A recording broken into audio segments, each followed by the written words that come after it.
true patriot love in all of us command. With glowing hearts we see thee rise, the true North strong and free. From far and wide, O Canada, we stand on guard for thee. God keep our land glorious and free. O Canada, we stand on guard for thee. O Canada, we stand on guard for thee.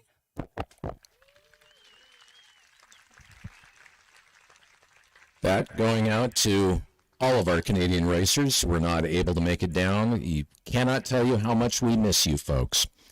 All right, now the Star Spangled Banner, again, Kelly Van Lith.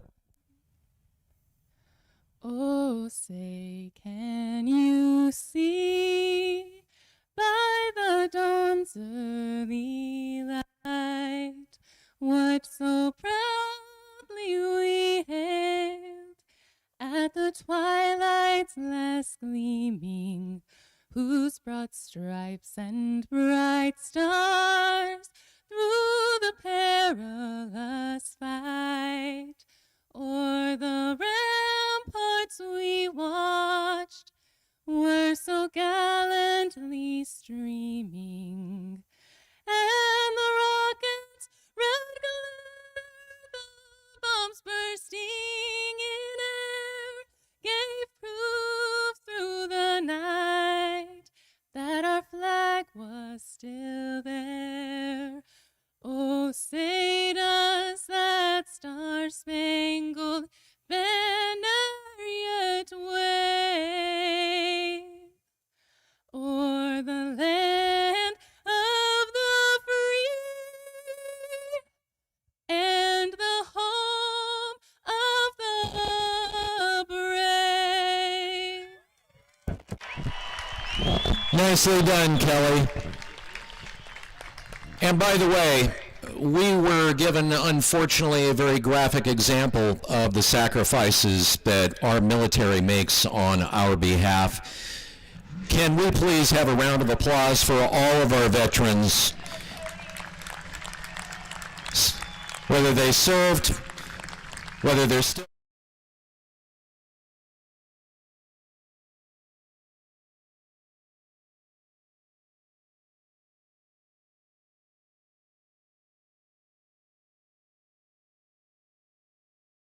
out this morning is going to be boat 29A. It is hammer time, driven by Rick Phillips, Jennifer McClellan, the navigator, in boat 29A. Their big claim to fame, if you were here back in 2019, this is the boat that managed to launch itself on top of a Jeep. Obviously, some of you were here for that. It took a little bit of redneck engineering to get it down. Rick will be forever known for that. And he will be the first boat out. Like I said, this is the modified class. 360 cubic inch engines or smaller.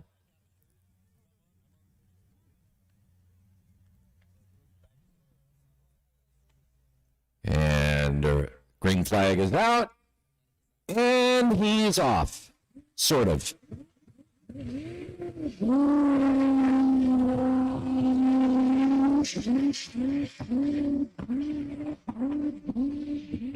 Yeah, that didn't sound good.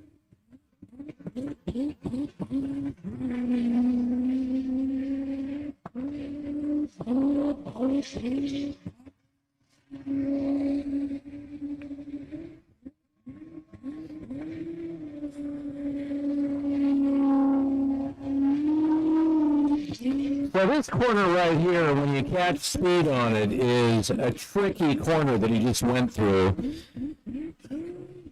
that corner can be the difference between first and fourth place, depending on how the driver approaches it, the line they take, and how they're able to make it around it.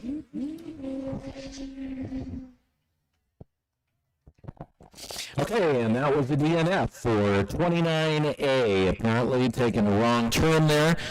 So they pick up the DNF with boat 623, Fear Not, on the way. So in the last sprint boat race in Port Angeles, this boat placed first. Clint Birch, the driver, Terry Lovell, his navigator. He's from Malino, Oregon. He's an auto painter, builds composites. A lot of this boat actually is built from composites.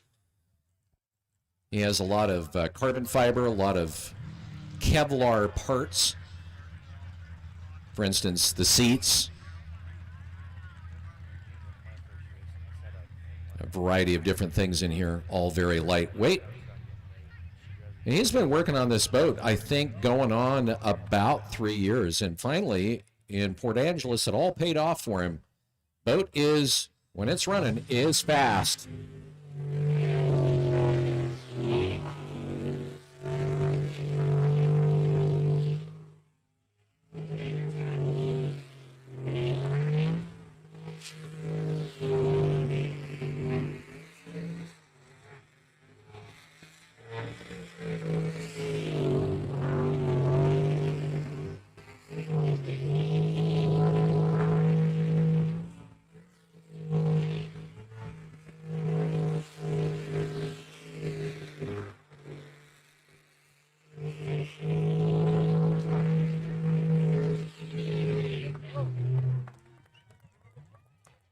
Clean run.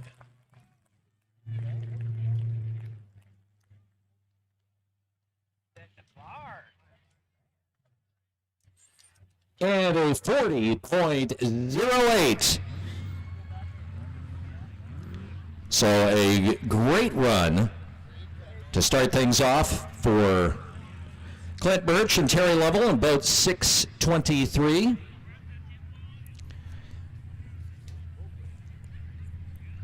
So boat number 50 is scratched for this round. They would normally be out here. That would be monkey business. Boat 03A, full tilt. Eric Petring and Sheldon Glebe.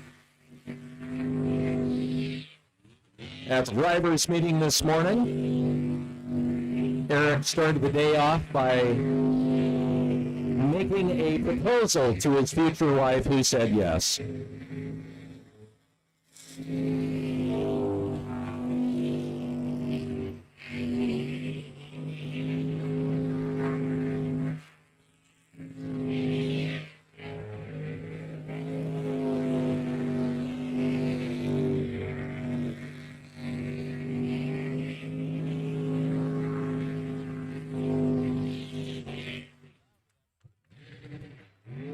Clean run.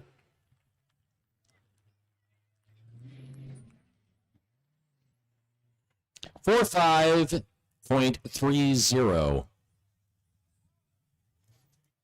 for Eric and Selden. That'll bring us to boat 86, Juggernaut. Jason and Samantha Christ, husband and wife team. They're out of Burley, Idaho. They've been doing this for just a couple of years.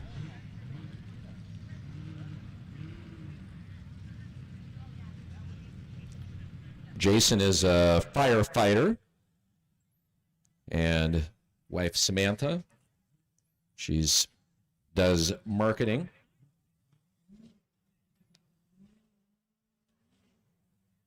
They're running a 358 Chevy, about 600 horsepower. Jason started actually as a navigator and ended up later on purchasing a boat.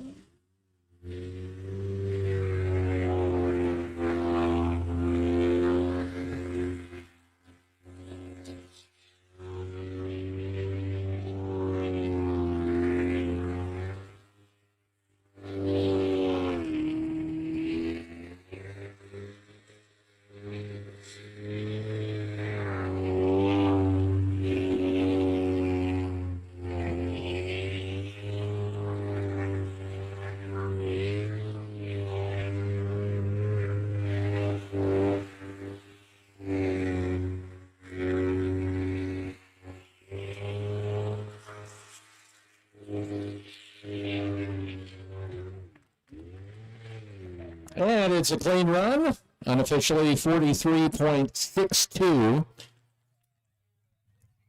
And that is official. 43.62. If you're wondering how we're doing the timing, we have electronic eyes that are up there at the start line, electronic eyes at the finish line. It's done electronically. We have 2 official timers, and there's sometimes issues. You know, you have electricity and water, which don't play well together. So our timers are also hand timing as well, both of them, if something should go wrong. So some fail safes there. As far as how we decide whether it's a clean run or not, we have a pair of spotters that have learned the course, and they're watching the boats to make sure they follow the proper path. And by the way, in case you're wondering how long the drivers and navigators have to actually memorize this course, they were given the rotation last night. So they had overnight and this morning to take a look at it and try to memorize the course, looking at not only the map that you see on your program, but also they'll go out, they'll walk the track, they'll look at certain corners, certain combinations, try to get an idea of how they want to approach things on their lines, where they could have problems, where not. They know how their boats handle, so they're going to know where the problem areas are. And right now, we are waiting for boat 40, Blue Bayou, with Dylan Hatch as the driver, Danny Finley, the navigator. Dylan's from Pasco. He works for Pelican Fueling. He's only 19 years old. I believe he is the youngest of our racers on the course. Started navigating for his dad when he was 15, and 2 years ago started driving. It's his second year. Danny from Alaska. She moved to Washington 3 years ago to play softball at Columbia Basin College. She's 20 and went to her first sprint boat race last month. It's her first time navigating.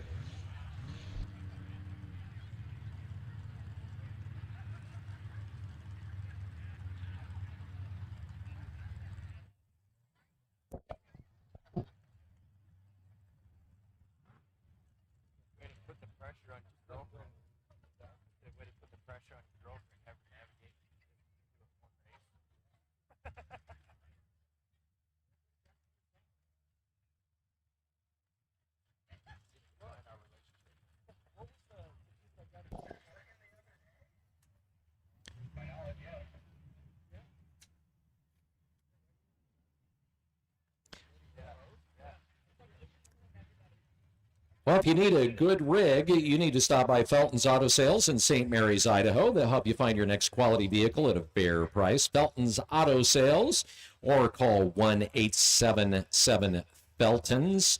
The money you save could be your own. They proudly support what goes on here at Webb, Slough. Also, Garco Construction. They've been building excellence since 1978, offering general contractor design, build, and construction management services. Garco is once again delighted to help bring sprint boat racing here to Webb, Slough.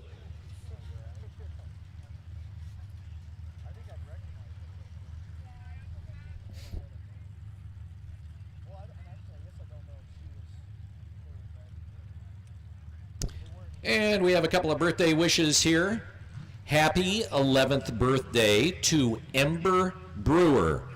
And also a happy 11th birthday to Alexa Brewer. The twins are having a birthday party at the track.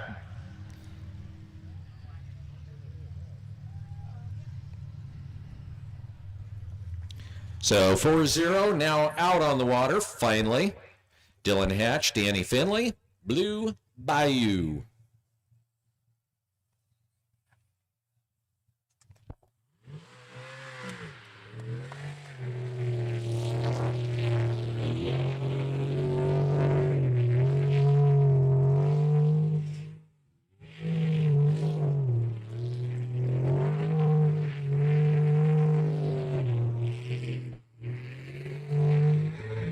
Well, so far, Dylan got a nice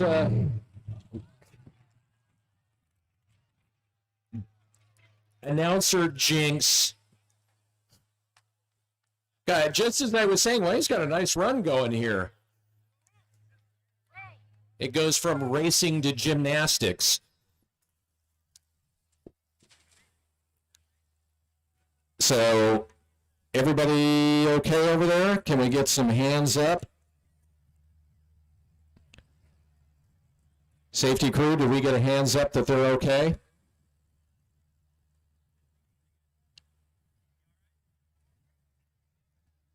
I'm assuming they are. They're bringing out the orange pull rope. Yeah, they're going to get him back in the water. They're okay. Give it up for him.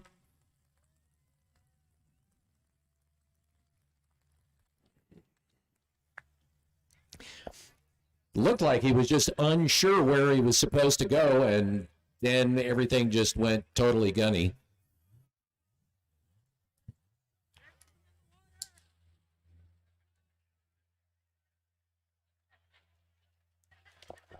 So they'll get it back in the water, and hopefully they'll be able to get the boat started. So that's why they have the roll bars.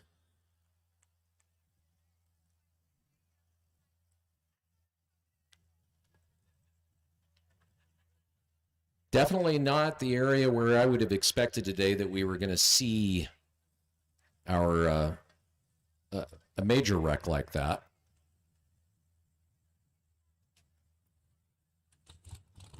And he get no.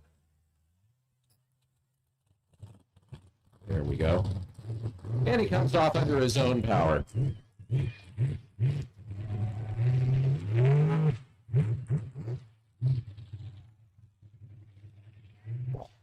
Our next boat up will be 71A, the Nut Deep boat.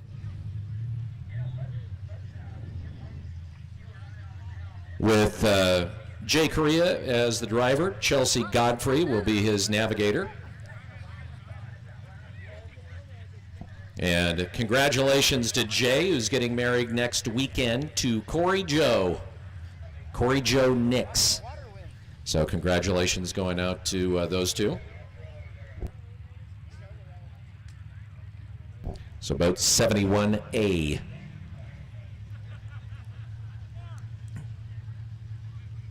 Jay's from Jefferson, Oregon, which is just kind of off of I-5 near the Albany area, kind of halfway between Eugene and Salem, for folks that actually know that area.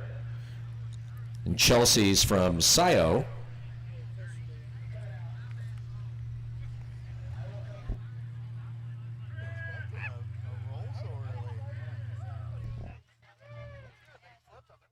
And Jay, one of those guys that got taken to a race, said he didn't want to go at the time, ended up going to the race, and then said, I need to do this. This looks like fun.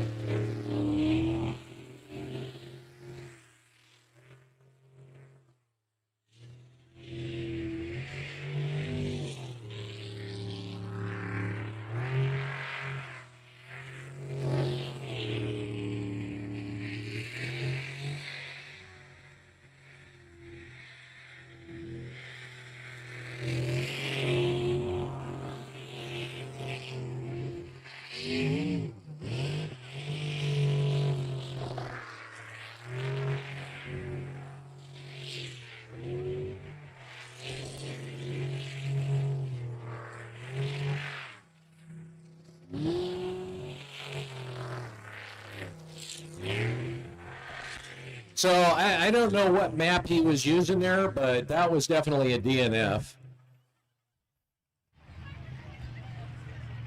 It just, you know, I'll make up my own rotation. What looks fun for me?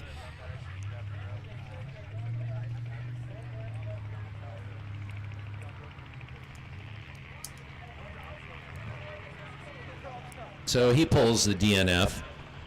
By the way, we were going to see boat 29B come out with Dennis Hughes and Jennifer McClelland, but they will receive the DNS. Of course, that's the Hammer Time boat. They were the first boat out this morning, and you could tell by how rough it was running that somebody needs to take a look at things.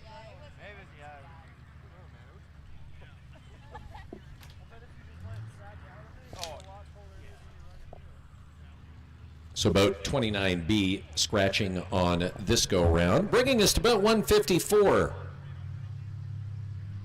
This is Purcell Racing. Jeff, sometimes known as Larry Purcell, the driver. He's a wholesale parts manager. And his co-worker, Roberta Anderson, is his navigator.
And he gets the clean run with a time roughly of 51.62.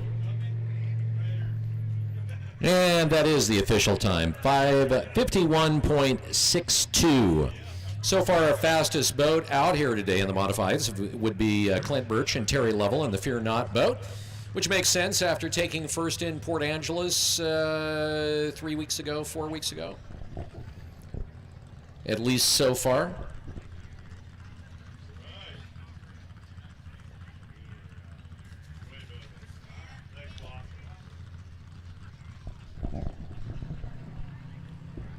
Our next boat out is going to be a part of the Jolly Rogers team. Dustin Springer, the driver, 32-year-old millwright apprentice, and his navigator, Dawn Davis. She's from Wrangell, Alaska. He's from Coeur d'Alene, Idaho.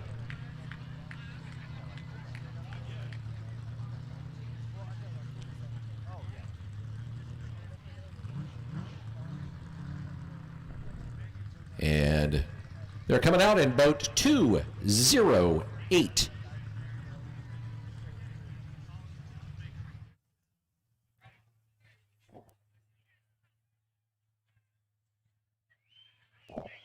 You can always tell a Jolly Rogers boat, they're all Toyota blue.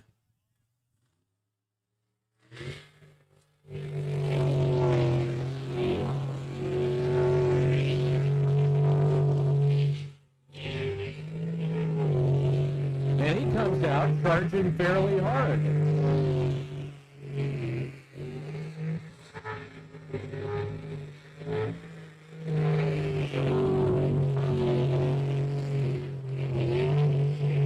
Nicely done through that hairpin. This is going to be a good run. Already is.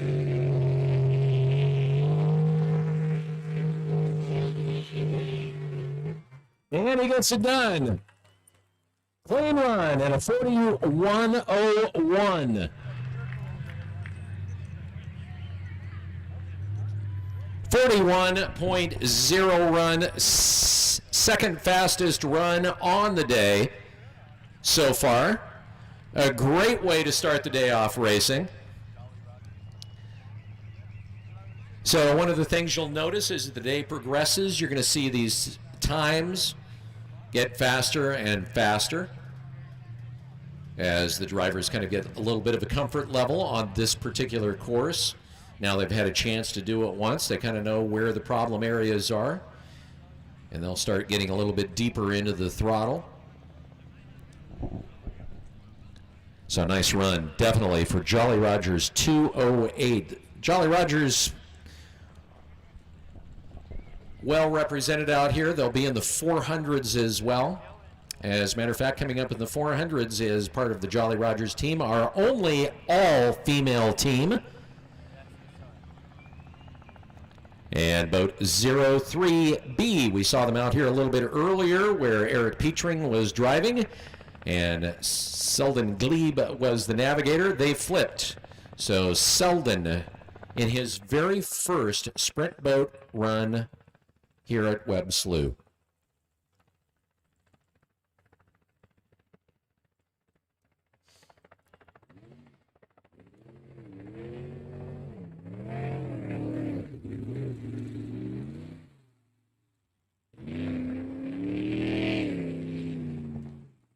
And he gets the DNF right off the bat.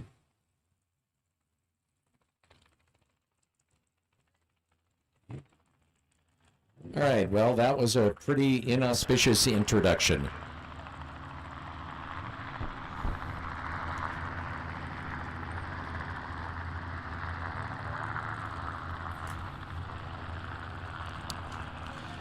Boat 907 on the way. Also a Jolly Rogers boat with T.J. Burrows in the driver's seat. He's from Spirit Lake, Idaho.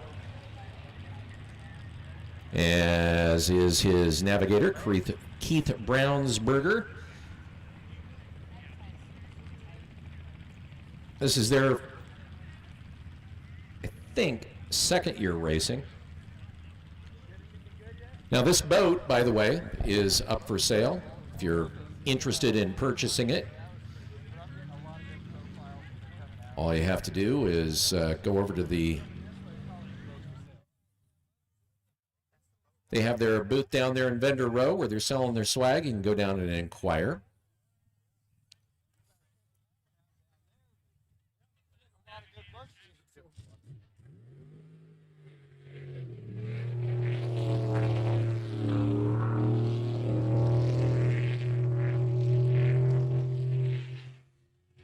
Ooh, got way wide on that corner.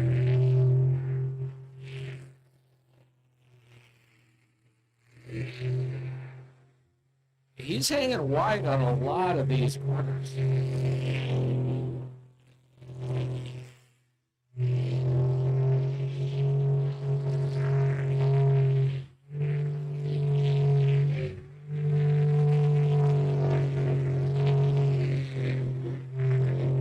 Now, of course, gets the fast lap around and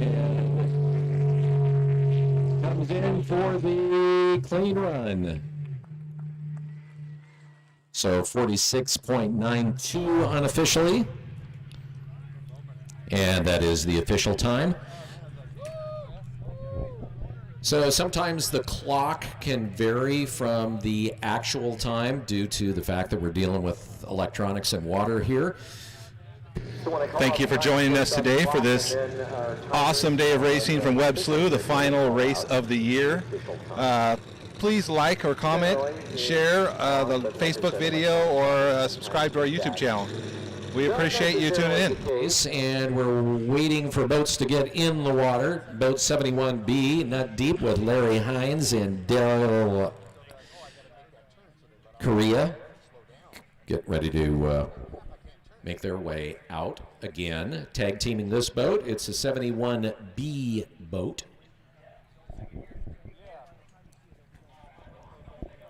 By the way, Inland Milling Empire is your local country elevator specializing in forage spring and winter peas. They also have a customizable wildlife food plot birds and bucks blend. It doesn't make any difference how big or small the plot is. You'll draw in the big bucks and the birds with their new food plot blend birds and bucks, and you can customize that to your specific needs. You can ask about that. Their nitrogen fixing peas. Just call Dan at Inland Empire Milling or just stop by. They're at the VIP booth. Greensboro, also a sponsor. They're the official screen printer and embroiderer for Webb Slough. You're going to see their handicrafts. If you go into the Webb Slough shop, Webb Mart, we offer great personal service, in-house customized screen printing and embroidery, and a dedicated team of employees. They're in the Hilliard neighborhood of Spokane. Go to Greenboro, GREENBURO.com for your next screen printing or embroidery project. They will handle it for you. The green flag is out as boat 71B gets ready to make their way out on the course. Boat 71B. Let's see if Larry can put in a clean run in this first go-around. Here in qualifier 1 of the modifieds.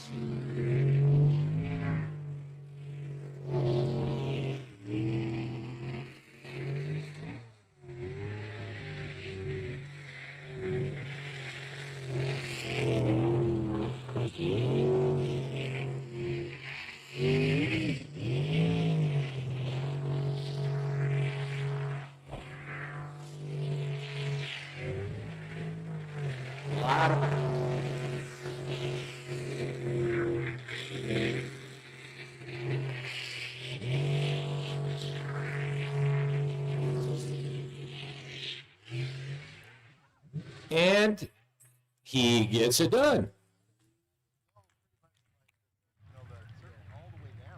51.74.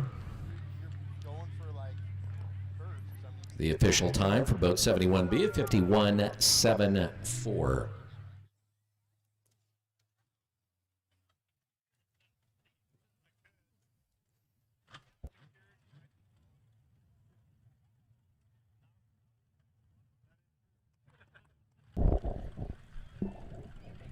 Jeremy Sousa, the driver, and Jessica Law, the navigator. The next boat out, away she goes, boat 666. This is his first year racing. He had really, for a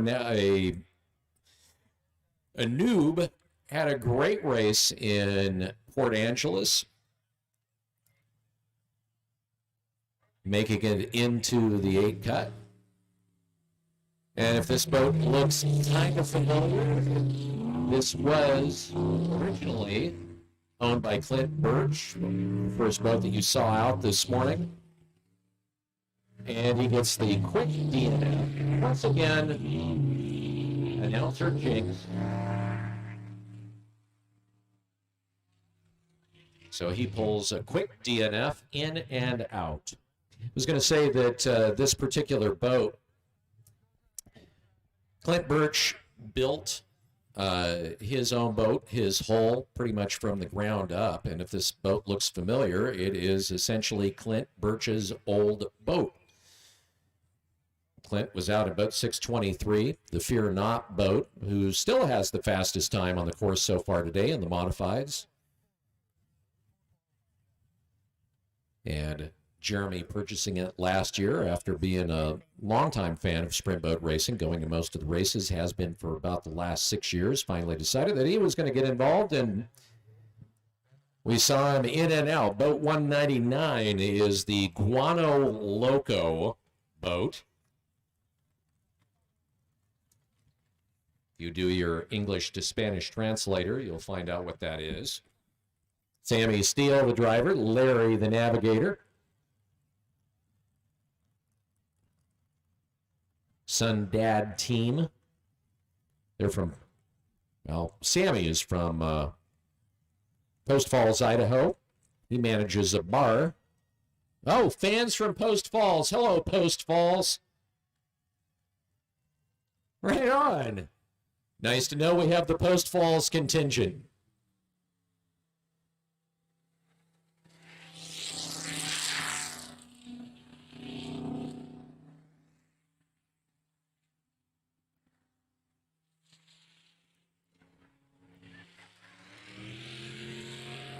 So this is their second year racing. Now keep in mind, of course, the 2020 season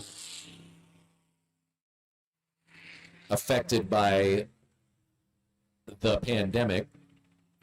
And so they've put in a... wow, that was the slowest wreck ever.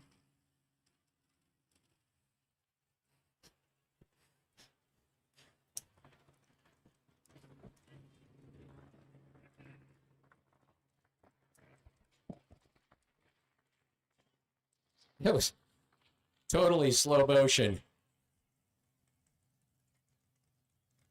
They'll get it back in the water. They'll get it off the course.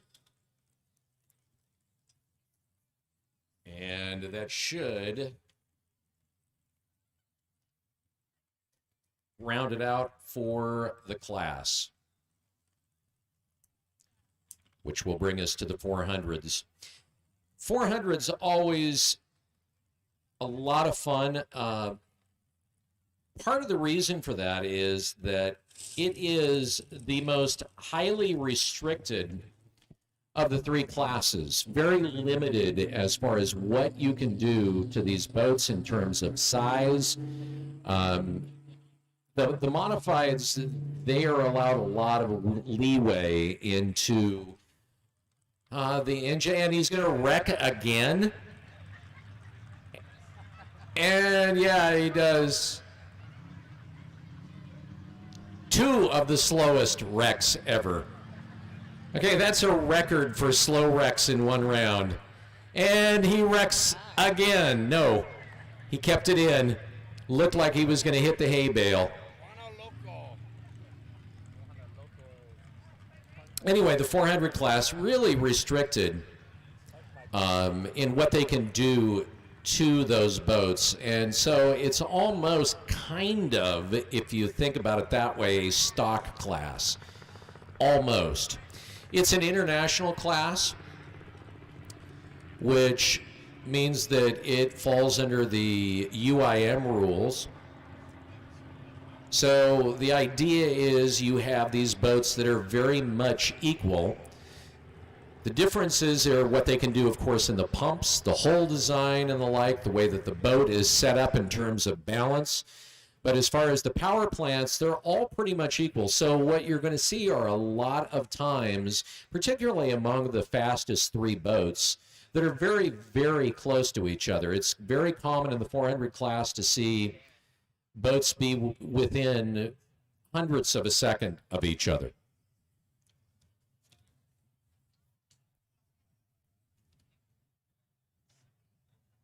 And this is boat 42, straight sideways. Dan Hatch, the driver. Navigator, Wendy Manthey.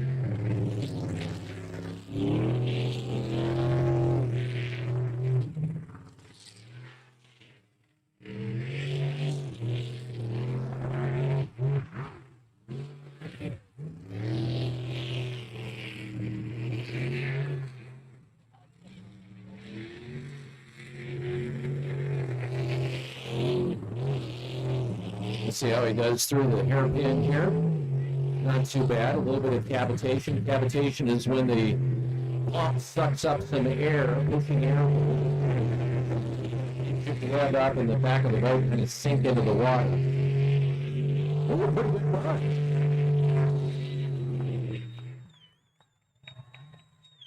And it's a clean run for boat 42 with a 46.35.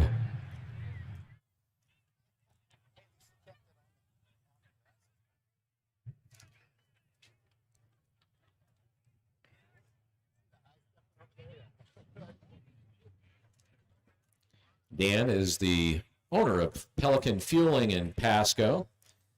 Boat 47, this is pretty much the boat that everybody wants to beat. If you were here for our last race in St. John, this guy took first.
That was just a nice, clean, smooth run all the way around for Darren and Ashley.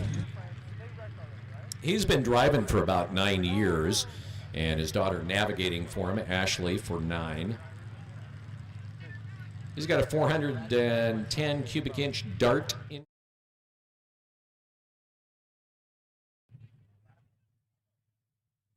It's one nice thing about the Swindols. That's an entire family event. Boat 39, Mr. Bad Wrench. Mike Hilt, the driver. He is an Alaskan bush pilot. 66 years old.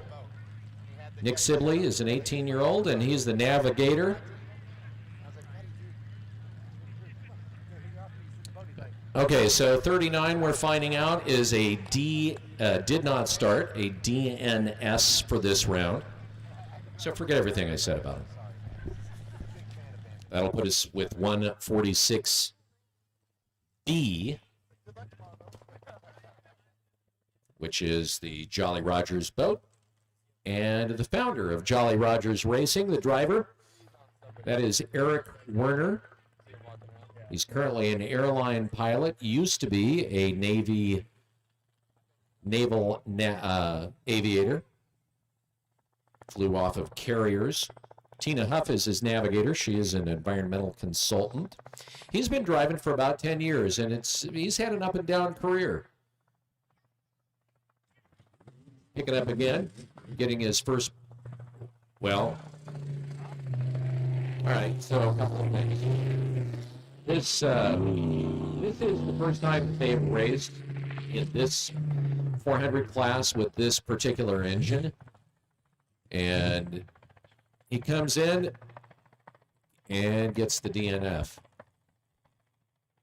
Okay, he waved that one off. All right, so they are allowed to wave off. One of the things that is true about these courses is you get all sorts of plant life that grows in here, and they'll suck it up in too. So he gets the second go around at it. Had a plug break, and here we go.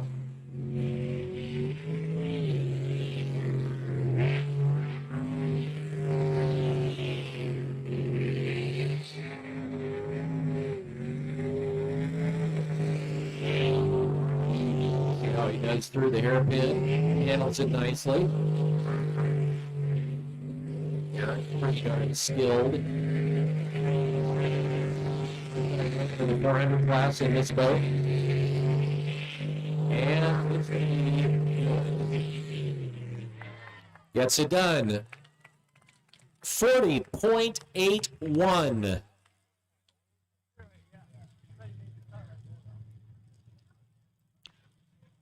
So the second boat to bring it in under 41 seconds. And that is Eric Werner and Tina Huff.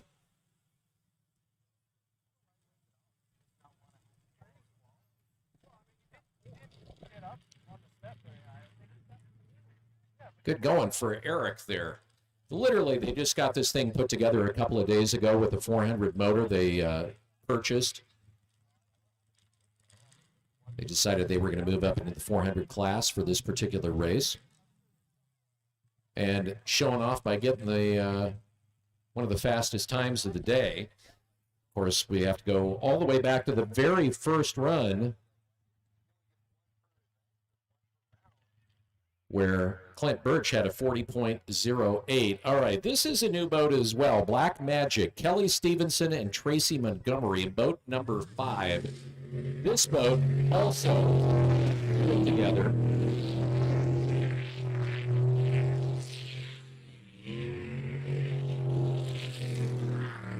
He's out of Sherwood, Oregon. Kelly Stevenson, the driver.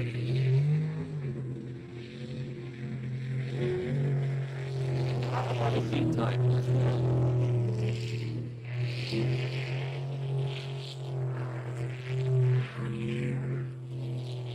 Now he gets the fast lap. He can get his foot into it.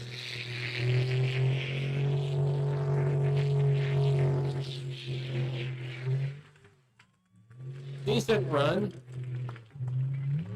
42.94.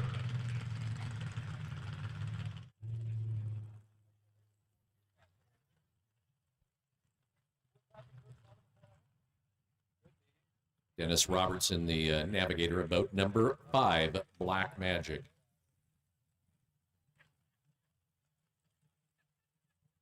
Monty's Racing doing a lot of work on that.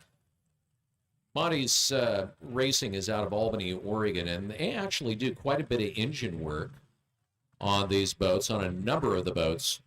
So boat 012 is Bank Shot. Daryl Healy, Michael Ostrom.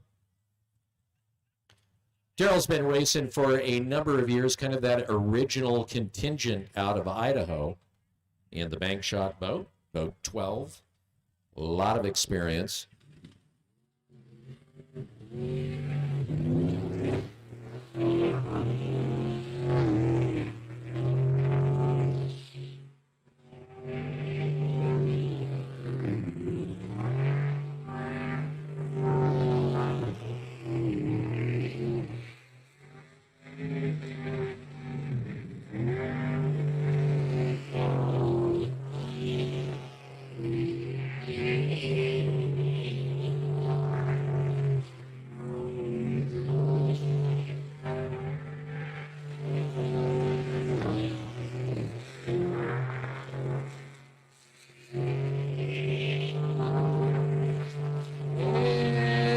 Good. 45.72 for boat number 12.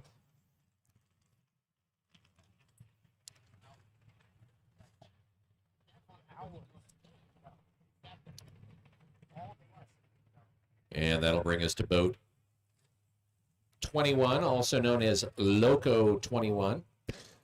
We have 31 teams competing today.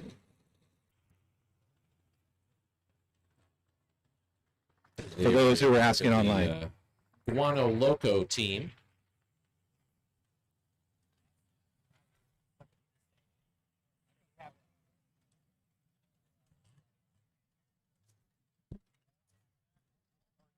So there are two boats. Sammy, of course, the driver of the Guano Loco boat 199 that we saw with the slow speed wreck earlier.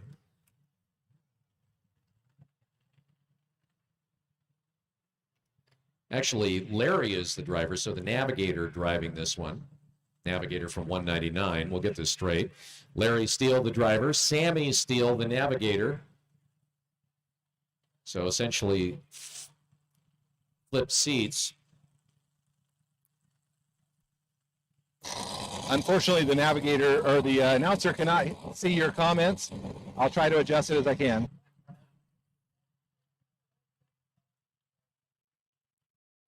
This is the first time they've had this boat racing in the water. The yellow Guano Loco boat, as I mentioned earlier, has been around for a couple of years, at least a couple of actual seasons.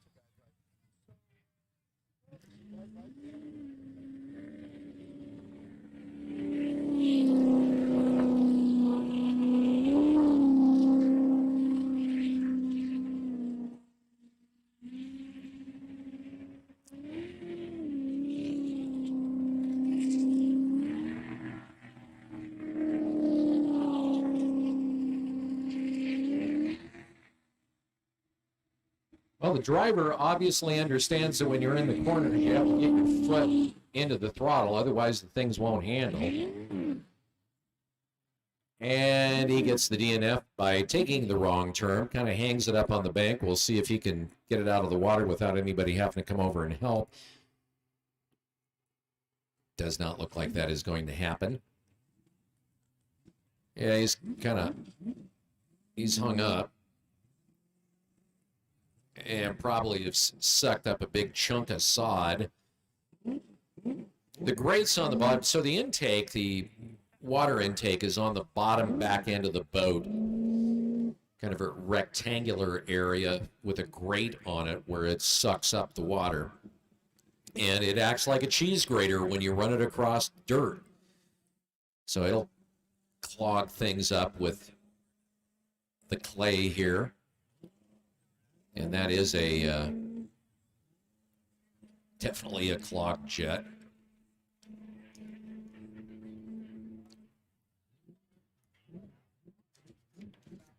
About 156 on the way out. That is Stephen Church, who is an IT consultant. He's from Cheshire, Oregon, which is near Eugene, but he always likes to remind me and always wants me to say, but he's not from Eugene. Lisa Bowman is his navigator. She's an occupation account specialist. She's from Payette, Idaho. He's got a 408 Chevy. And there is a red B that you may notice on their roll cage, and that is in honor of Bob Vinson, who passed away in November of 2019, in remembrance of Bob, who had been involved in sprint boat racing for quite a while.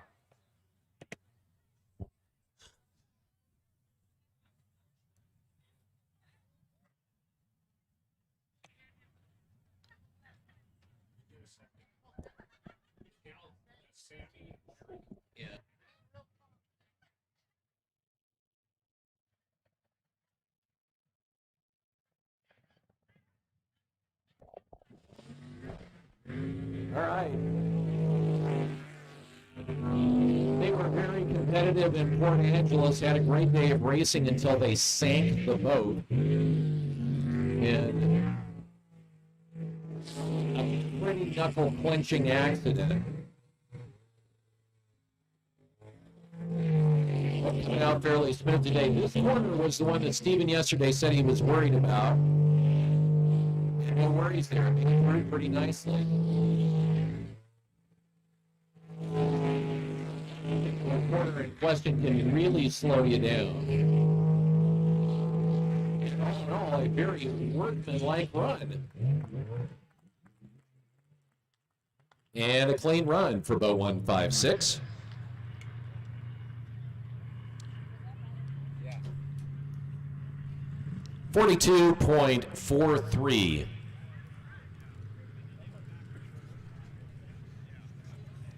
Boat 68 coming out. It is called the Steamin' Kiwi, with Rudy Schuler as the driver, Dave Thompson as the navigator. Rudy's from Liberty Lake, and Dave's from Post Falls, Idaho.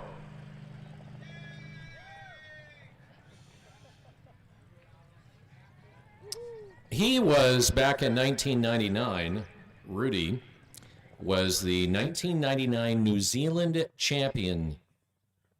He was also the 2000 New Zealand champion in the 400 class. And in 2000 also was third place in the Super Bowls in the World Series US Open.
And he gets it done with a 48.61.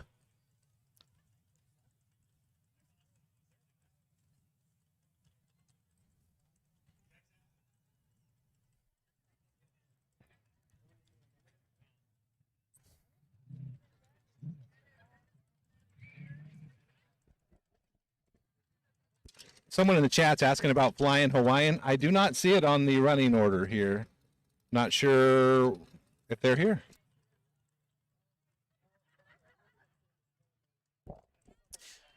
Our next boat out is going to be boat number 2. On trap, Matt Denson.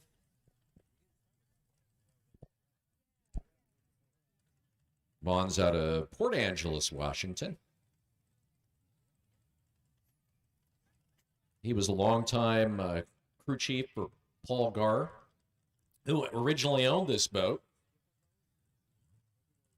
Paul decided he wanted to get out of it, and Vaughn said, I want to get into it. So Vaughn, now a part of it. One of his sponsors, Jones Arms. They specialize in custom firearms out of Squim. Todd Fisher Galleries and Trap Contracting Services.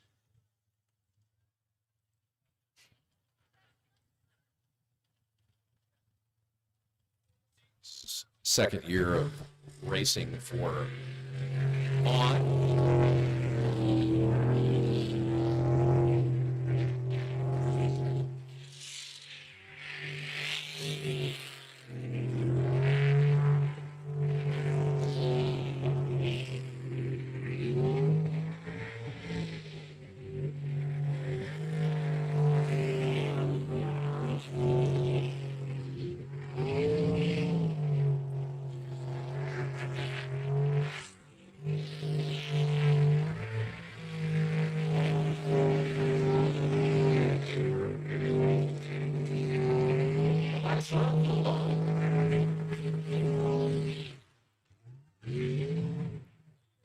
And it's a clean run, 44.81.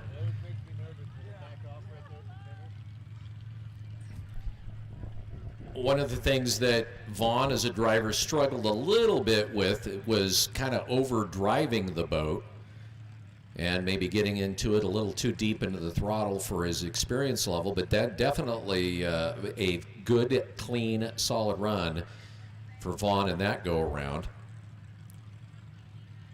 An excellent, actually, run. Our next boat out is 146A. This is our female team of Nicole Brown and Tina Huff.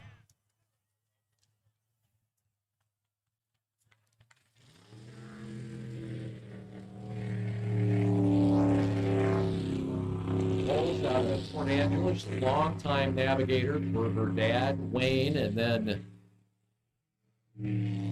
longtime navigator for Eric Werner.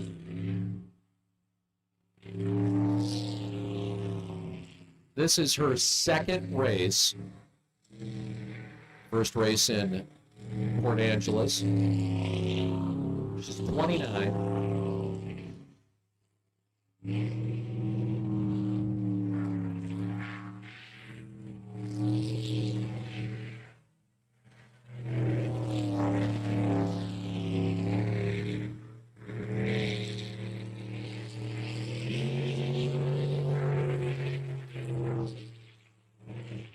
And call it good. 51.73.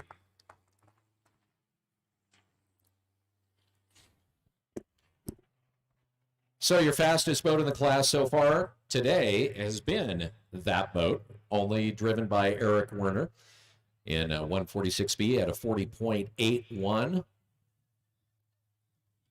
Second fastest would be boat 47. Gold Rush with Darren and Ashley Swindoll with a 41.08. And the second fastest time in the class would have been Bad Influence with Stephen Church and Lisa Bowman. So now we are going to move into the unlimited class where, like I said, it's pretty much anything goes in terms of the power plants. Our first boat out is going to be boat 049 Obsession, and that is Robert Cox. We saw him race here for many years in the modified class. Robert very successful in the 049 boat in the modifieds, now moving up into the unlimited class. He's out of Coeur d'Alene. He's a mechanical design engineer. His wife, Amy, his navigator. He's been racing for about 10 years, and he is the only driver, at least here in the U.S., driving a Ford. It's a 450 cubic inch supercharged small block Ford. It's the only Ford in the USA. Also now the largest Ford sprint boat motor ever built. He was the 2015, 16, and 17 modified national champion.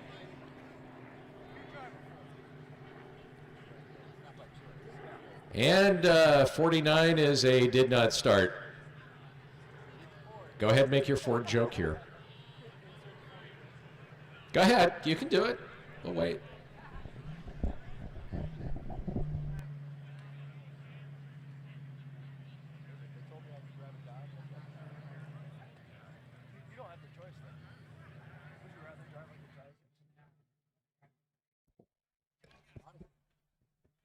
So about 411 will be coming out. That is Dean Lautenschlager and Jack Bringman. Dean has raced off and on for about 23 years. He'll race for a few years and disappear for a few years and be back. He's out of Lewiston, Idaho. He's a glazier. His navigator, Jack, works for Renaissance Marine.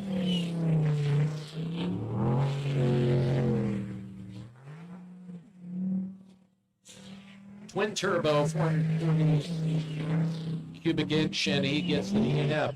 Chevy small block, all aluminum. But he pulls the early DNF.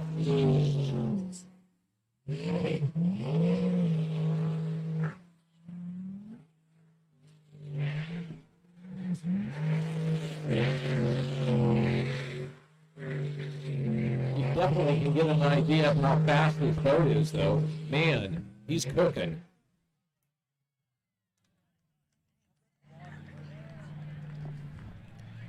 Well, even with the DNF, we got a good show.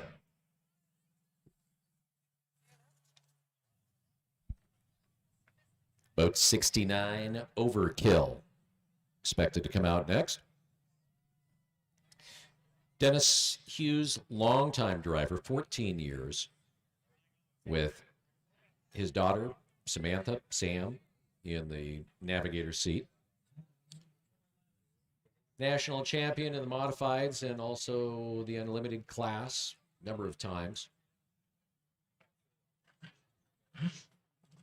His longtime navigator, Mattia Haskey, but she got out of it a few years ago. And I bring her up because it was always nice being harassed by her. She harassed everybody. But in a nice way, sort of.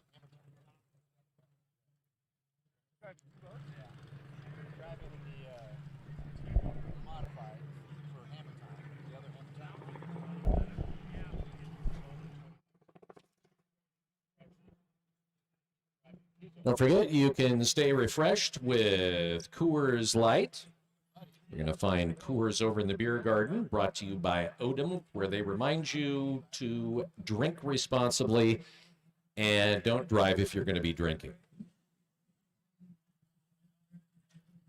Webb Slough would also like to thank their construction partners in the new ticket office, Steel Structures America, Palouse Concrete, Rindall Construction, St. John Telephone Company, and M&M Harrison Electric. If you haven't seen what I like to call Webb Mart down there, the new ticket structure, awesome structure and a great addition to Webb Slough. And if you've got a clogged drain, call Ken Paulson. Ken Paulson Plumbing, they're the big boys of the Palouse. It's one call to clear that drain.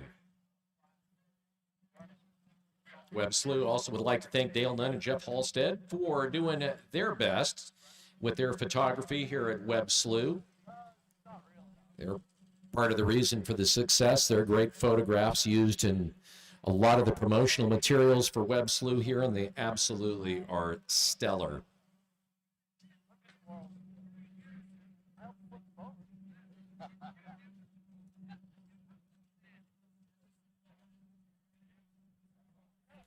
And if you direct your way towards the top terrace for a moment, we have two amazing lovebirds sitting under the tent on the west end of the VIP terrace. Brian and Stephanie Powers are celebrating their 25th wedding anniversary today and also are at their very first sprint boat race. So a big shout out and applause. Congratulations on 25 years. And thanks for spending it with us. All right, boat 69, Dennis Hughes and Samantha Hughes, Overkill. Boat 69.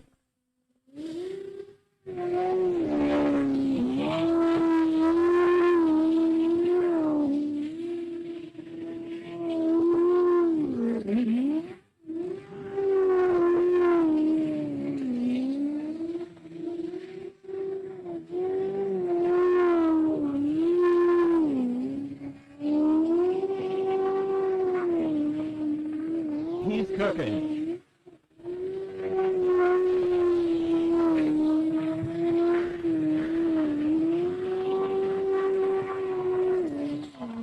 Wow. Fastest time on the course today. 37.26. Your fastest time by a good 3 seconds. Dennis and Samantha Hughes.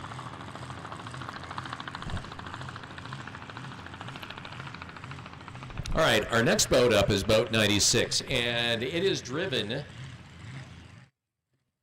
by Bert Roberts. This is a brand new boat, and I would say a brand new driver, but he has not raced for probably 10 years. He's from Star, Idaho. And he's got a 502 cubic inch all aluminum small block, 75 horsepower plant in this. Naturally aspirated on methanol. And this is the first time this boat's been on a track.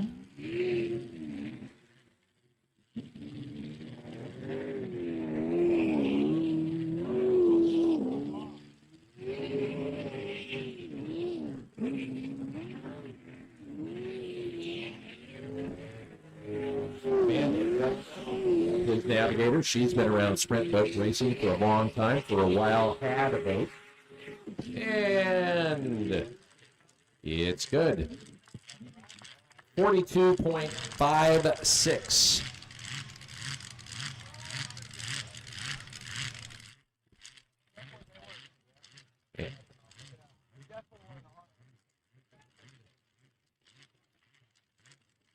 And our last boat out in the Unlimiteds will be boat 711. Grumpy Old Buzzard is the name of the boat because it is being driven by a grumpy old buzzard. 75-year-old Lee Rice. He's out of Caldwell. Karen Mesa is his navigator. 23 years Lee has been at it.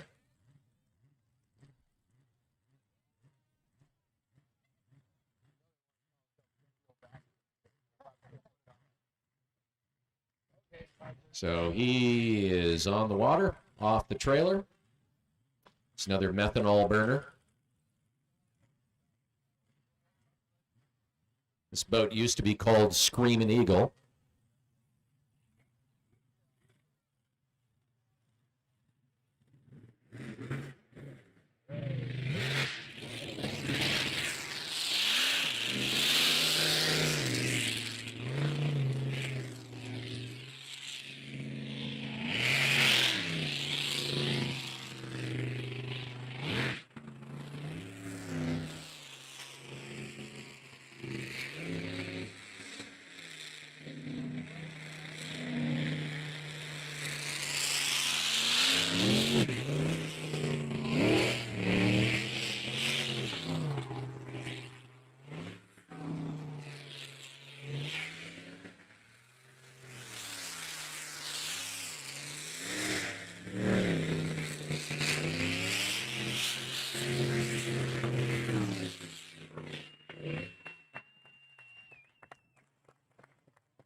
He got it done, 49.44. So the grumpy old buzzard puts in his first clean run of the day. That means that we will move into the second qualifying round, starting off once again with the modified class.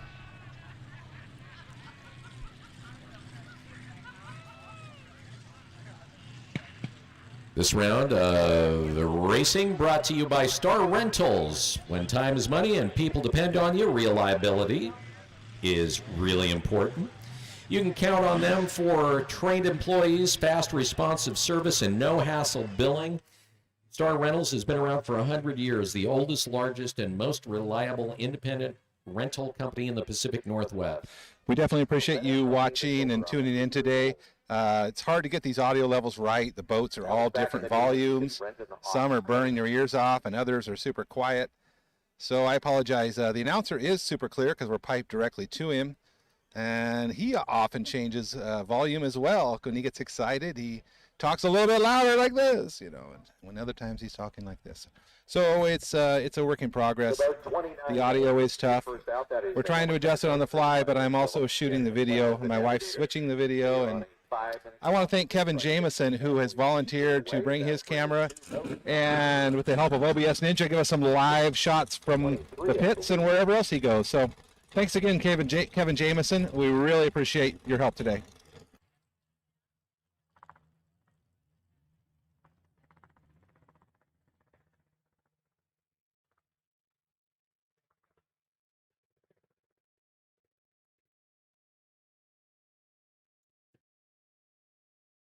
At 6:23, the fastest in the class so far today, back on the water. He had a 40.08 in his first go-around.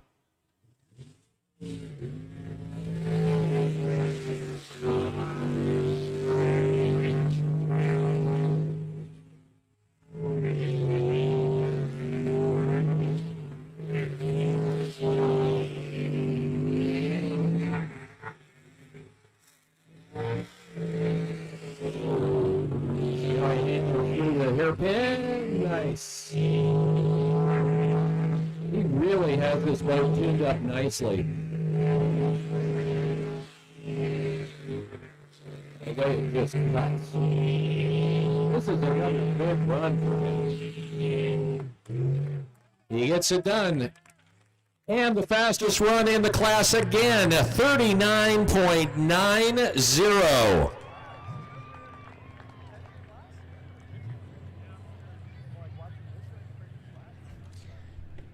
And it's really nice seeing Clint be as successful as he is in this boat. He's had a number of years of frustration trying to get things dialed in, tuned up, and the like. And finally he's got the entire package put together here, and it's great. Thank you for that, Sandy. It means a lot. Thank you for watching from across the pond. So another great run, and he's the boat in the class to beat at this point.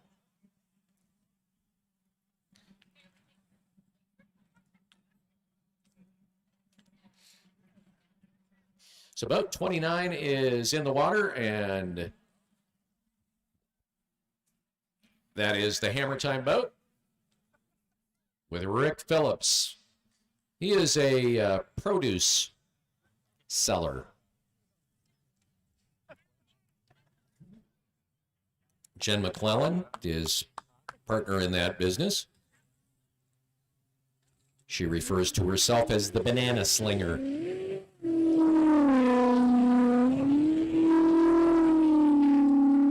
One oddity about Rick is that he almost consistently, nearly every race, places fifth. And his goal not to do that, to be up on the podium.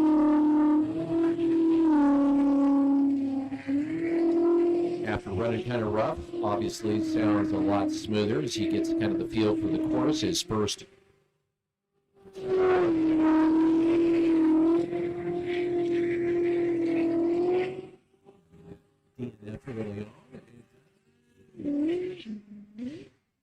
gets it done with a respectable 46.11.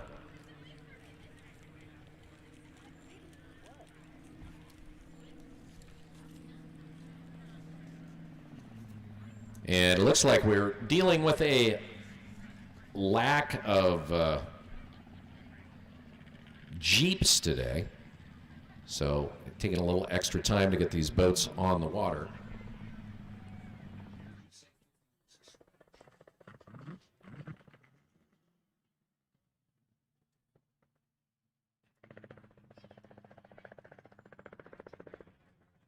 Boat number 50, for the second time, was supposed to come out, and for the second time, it doesn't. So 2 did not starts in a row for Monkey Business. And that should bring us to boat 03, Full Tilt. With Eric Petring this time in the driver's seat, Sheldon Glee back in the navigator's seat.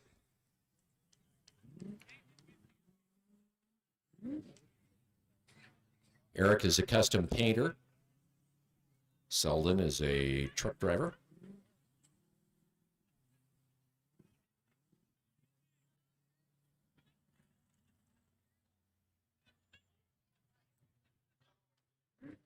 All right, so Full Tilt on the way. They've got the green flag. Eric's had about 60.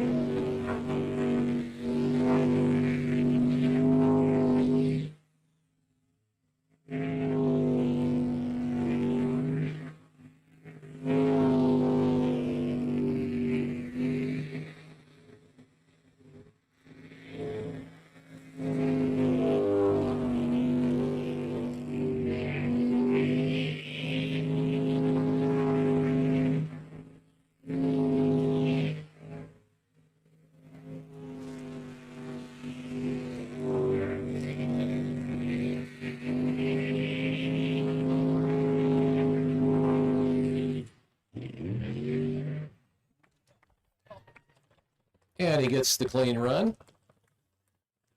And 44.89.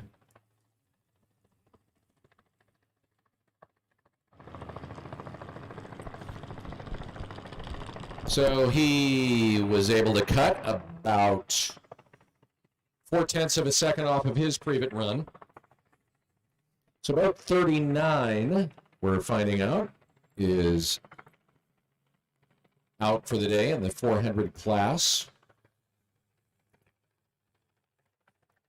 So they are scratched for the day.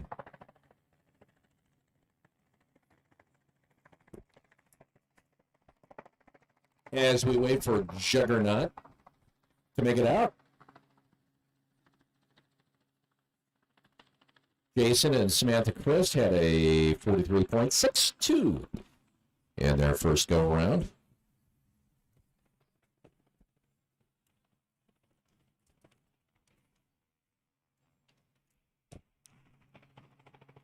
Racing today also brought to you by St. John Telephone and Cable Company. They're providing the high-speed internet for our Sprint Boat Racing live stream on Facebook and YouTube. Thank you very much to the St. John Telephone Company.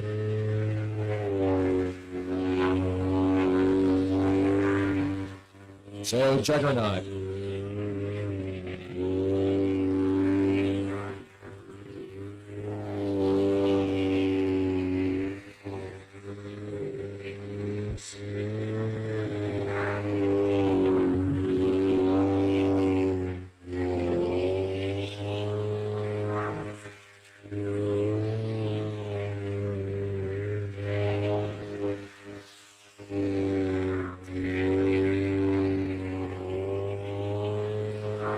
Will they bring it in under 41? No, 41.65. So, great run for them. Literally cutting 2 seconds off of their previous run. So, the Juggernaut looking juggered good with Jason Christ and Samantha Christ about 86. A 41.65 for the firefighter out of Burley, Idaho.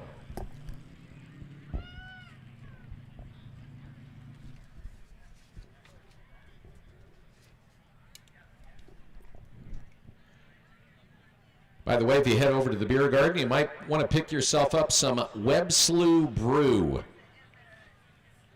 Specially brewed for Webb Slough at Paradise Creek Brewery, just up the road in Pullman, Washington. It's an American lager.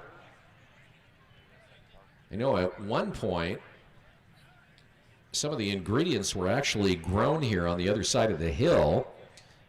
Not sure if that's the case this year. But if you're in Pullman, head on down to their downtown restaurant and Trailside Tap Room, located in Pullman, Washington. And it's tasty. Just saying, the Slough brew is tasty. It's the Slough water and a lot more.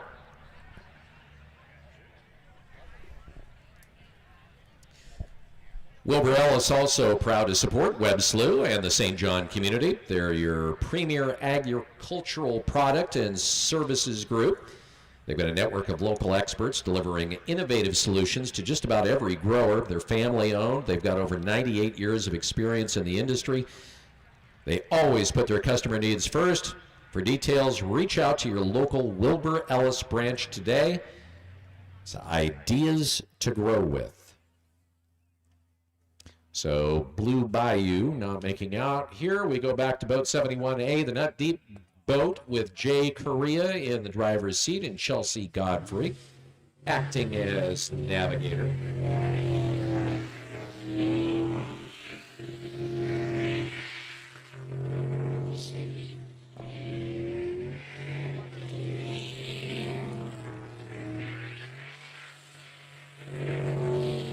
Got a DNF in his first go.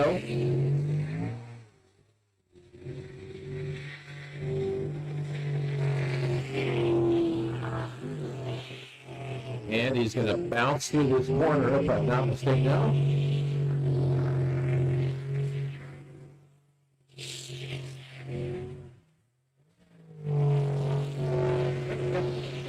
Balance.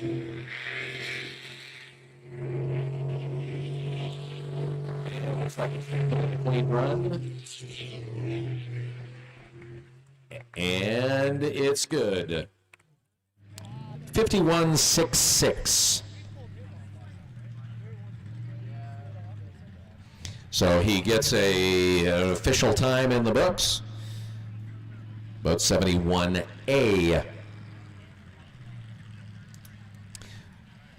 At this point, waiting to see if boat 40 is going to make it out.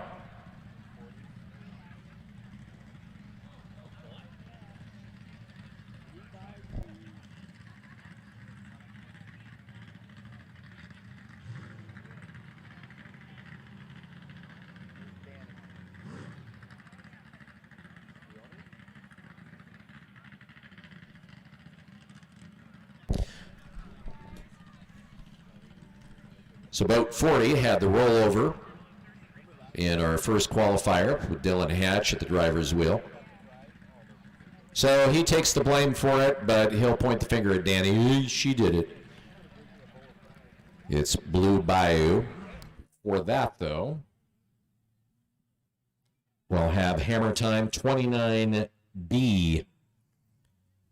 Driven by Dennis Hughes, Jen McClelland in the passenger seat as the navigator. Horse racing is well in another class. Ooh. It's so cool when you break other people's toys. And that was a hell of a parallel parking job. Nicely done, Dennis. Boy, he just came around, and it was like he planned it that way. It was an ugly thing of beauty, I think, as they would say.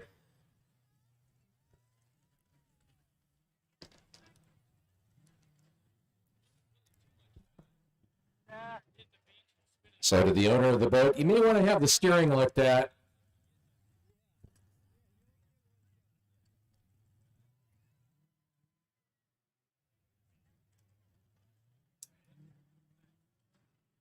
They'll get it back in the water.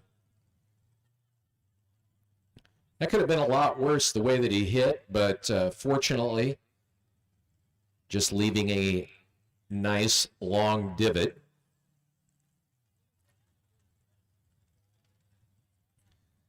Skidding out there on the island at the start channel in the spin out pool. They'll get him back in the water. And that'll, when they get the course clear, that'll bring us to boat 40, Blue Bayou. I know we've got viewers from Australia, and I see Salem, Oregon, Fayetteville, Arkansas, Canada. So, oh, we got people from all over. Thanks for watching. With some new dings.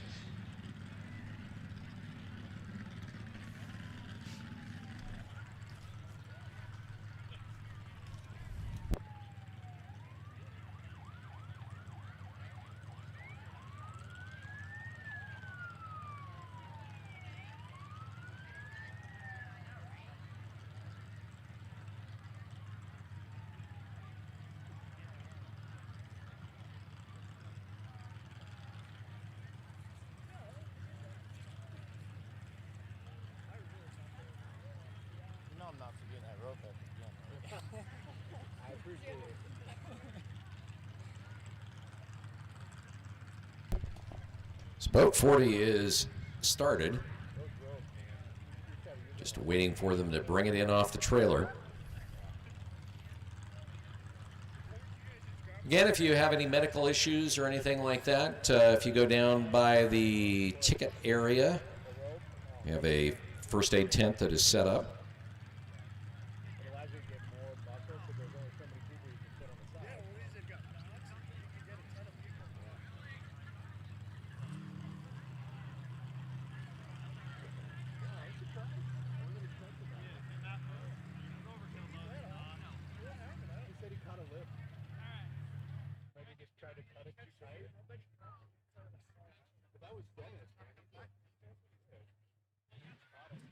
So that first aid booth right in the center of vendor row. All right, let's see how Blue Bayou fares this time.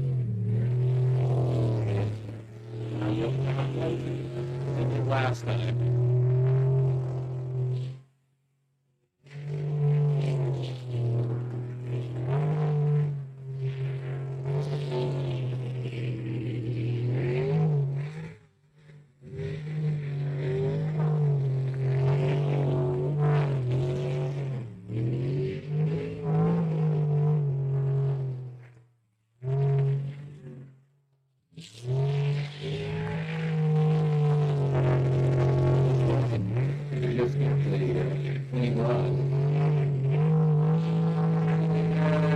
He's going to pull that goal off. 45-7-2.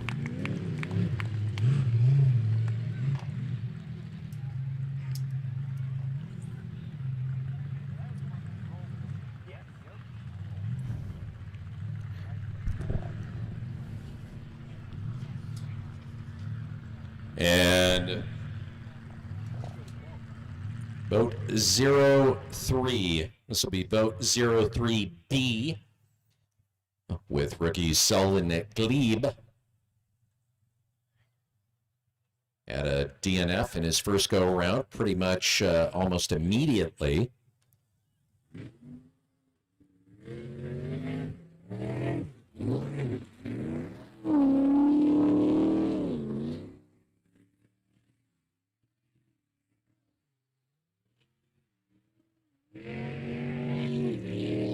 Right there, if the boat is going fast, they're picking up their own wake, and he gets another DNF.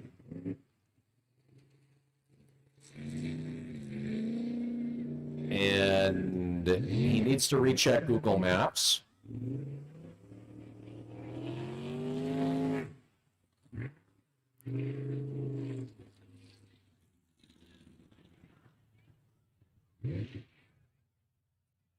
All right.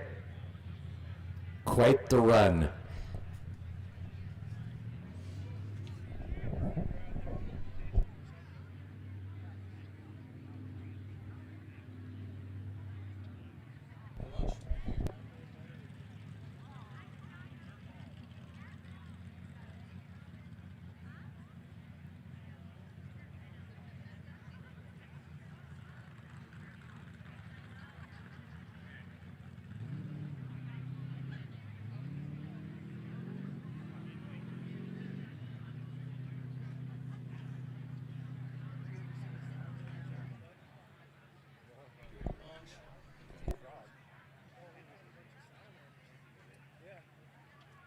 Want to say hello to Jack Bright, Sharon Huser, Sandy Whalen, other people I know who are watching, and I know a bunch of Canadians are watching because the border, American border, is still shut down, unfortunately. Miss you guys. We really miss you guys. Sad you're missing out on a second year of racing. So hopefully we'll see you again in 2 weeks, I doubt, or maybe next year. Thanks again.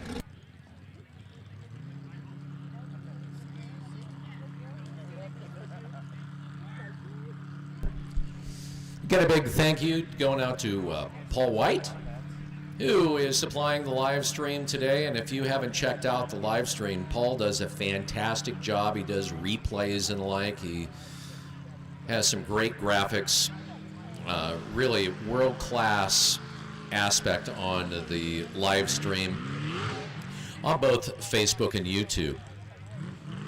If you just go to Webb Slough on either Facebook or YouTube, you'll be able to see it. And if you have to go back to your trailer, if you're camping out here today and you don't want to miss anything, you can always catch it on a live stream. Of course, the St. John Telephone Company's supplying the cell and everything, so no problem on bandwidth there.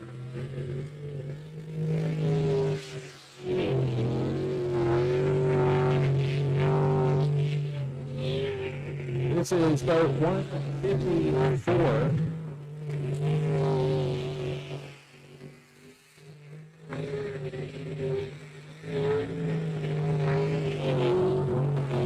This is not boat 154.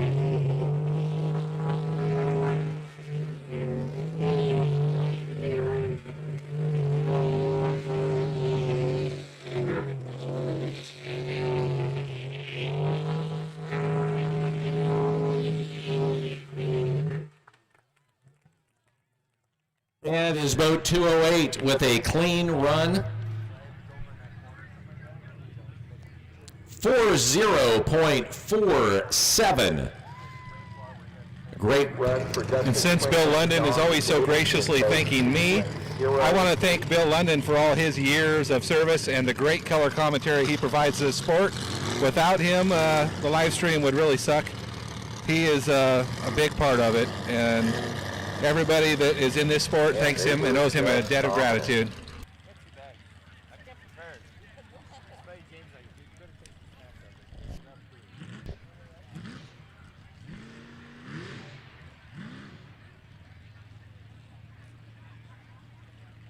And it looks like boat 907.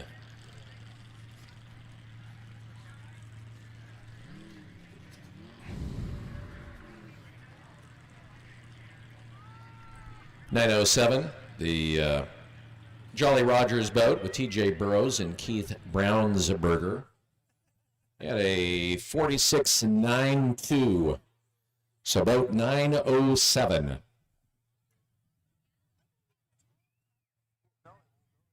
This boat up for sale if you want a boat.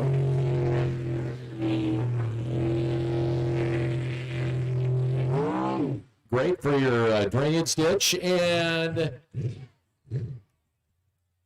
with the engine problem, you can probably get some money off. I would say that's a bargaining position if you want to buy a boat right there. He also hit the bank, so it's going to need paint. Throw that in as a bargaining position. Yeah, this thing needs, a little engine work, some paint. How about if I trade you like my lawnmower for it?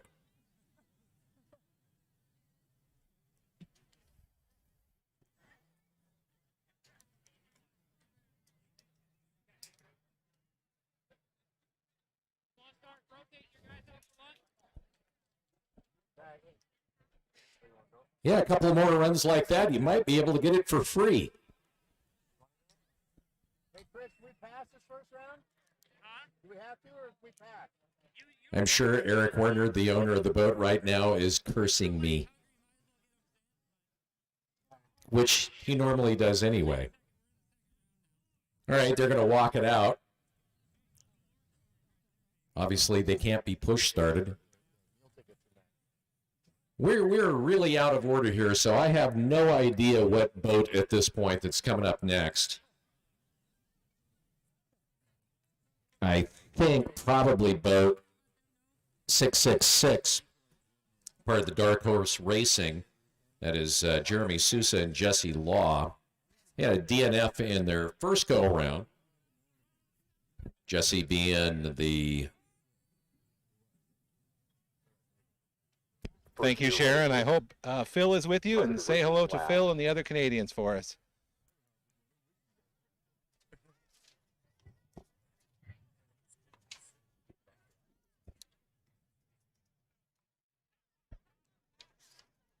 If you're looking for some eats, the St. John Community Mothers Club is down there. All their profits are going to the Malden and Pine City rebuilding efforts. Of course, they were hit by last summer's just horrific wildfires up here in the Palouse. And they're also still taking donations to Honor Flight. If you're not familiar with Honor Flight takes our vets for free, no cost to them, back to Washington, D.C., where they're able to see their respective memorials. First on the priority list is our World War II vets, and then followed by Korean War. But they take them back, honor them. It's generally a depending on the Honor Flight location, and there are Honor Flight chapters all over the United States. But depending, it's 3 to 4 days, all expenses paid for the vet. They have a chaperone that will go along with them. The chaperone pays their own way. And it will be boat 666. Honor Flight is an amazing group. I personally work with them in Oregon, and you couldn't ask for a better group with a great mission and really good people. So in other words, support Honor Flight. All right, Jeremy giving it a second go after a DNF in the first.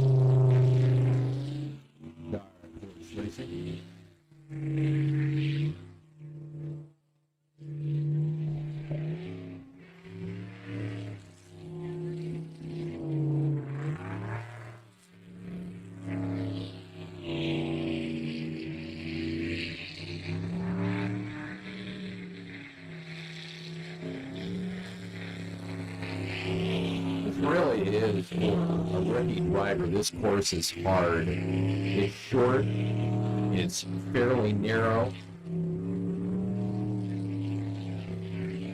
And because of the kind of shortness of the track, requires that you're pretty much spot on in terms of your reflexes. And it can be really difficult for first-time drivers to get the hang of. And he does it. Gets the clean run with a really interesting spin out. 56.55.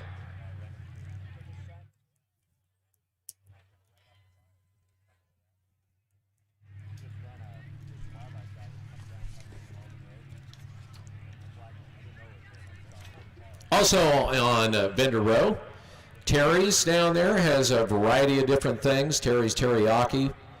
They've got burgers, hot dogs, elephant ears, because what is sprint boat racing without deep fried dough? Also, Waffle Wagon and Kettle has 10 different ice cream flavors down there, fresh bags of kettle corn. Also, thank you to all the VIPs on the top terrace today. All the drink purchases in the VIP garden support the St. John Gun Club.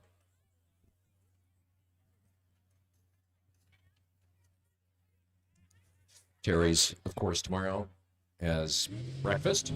All right, so 71. Mary Hinesdale, Korea.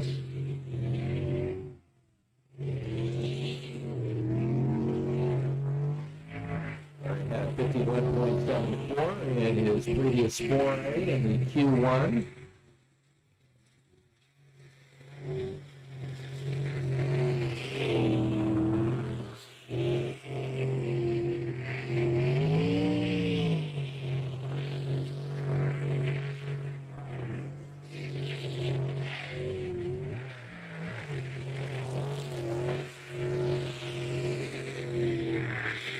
definitely some balance on this post. It has to do with the engine location.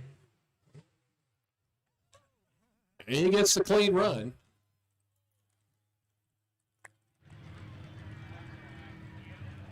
.61 for Larry and Dale.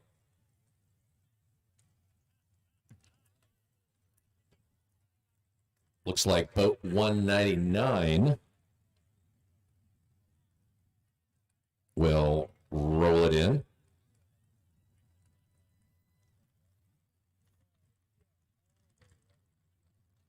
That's Sammy and Larry Steele.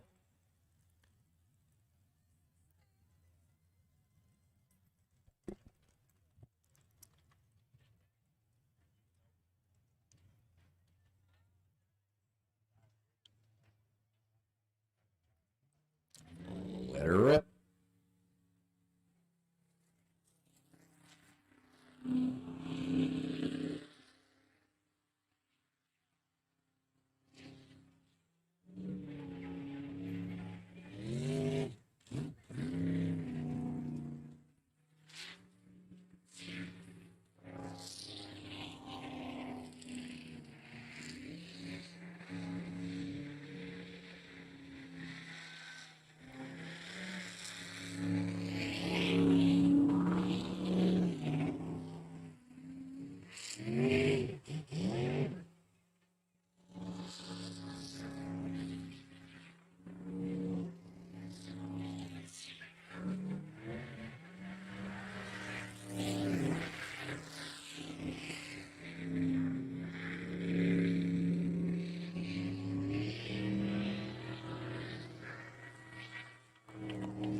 And it's good.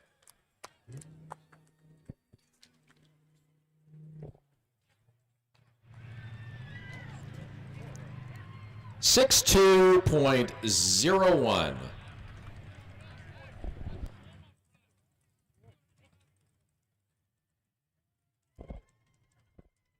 So Sammy gets it done.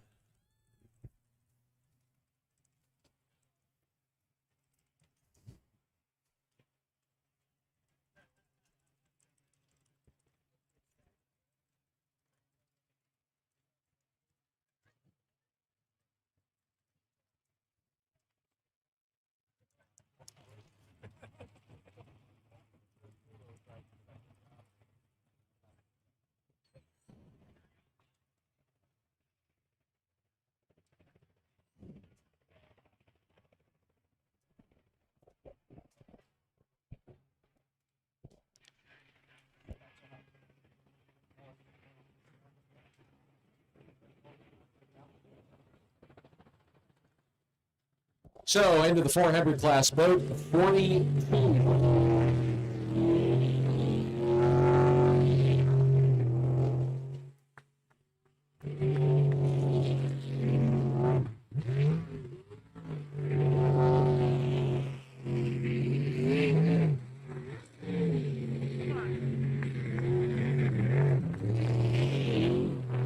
Straight sideways, Dan Hatch, Wendy Empty. Part of the Pelican Racing team.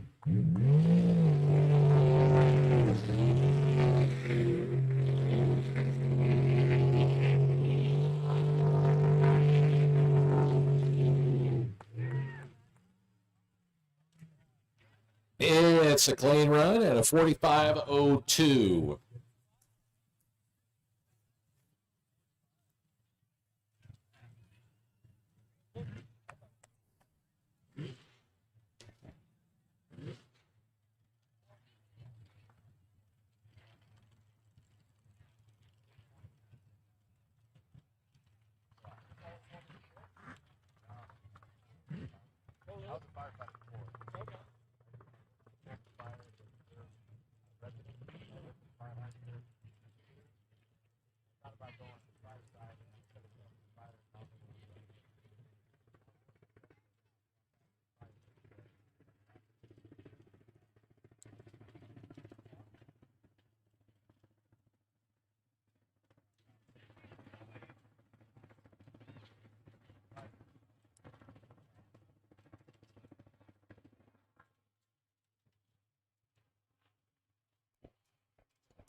So we have rolled into the 400 class, just kind of taking a look at the past run. The Jolly Rogers 146B boat put down the fastest time in the first qualifier with a 40.81, followed by boat 47, Gold Rush, with a 41.08. And then boat 156 had a 42.43.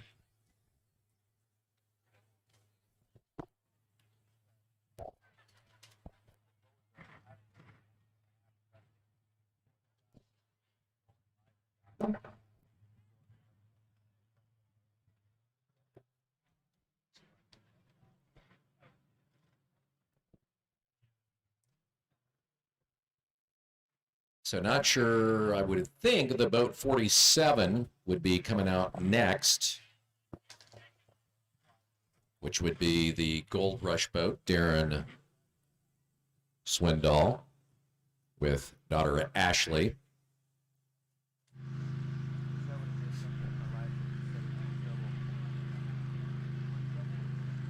And they're pulling out, so they probably are going to be going on a 5-minute clock.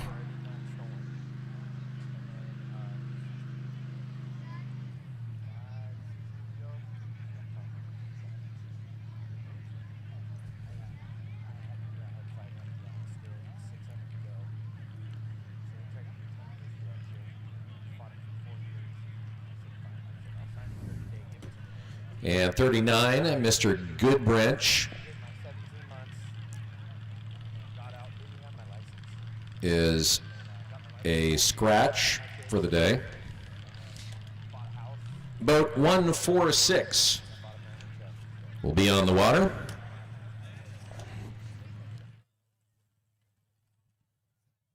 This will be 146B.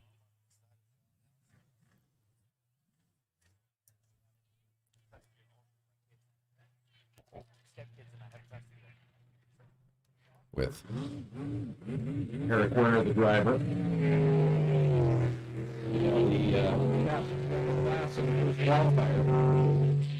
Now right here, he's going to come through and he's going to be picking up his own weight.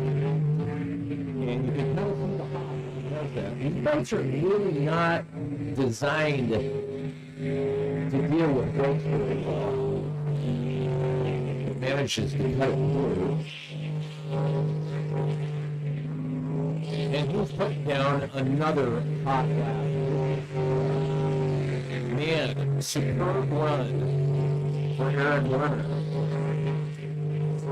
Definitely has the 400 class boat dialed in. So a 41 even.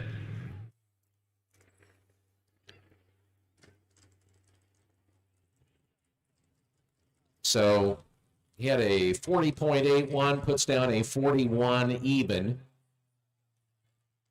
with boat 47 on the 5-minute ticker.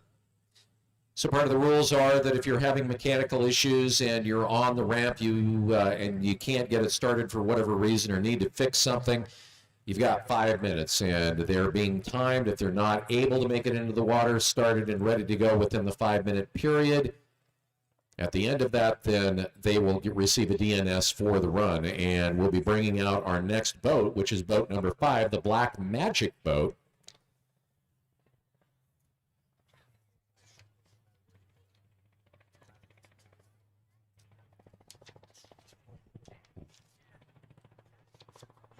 So definitely kind of skipping around here today.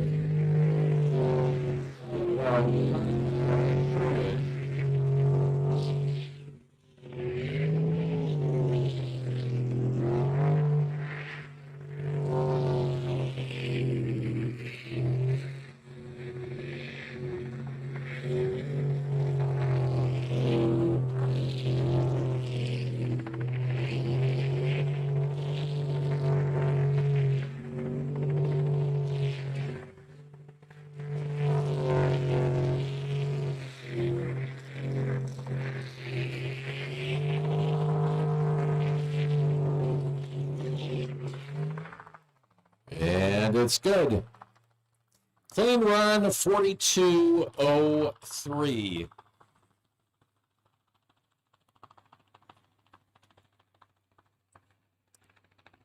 And he carves off about 9/10 of a second from his previous run with a 42.03. Yeah, about 47 now on the way.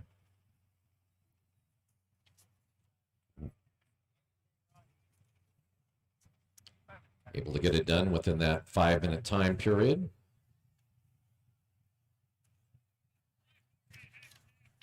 Had a nice smooth run on his first go around.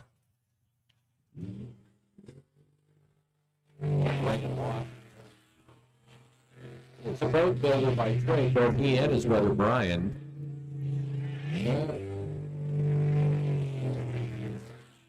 And he gets the DNF. So he'll bring it in.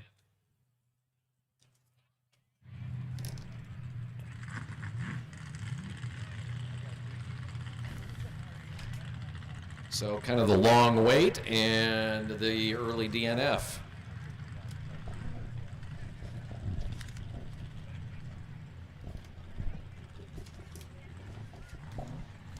That'll bring us to boat number 12. That's our bank shot boat. Daryl Healy. He started racing back in '97. And his navigator, Michael Ostrom from Duval, Washington. He's been a longtime sponsor of the bank shot boat.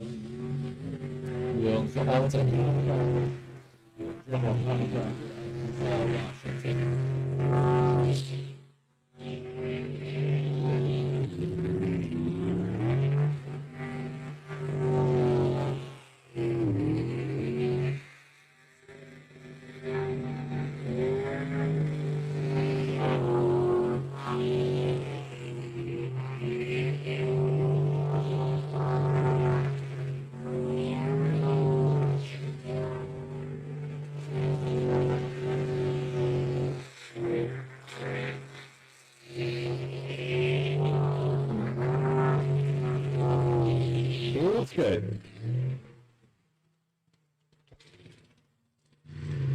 44.21.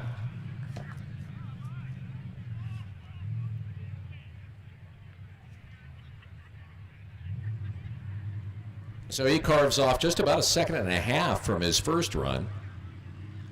It's definitely stepping up on his Q2 run. Waiting for Loco 21 to drop it in the water with Larry, Sammy's dad, driving this time.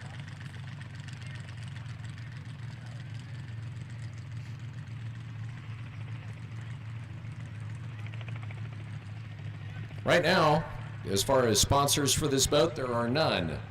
And in my notes here, I received from them, it says sponsors to thank. Hello, anyone want to come aboard? So if you want to sponsor a boat, they need a sponsor.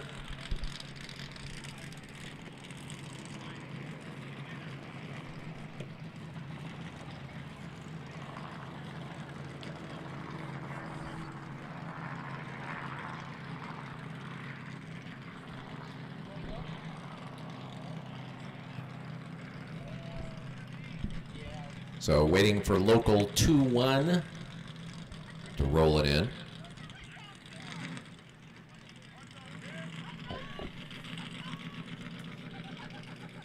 They had a DNF in the first go-around.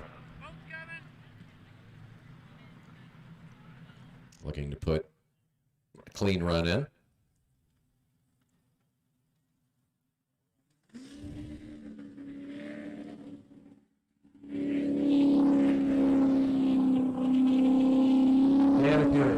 Boat 68, did not start, a DNS. If you're keeping track on the back of your programs, note that you got a DNS on that, not a scratch, a DNS.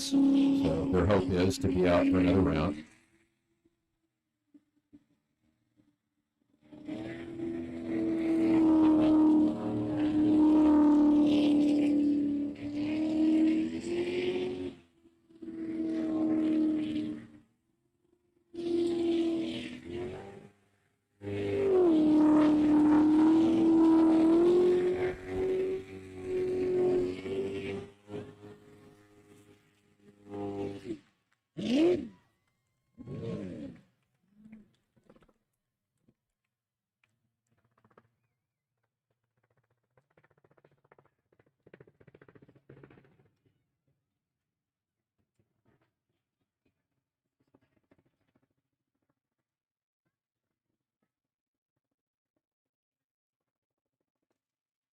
So clean run for 21 and 5184.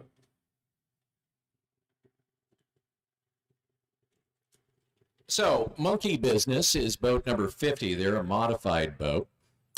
And they wanted me to make an announcement, and this goes to show you what sprint boat racers are like. They're throwing out a public thank you to Pelican Fueling, the Pelican Fuel boats, for coming over, helping them out, and help fix their boat.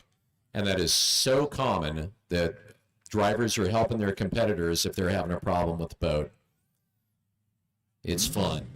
All right.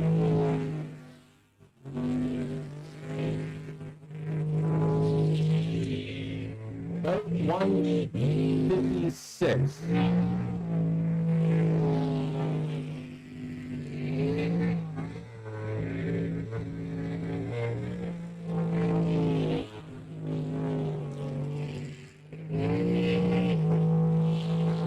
Steven says he hates that. And a lot of drivers do have an issue with it. Still a good run. Going here for bad influence.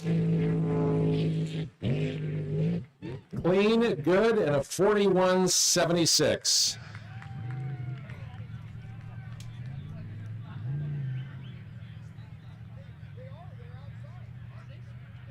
So they shave off a good chunk of time. They had a 42.43, now a 41.76. So a good run for Stephen and Lisa.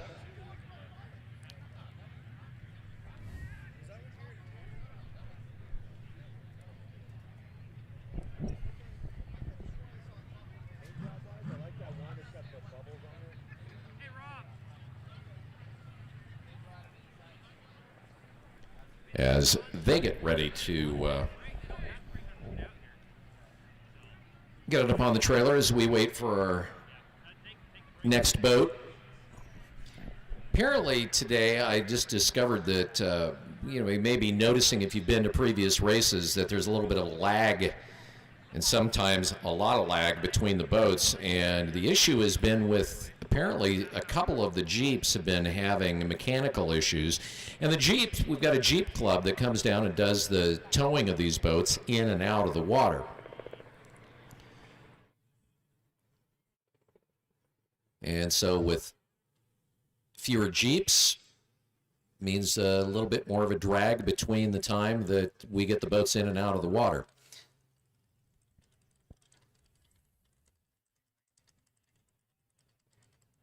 Next up should be Livewire.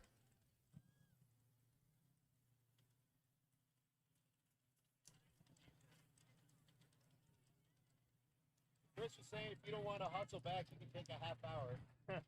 Actually, 68 would have been next up, but they took a DNS for this go-around. Hello to Dylan Cummings watching. Your folks are here. I talked to him last night.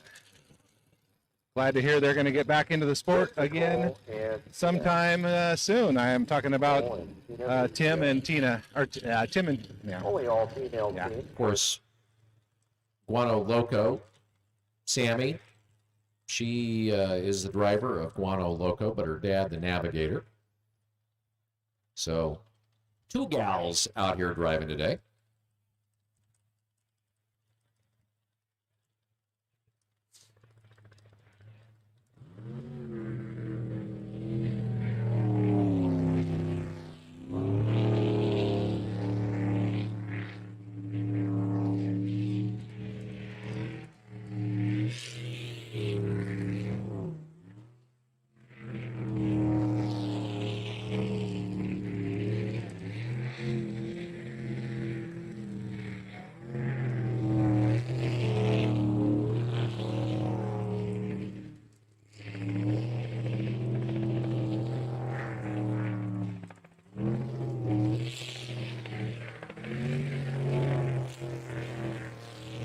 Being only the second race ever for Nicole.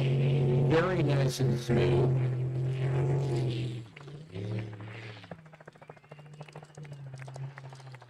And a clean run with a 48.46.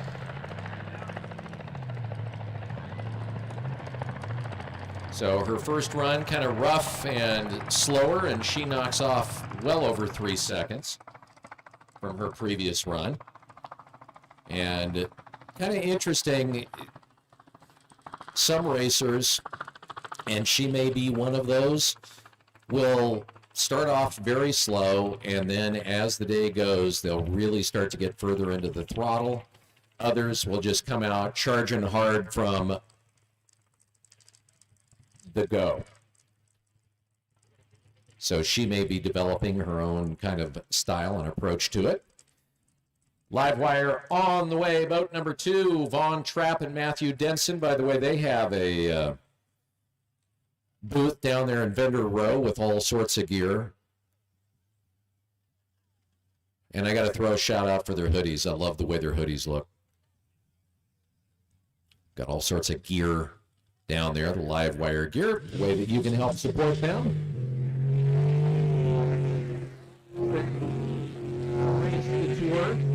Vaughn coming out a little bit more aggressive than he was in his first go.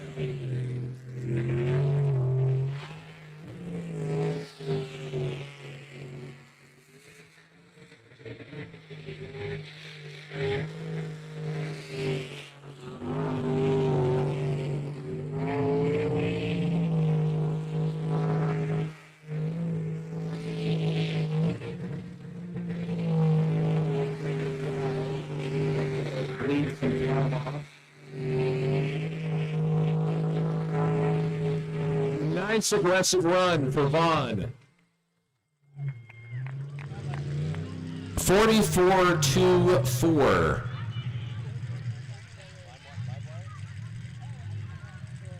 He shaves off 0.6 of a second from his previous run. That is best to this point. And that'll move us into the unlimited class.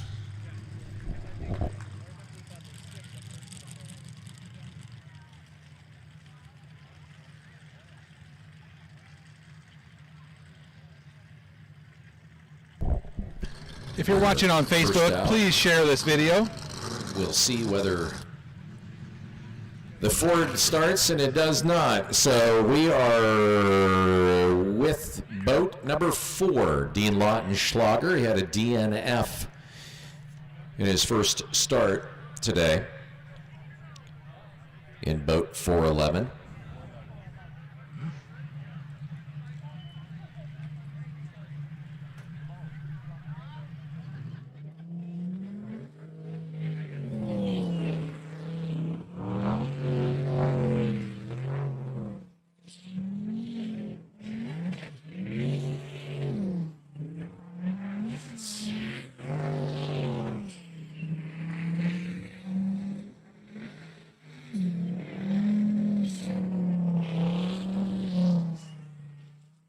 And a DNF.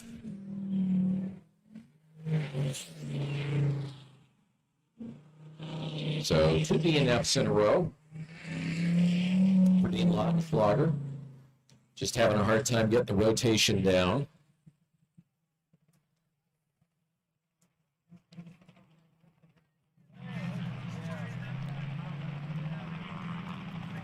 And that'll roll us into about 69 overkill.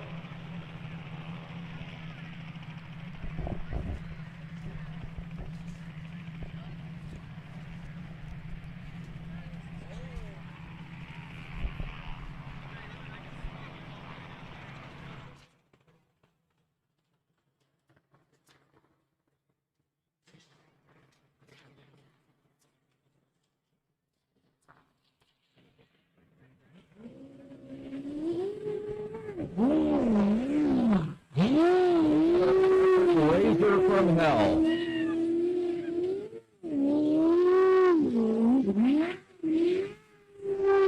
Down the road caused by all of his headers were going down into one pipe.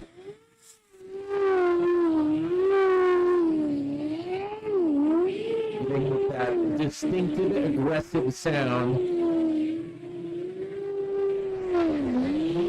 All in. And it's good. Clean run, 37.52. Actually, 3751. So 37. Okay, through 37.52. Third time's a charm for me. I'm numbers dyslexic. So good run once again for Dennis Hughes, obviously laying down the time, and the boat 2 beat. With boat 9, 6 stars and stripes, Burt Roberts and Amanda Vestal. After just about a decade off from racing, Burt coming back in the unlimited class.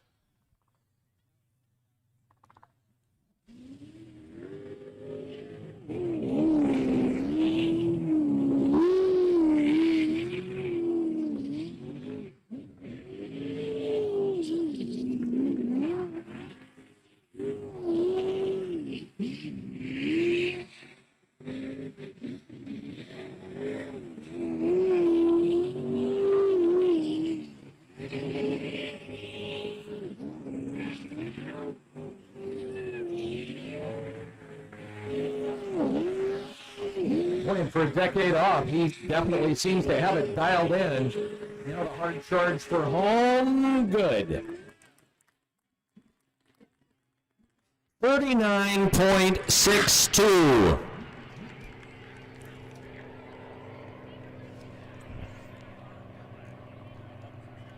$39.62.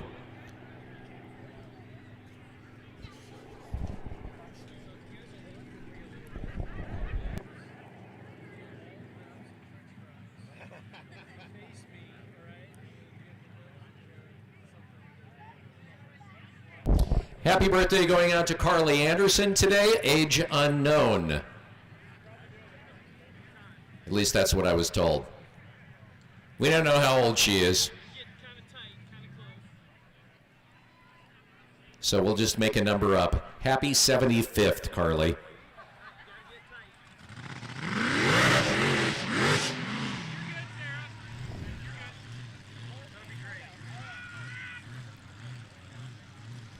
And you just heard boat 711. Grumpy old buzzard fire up. With a grumpy old buzzard behind the wheel, 75-year-old Lee Rice.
And he gets it done. Clean run and a 46.67. Hopefully that doesn't blow your speakers. It sure blows our eardrums every time he runs. So he shaves off almost 3 seconds from his first run. And it looks like that boat 49 will get the DNS. That did not start. The Ford.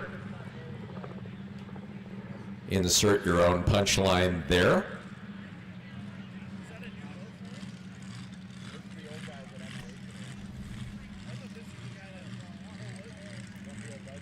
And that'll get us into the Q3 with with boat 29, warming it up. Hammer time at 29A.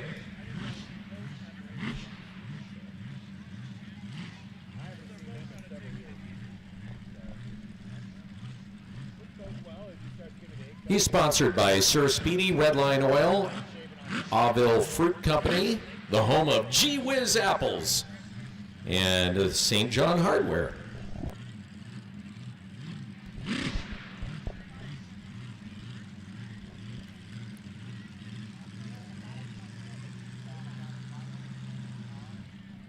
I just like the fact that he's sponsored by Gee Whiz Apples.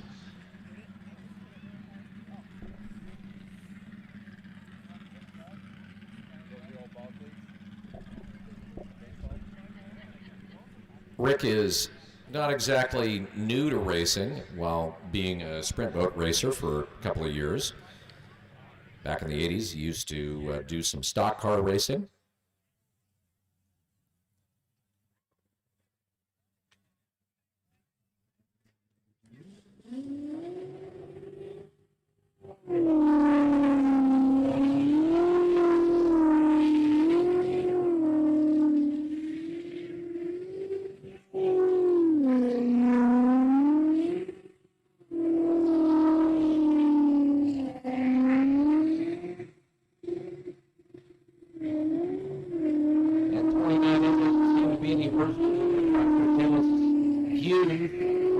The second qualifier.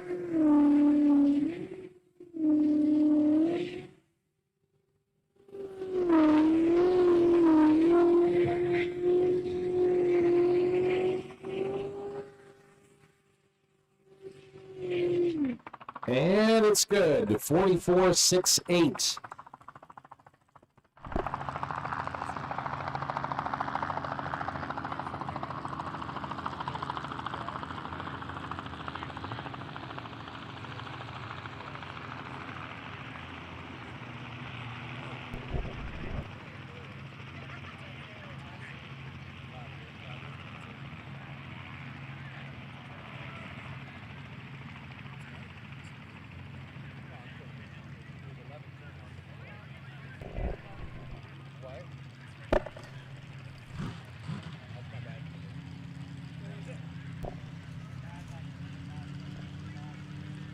Boat 623, fear not. Warming it up. And it looks like for the first time today, we are going to see boat number 50, Monkey Time. Again, they threw the big shout out to the Pelican team for helping them get the boat running.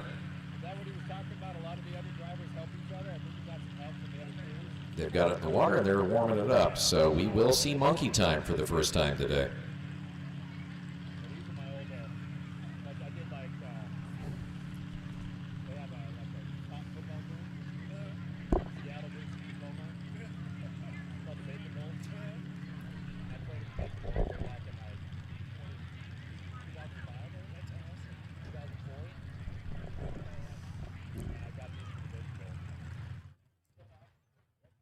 And the fastest boat in the class off the trailer. At least so far today.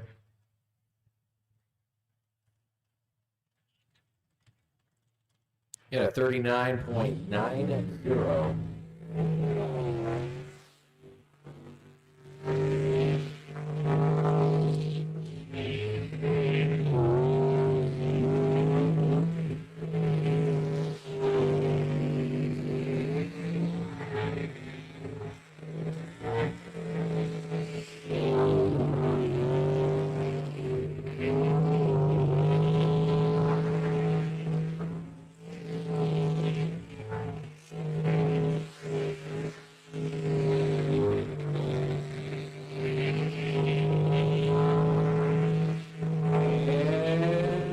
It's good.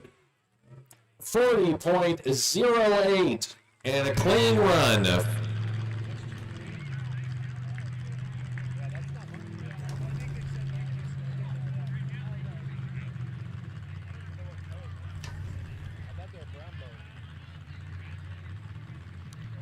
And 40.08 was the exact time that he had in the first qualifier. His fastest being at 39.90. Another one of those boats that has a pretty cool booth down on Vendor Row, whether you're looking for tank tops, t-shirts, their awesome red sunglasses that I love, hats, all sorts of good stuff. I'm not sure whether they're going to be giving away the giant wrench or not. They have a giant wrench that they've given away from, or given away, where he fabricates them.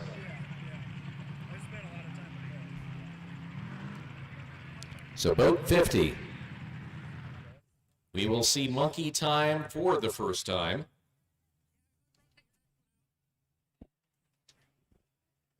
Mark Toombs, the driver. Mimi Hensley, his navigator.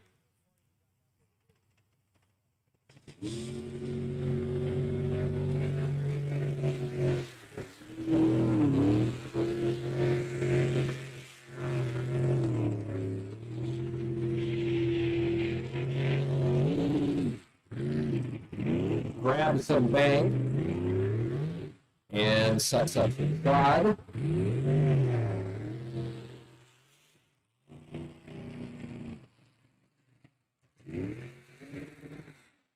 And would that be the slowest wreck today, or was it Guanaloco? Do we have a tie for slowest wreck of the day?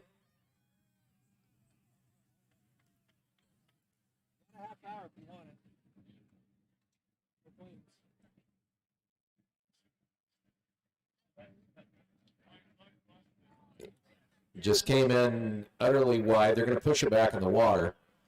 We'll see if he's able to get it started.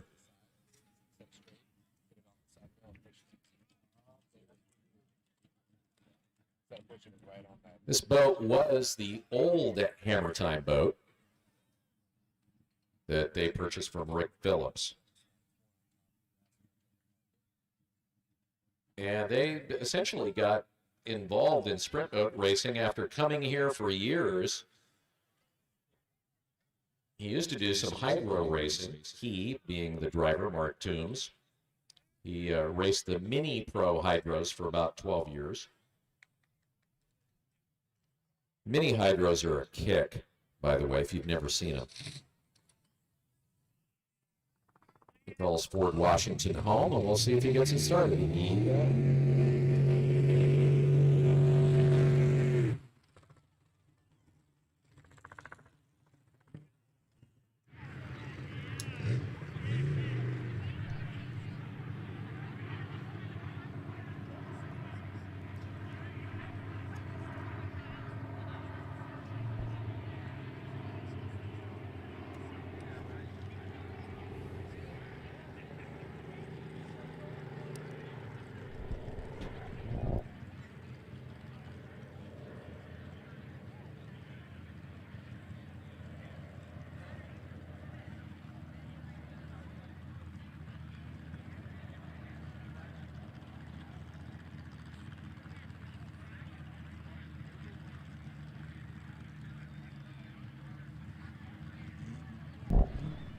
Boat 86 on the way, Juggernaut, and a 41.65, Jason and Samantha Christ, out of Burley, Idaho.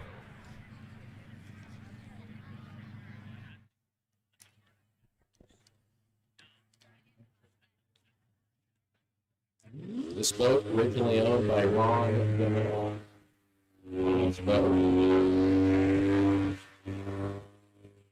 Really wide on that corner, and yeah, just came in too wide.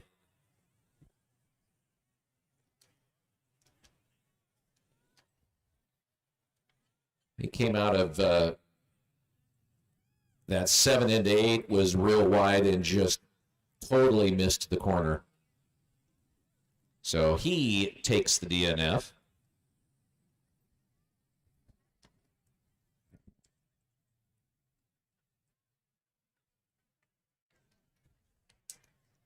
And they'll try to push it back in the water, get it started, and get him out.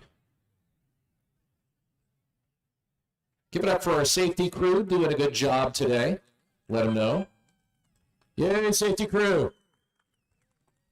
Go, safety crew. Definitely getting a workout. All right, we need to check in with the beer garden. Everything going okay over in the beer garden? Okay. Everything going okay over here in the not beer garden? Nicely done. Nicely done. By the way, if you're going to be going over there, Odom, of course, supplying the beverages. You'll be able to get Slough Brew over there, a nice American lager. Also, they have Coors Light. And a reminder, if you're going to be over there imbibing a lot, don't drive. Of course, Washington State Police, local county sheriffs and the like will be out watching for folks that are not being safe behind the wheel. So make sure if you're going to be leaving here today after the race, you have a designated driver to get you home. You're going to be enjoying the fun in the beer garden.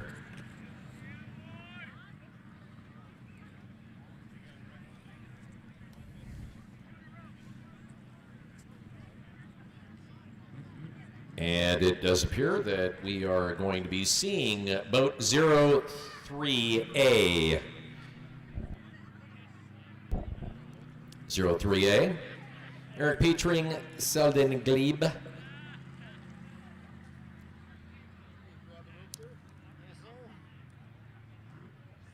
And this has to be, I think, probably the oldest hull on the course.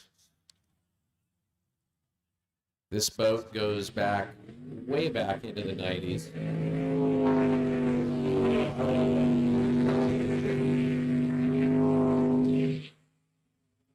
Wide on the same corner and almost bits it as our last boat.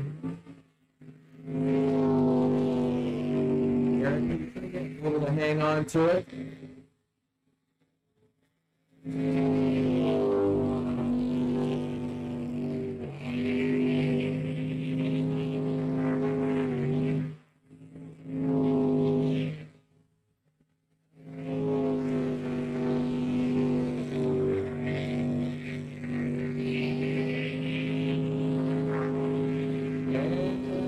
Brings it home.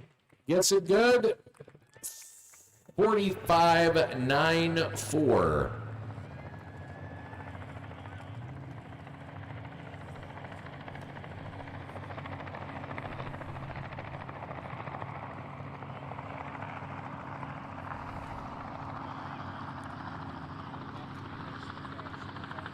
That should bring us to boat number 40, Blue Bayou.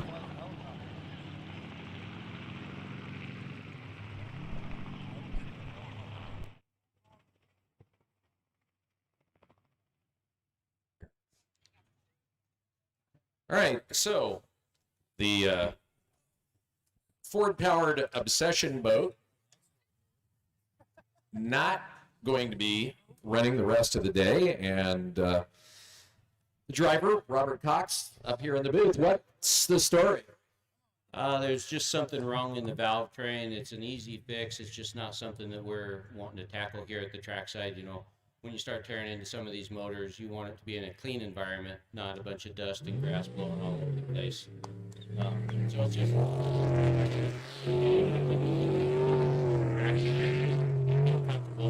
not putting the motor at more risk by doing it. Makes sense. Our current boat out is body.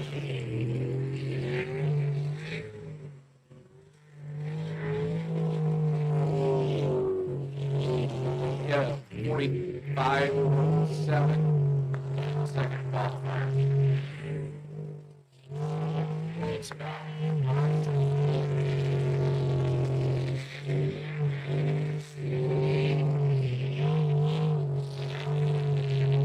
It is good.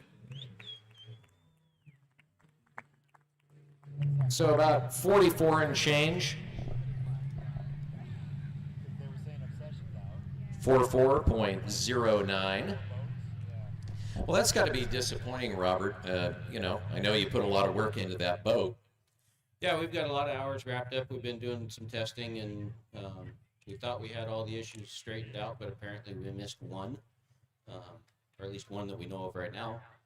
But again, it's a nice, easy fix. It's just something that we don't feel comfortable taking on trackside. And it's heartbreaking because I want to put on a show for all my fans and my sponsors that are here. And unfortunately, we don't get to partake in this event. It's heartbreaking.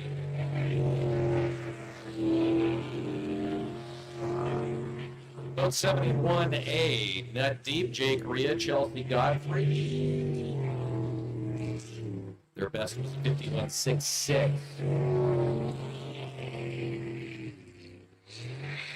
So since you're sitting up here, Robert, this boat in particular bounces a lot. What is the reason for that?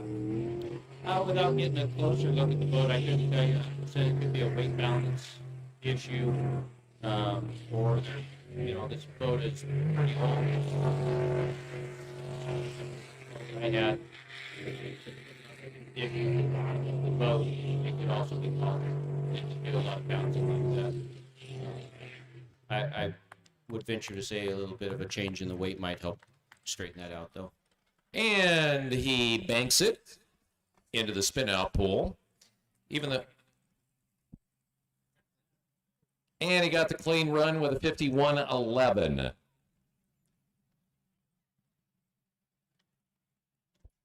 So they'll push him back in the water.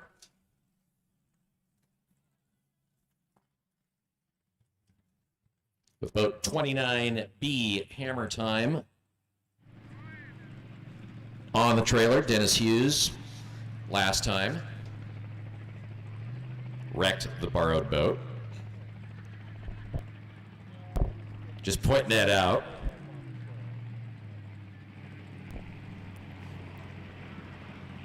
Yeah, alternately, you hate to see that when somebody borrows somebody's boat and wrecks it, and then on the other hand, it does just, I guess maybe it's just the dark side, kind of makes you smile a little.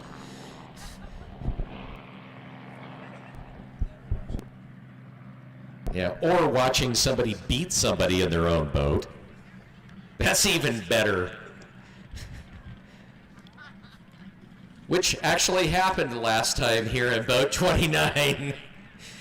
So it's not like it hasn't happened before. By the way, if you if you've been a fan of Robert over the years and Obsession, you can head down to the booths down there. You got stuff down there for sale, don't you? No, he doesn't have stuff for sale. Scratch that. Don't buy any of his stuff. We may have some of his gear to give away. So Dennis Hughes out here. That's where he wrecked last time, hanging on to it. Obviously, wide on that corner. Fine this go around.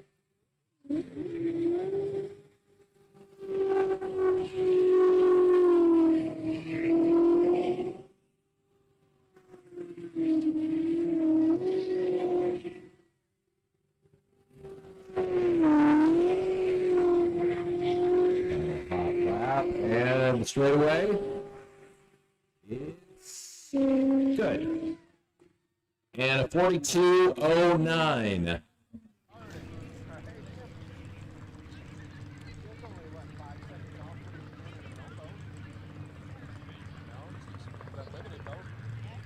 .09 and a clean run for Dennis and Jennifer in 29B. About 2 seconds faster than Rick Phillips' best time in the boat. Actually, 2.5 seconds.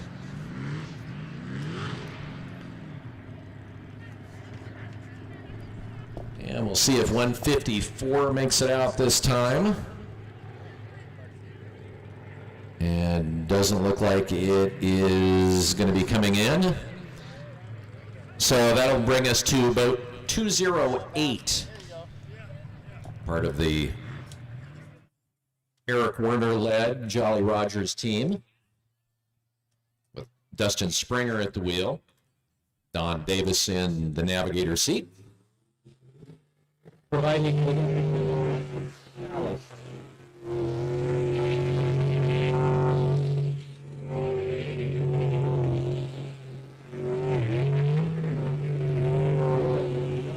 real well all day long.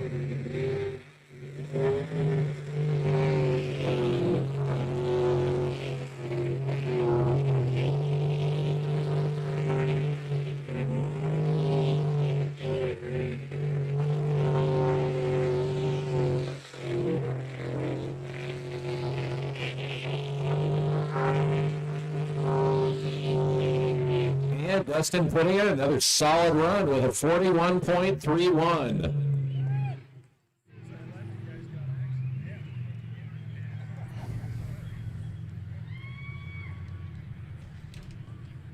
Dustin out of Coeur d'Alene.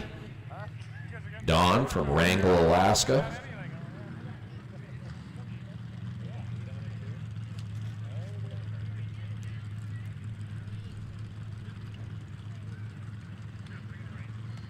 And 03B on the way with Selden Glebe, the driver, and Eric Petrie navigating, so they swap seats. It's actually Selden's boat.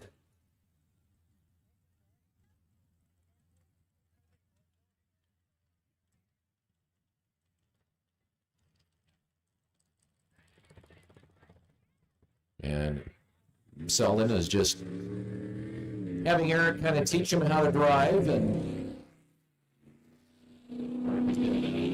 for a while.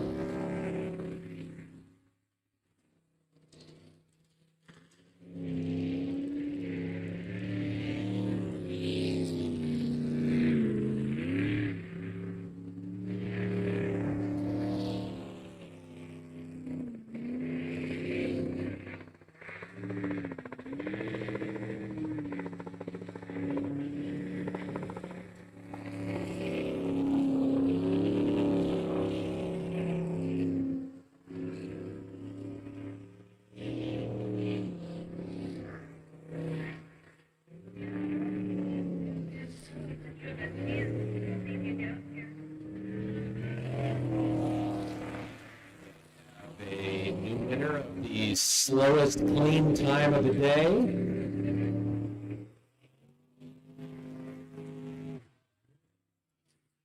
He gets his first clean run ever. 66.53. And he ditches it in the spin out pool. All right.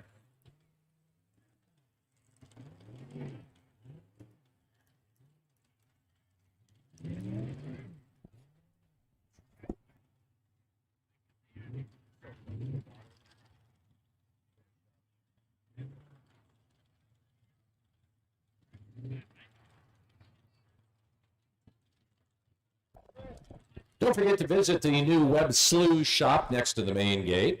Get your ultimate Webb Slough fan gear, t-shirts, tanks, hats, hooded sweatshirts, mugs. They've also got their fresh ground Slough Brew roasted coffee, which is delicious. I like the dark roast. It'll grow so much hair in your chest you'll look like a shag rug. Drop on by and get your souvenirs there. Overkill also has a swag booth over on Vendor Row, as does Jolly Rogers Racing, Livewire, and Fear Not. And don't forget to stop by Flirt with Dirt. They have the latest off-road Vixen and off-road gear. Stop by and check them out. The off-road Vixens love being a part of the Slough. Been here for several years now. Also, racing today brought to you by All Sport, serving Spokane and Coeur d'Alene since '84. Whether you need a street bike, a dirt bike, an ATV, a UTV, a snowmobile, a scooter, a personal watercraft, or a generator, you'll be able to get it. Polaris, BRP, Yamaha, Honda, KTM, Indian, all under one roof, located in Liberty Lake, just off I-90 at Barker Road.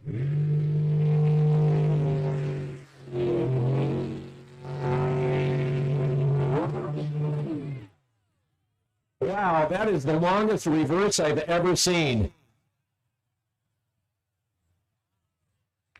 That is boat 907, which is up for sale. Just mentioning that to you in case, again, you want a little dicker room there. I have never seen a boat go that far in reverse. That was interesting. When I say going backwards like that, I mean the bow down, the back end out, and just going in a straight line backwards. That was weird. That was a first. So they got it turned around, and they will get it out. Oh, and here comes the Coast Guard.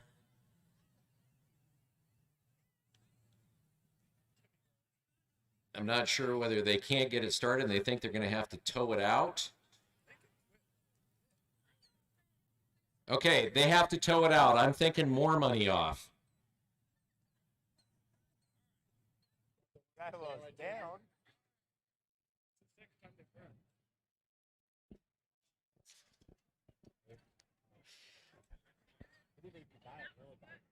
Maybe somebody will buy it as a humanitarian effort. You guys have been abusing this boat, man. I'm taking it off your hands. I feel sorry for it.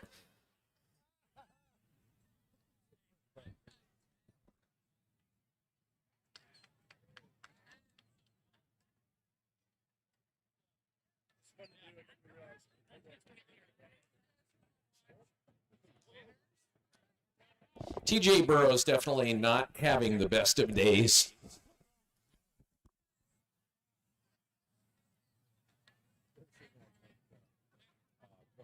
Yeah. We're all sitting like all five around and we're like, you know, they put something in the water. The water was gone. Up in the other tools.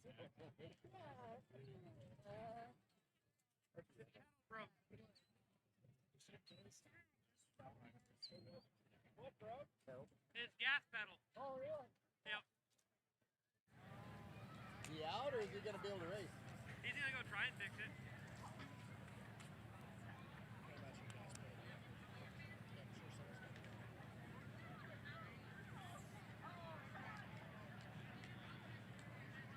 Is Joey going?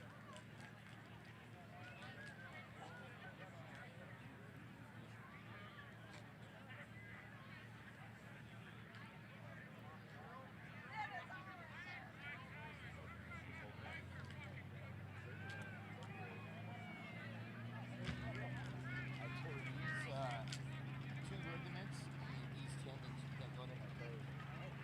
But I got it all super tight. I was worried about him. I wear limits.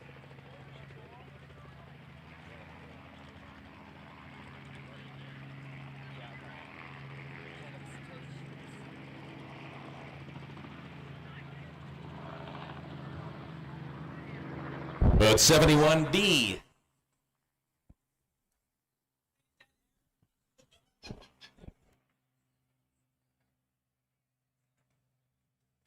Yeah. So 71B.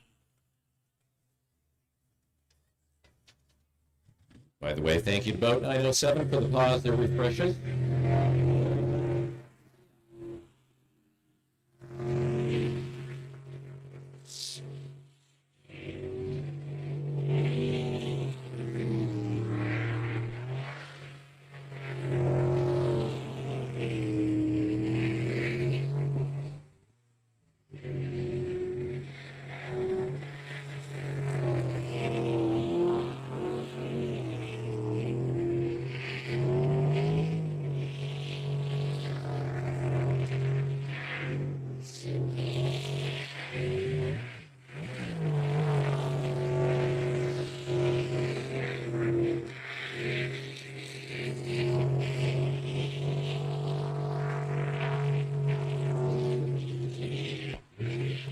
it's good.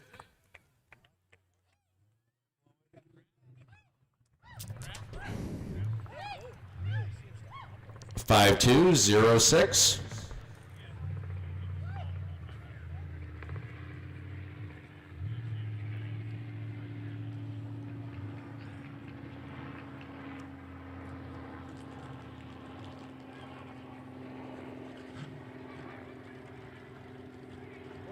And one of the owners of the track here, Amanda Webb, has a few words. Hey Slough fans, thank you so much for joining us on this beautiful August day. We are so grateful for you to come out to St. John and spend the weekend with us. Thank you to all of our volunteer Slough crew and state patrolmen and sheriffs and ambulance crew. We love you guys all. We couldn't do this without you. Thank you, Slough fans, for your loyalty and coming back to the Slough. We're getting bigger, we're getting better. And 666 Start Horse Racing.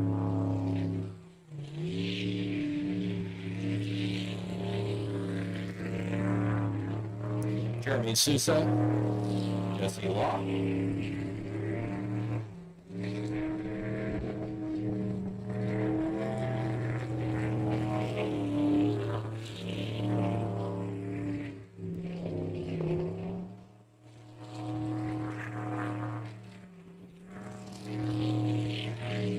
Jesse had a 56.5.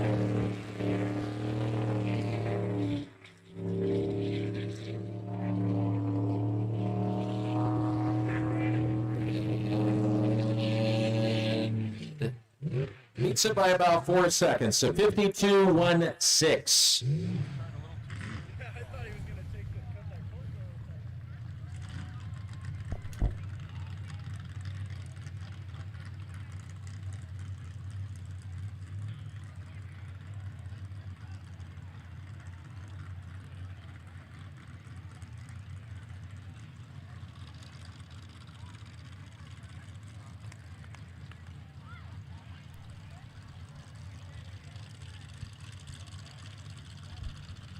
So next out will be Boat 199 Guano Loco with Sammy Steele driving.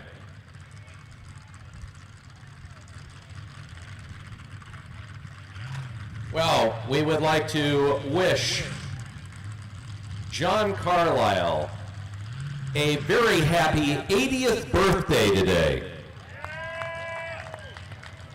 A retired Navy captain of 23 years. And a retired physician from Heller Bar, Washington. Happy birthday, John. Way to go, and thank you for your service for 23 years.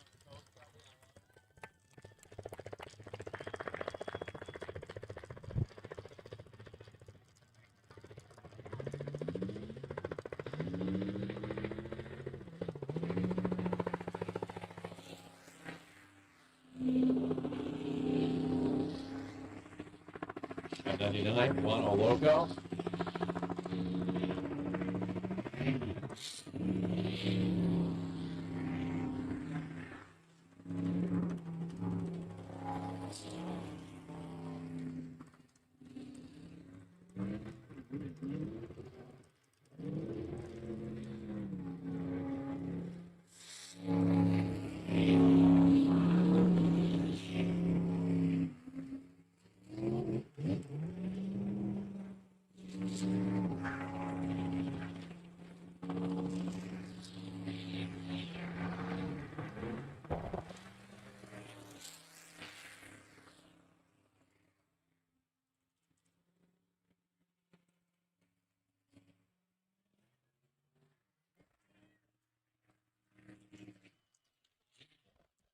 And she gets good.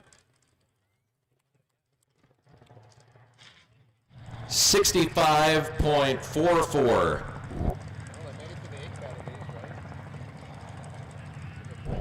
About 3.5 seconds slower than her second qualifying run. And that is going to do it for the modified Q3.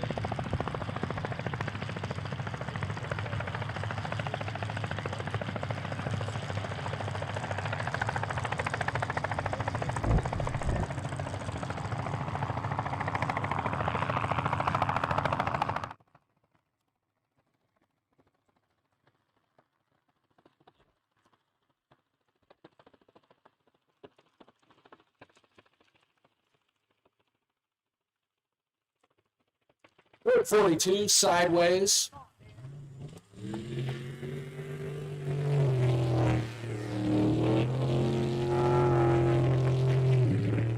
Dan Hatch, Andy Mathai, our Pelican team.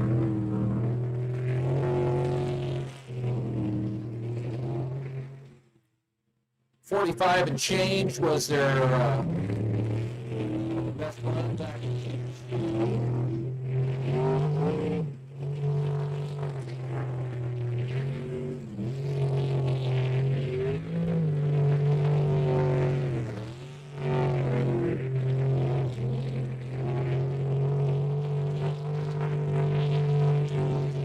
And it's good. 45.03.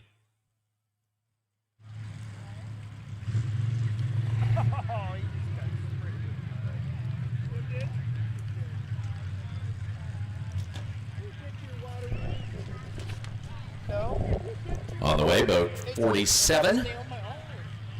Part of it. Team Bandit.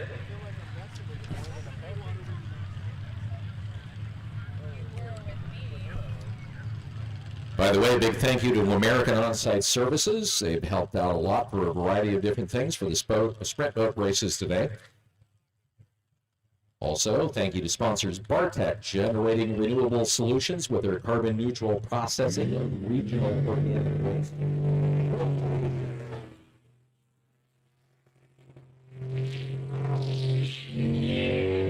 Gold Rush, Bandit Gold, Father Water Team, National Swim Ball. First race here of the season, took first place in Port Angeles a few weeks ago, taking first place again, far in the class, definitely getting some competition today. Nice speed run so far by Aaron.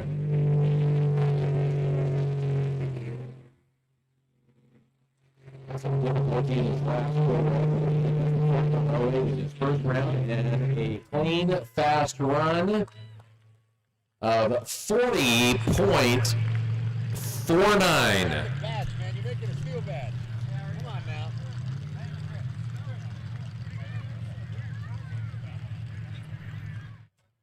So, looking back, that is the fastest run today in the class.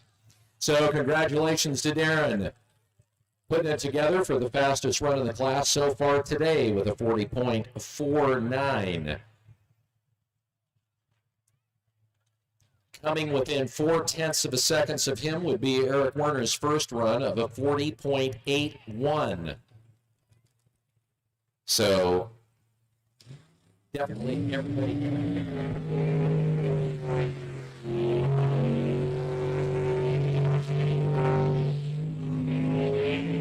Yes, he sure is the 146B. Eric Werner, the driving seat. Tina Huff navigating.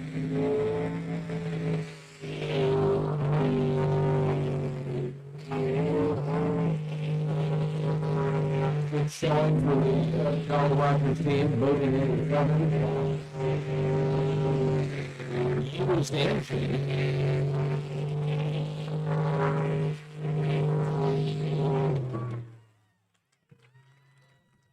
It's a clean run of 40.53.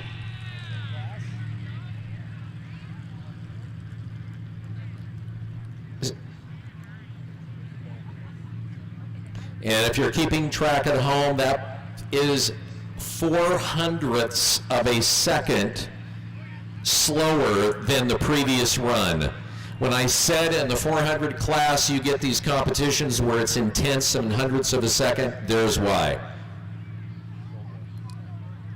Darren Swindoll with a 40.49 and Jolly Rogers Eric Werner with a 40.53. So tight racing in the 400 class with boat number 5, Black Magic, warming it up.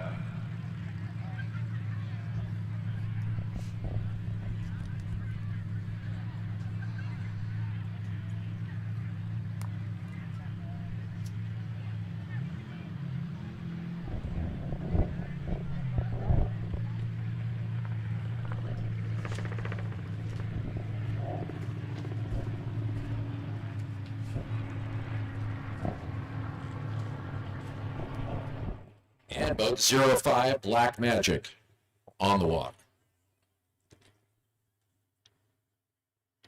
They've given him the name Captain Chaos this season so far. This boat has been rebuilt 3 times.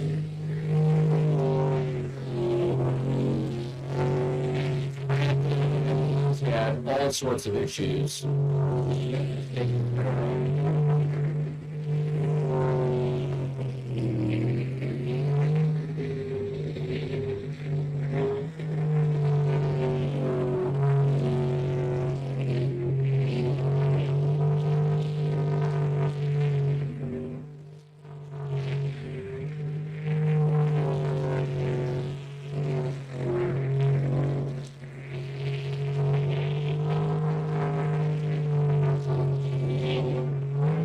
It's good with a 40.84.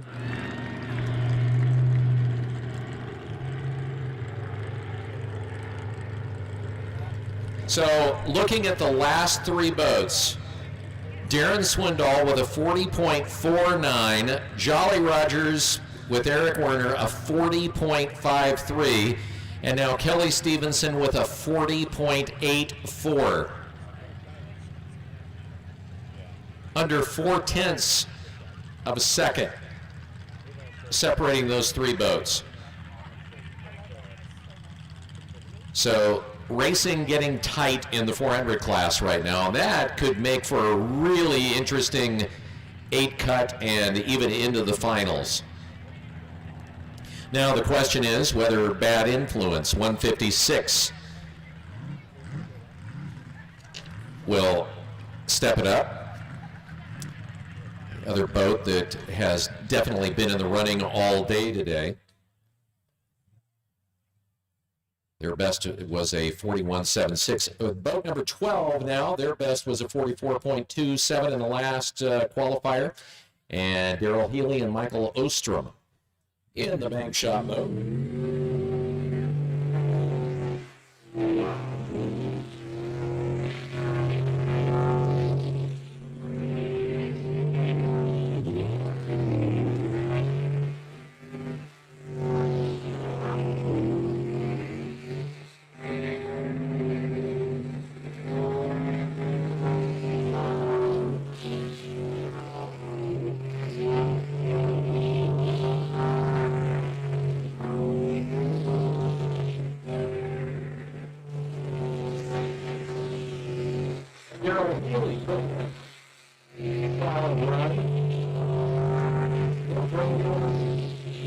With a 44.02.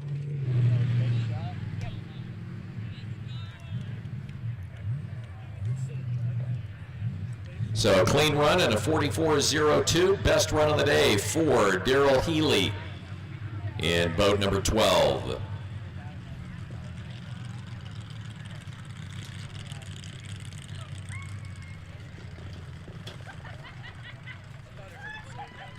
Boat 21.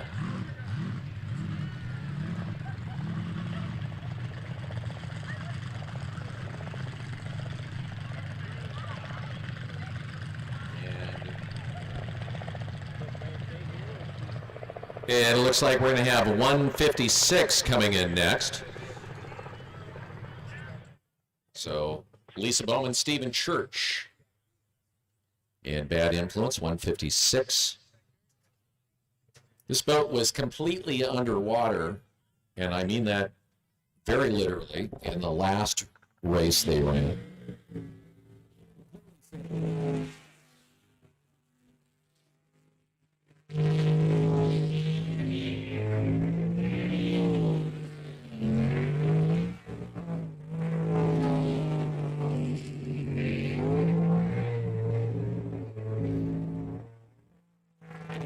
Run the fastest time in the qualifiers in this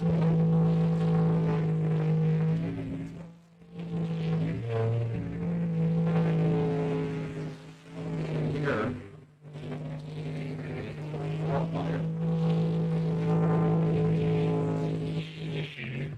And he puts in a 41.56.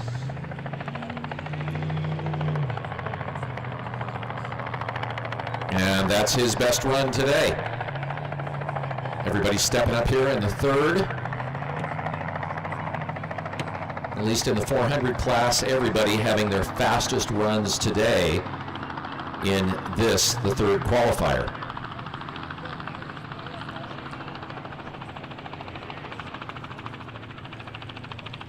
Looks like now we will see boat 41. Rolling in next. Still have yet. Yep, they just fired the engine up on it.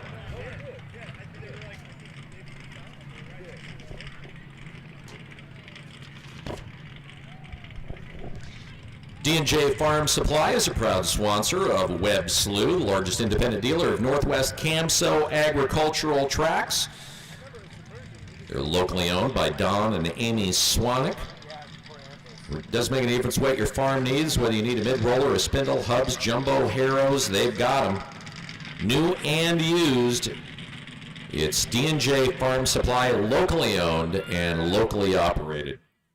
Also, Davis Office Furniture, proud sponsor of Webb Slough, featuring Soho small office chairs and home office furniture, desk chairs, everything you need to work ergonomically from home. Located on Sprague next to Rose Hours and University. Davis Office Furniture.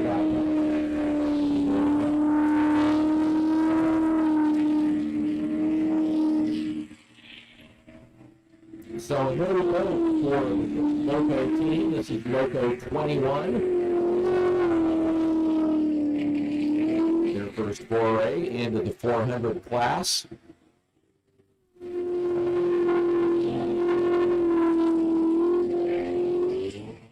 DNF with their first go around. That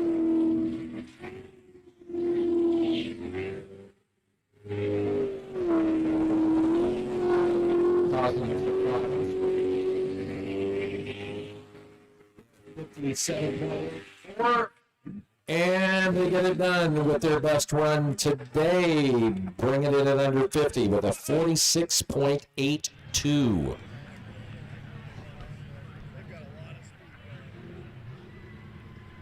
So a nice run for the Locos in boat 21, a 46.82. Their best in that boat was a 57, so shaving almost exactly 11 seconds off.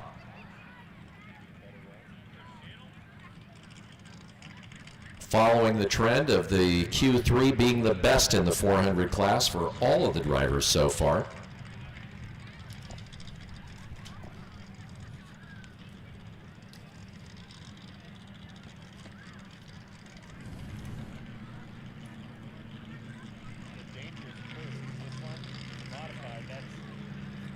.68 is a DNS for this round. That's the Steeman Kiwi. So they had take 2 DNSs, did not start. And waiting now for 146A, Nicole Brown and Tina Huff. And they'll be followed by boat 02. The unlimited class already starting to line up here. And 146, getting ready to go. Backing into the pond.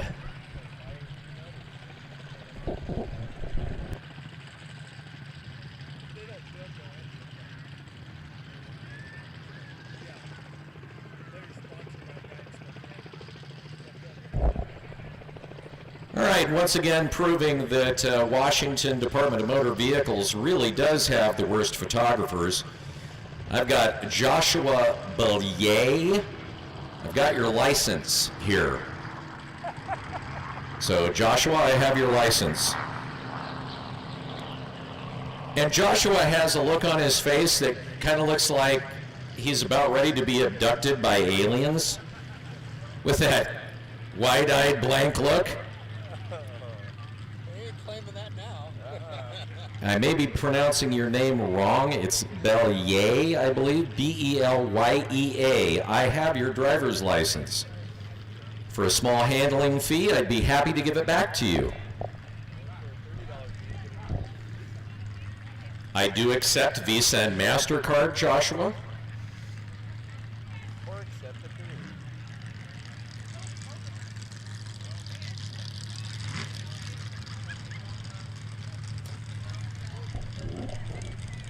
So, Joshua, if you're missing, well, I know you're missing your Washington driver's license. 146A on the way.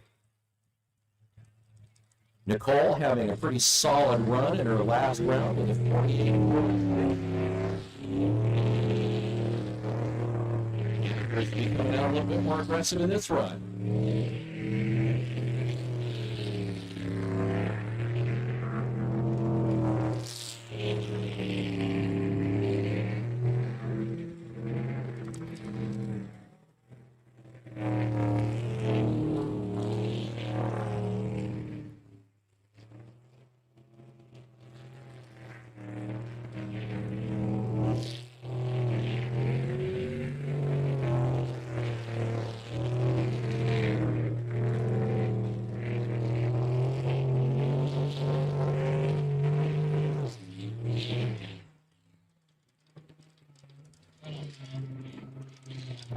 Clean run. And a 47.59.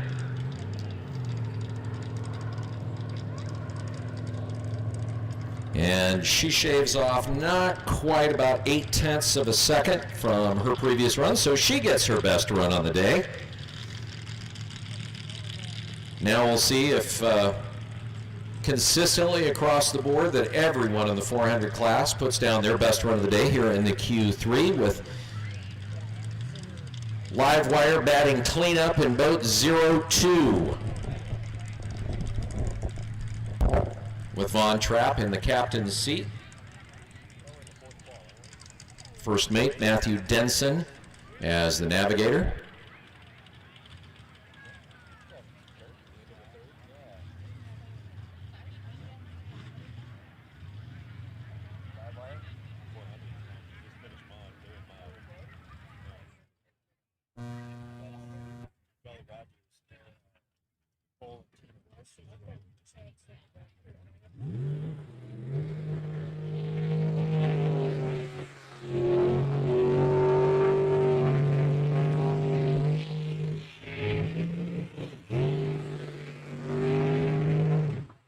Oh, and he broke the string.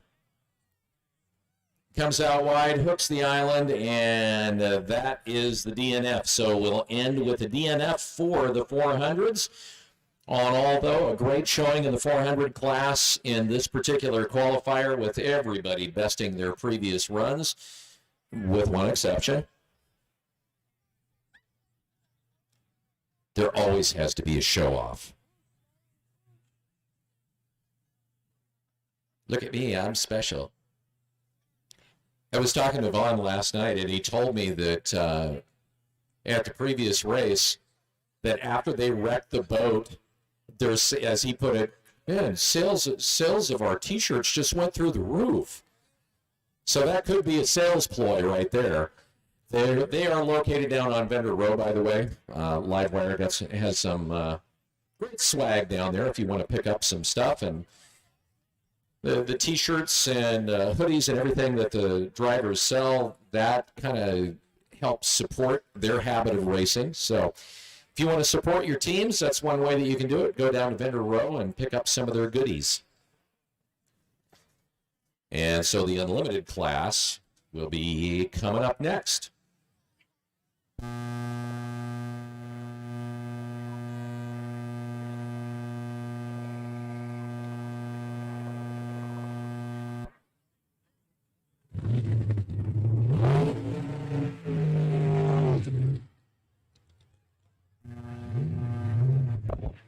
And coming up,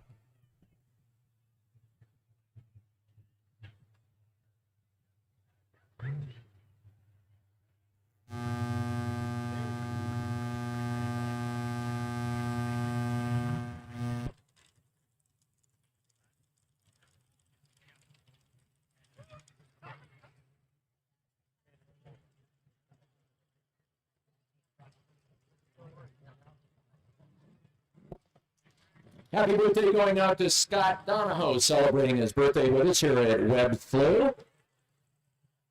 He is 66 years old today. So happy 66th. You'll be getting your letter from ARP. In the unlimited class, starting things off, will be Lon Schlager in number 411.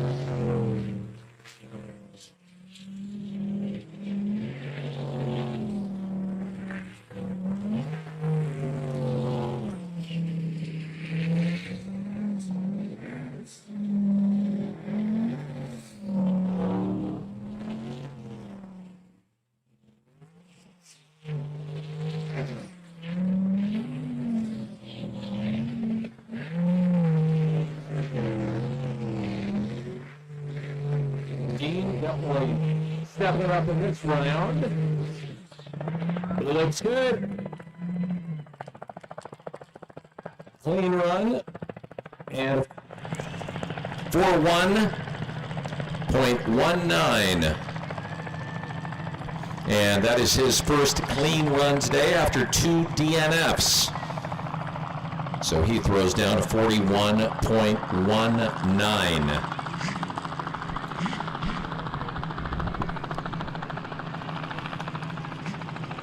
Boat number 49049 is a scratch for the rest of the day. That would be Robert and Amy Cox, the Obsession boat. So we will not be seeing them anymore today. Actually, we haven't seen them at all today.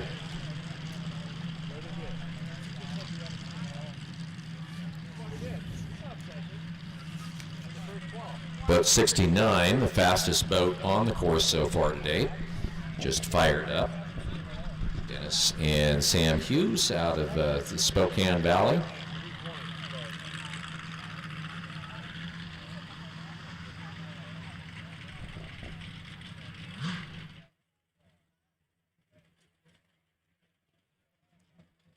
Driving a Pro-Charged 400 Chevy.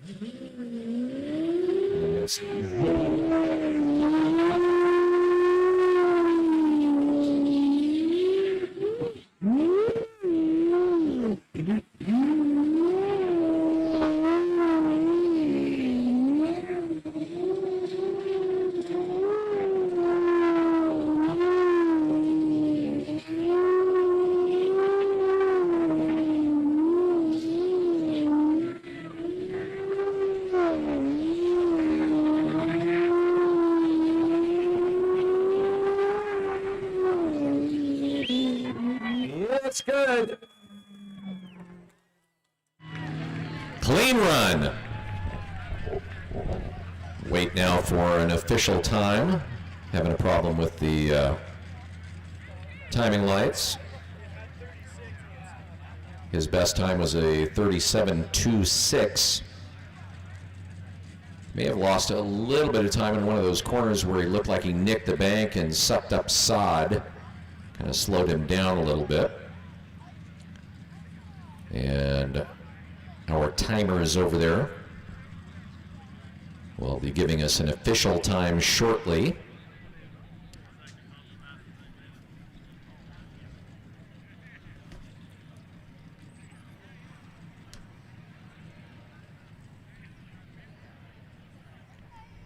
That was their best run today, 36.47. With Stars and Stripes 96 coming out.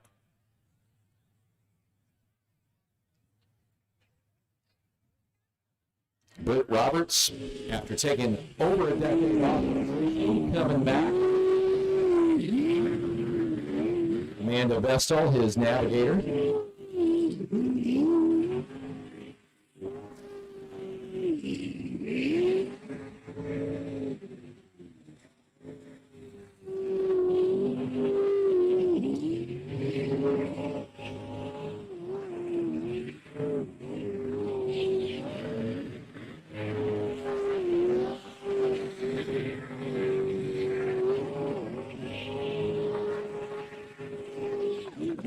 Bert absolutely chewing it up.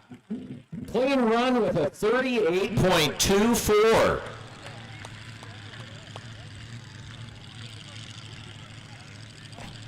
So he puts down his best time today with a 38.24. Still, Dennis Hughes leading the pack in terms of time in the unlimited class with our grumpy old buzzard, Lee Rice. And Karen Mesa coming out in boat 7-11. Lee, a pilot for many years.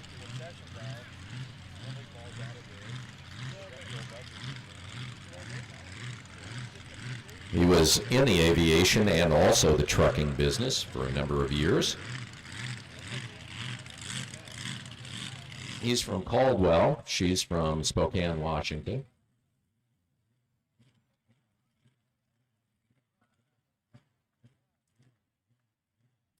Longest driver in sprint boat racing, right here. Gotta love that.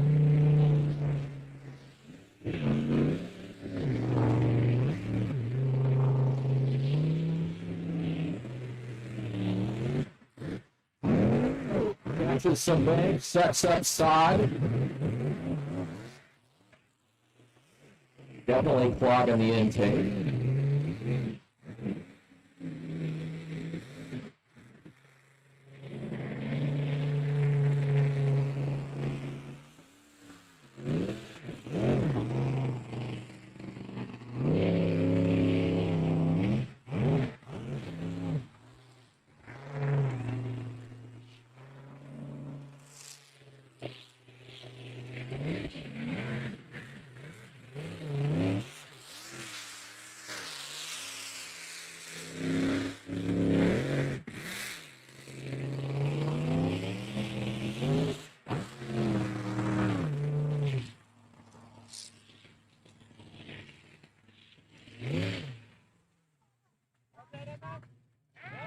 So 7-11 gets the clean run.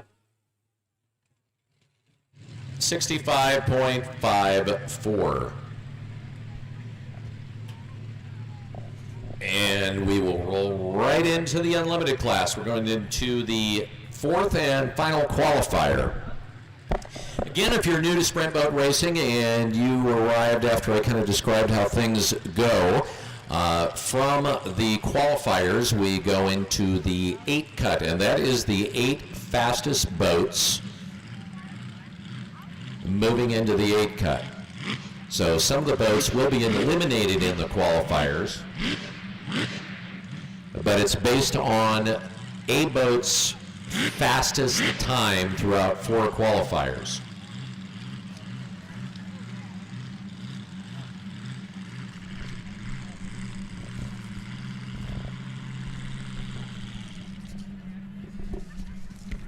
So the elimination round starts with an 8 cut, the 8 fastest boats out of the class. As in the case in the unlimited class where there is not 8 boats, all of the boats that we're running will make it in. But it goes from the 8 fastest, and then half of those boats are eliminated to the 4 fastest, and then to the fastest.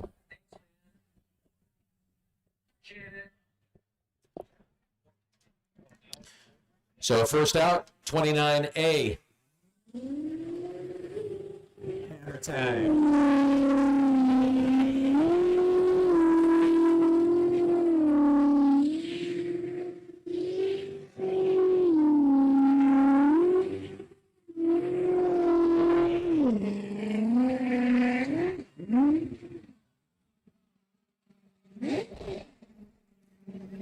He was running it more aggressive than he has the entire time, and then up there on the top island.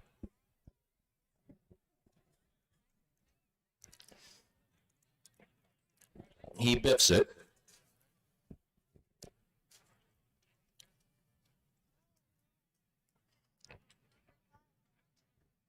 So, unfortunately, he will pull the DNF.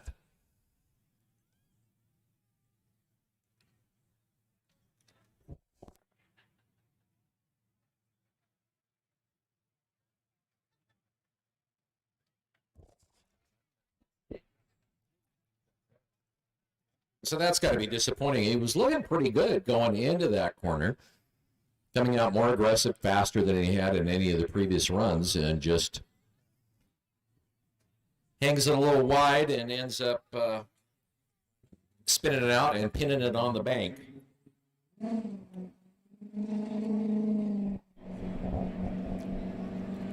So boat 623, fastest boat in the class, will be coming out next.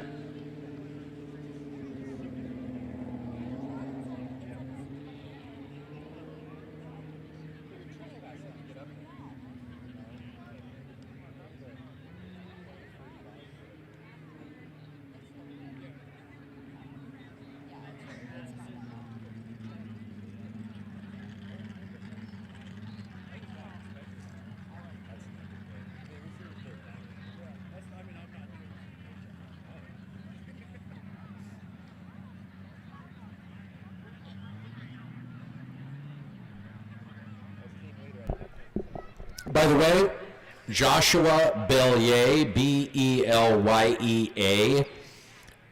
Your driver's license is in the announcer's booth. That's up here on the very top terrace, up by the VIP gardens. I have your driver's license.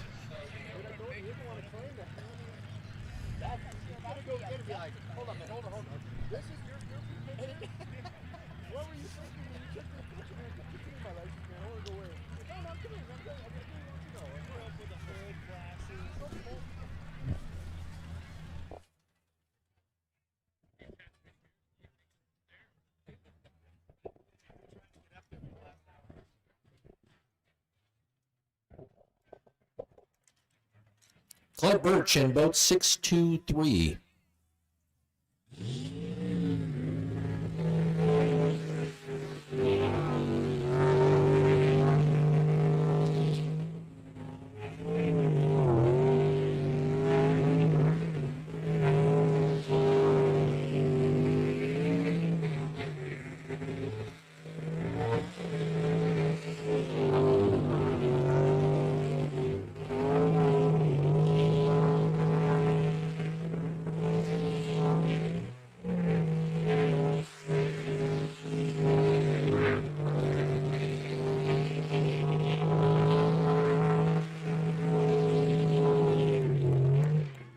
It's good. 39.90.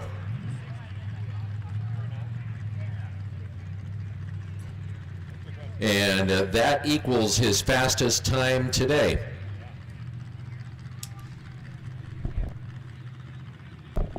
Interesting. These are his 4 times. First qualifier, a 40.08. Then a 39.90, then a 40.08, and then a 39.90. I say that just because it's weird.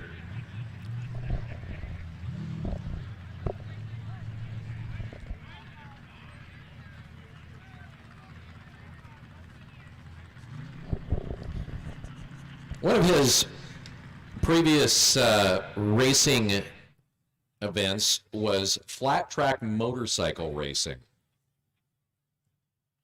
which, if you've never seen that, is like awesome. All right, here comes boat number 50, the Monkey Business boat, with Mark Toombs in the driver's seat.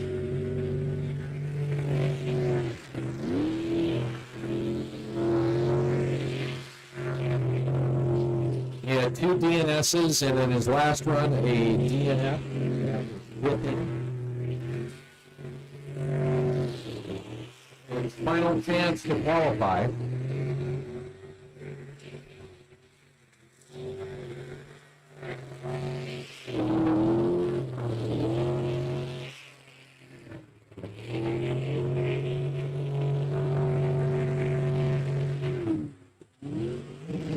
Wow, hanging on to it barely.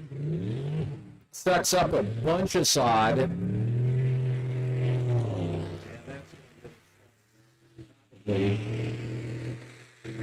Prevent him from likely from making it into the. He's going to have a time in excess of 60.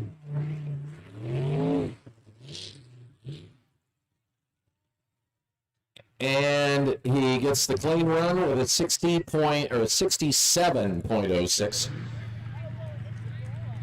6706, but he gets a time.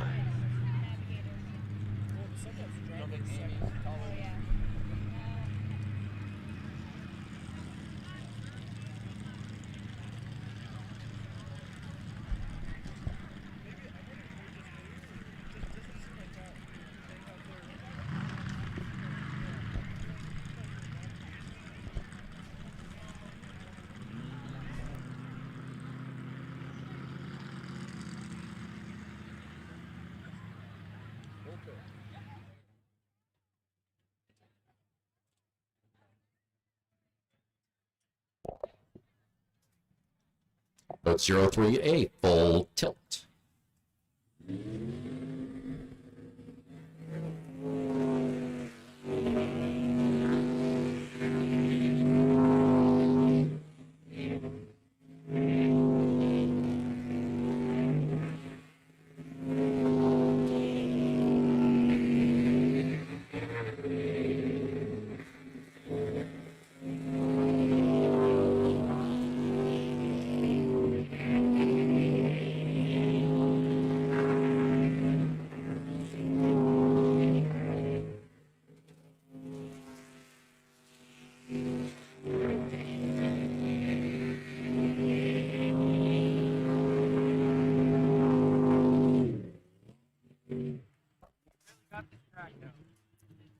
Clean run.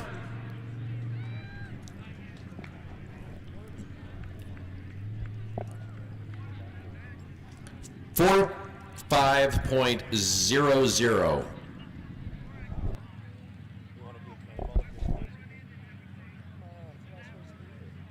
At the end? Yeah. And I would run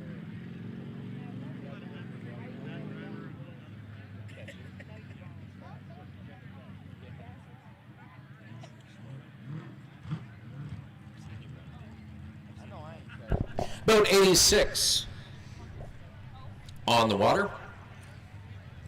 Juggernaut, they had a 41.65 in their second qualifying run. DNF in their last.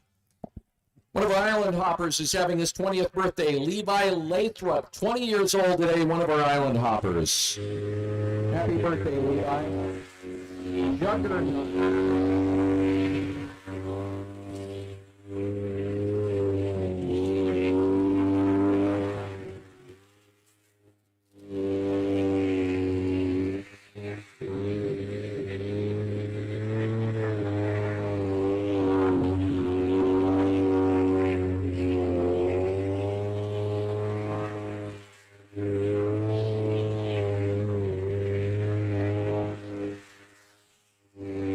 Nice aggressive run here for the Crisps. And it's good. 41.41. And that's their best run today. So, great run for the Crisps in boat 86. That was a nice solid run. And obviously their fastest one today.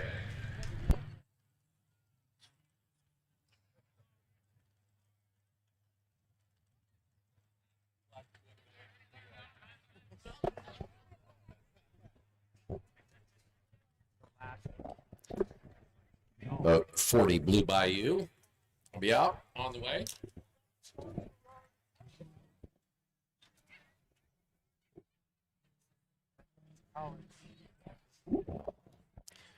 If you're looking for a new rig, shop Felton's Auto Sales in St. Mary's, Idaho. They'll help you find a quality vehicle at a fair price. You can visit feltonsautosales.com or give them a call at 1-877-FELTONS. The money you save could be your own. They proudly support racing here at Webb Slough.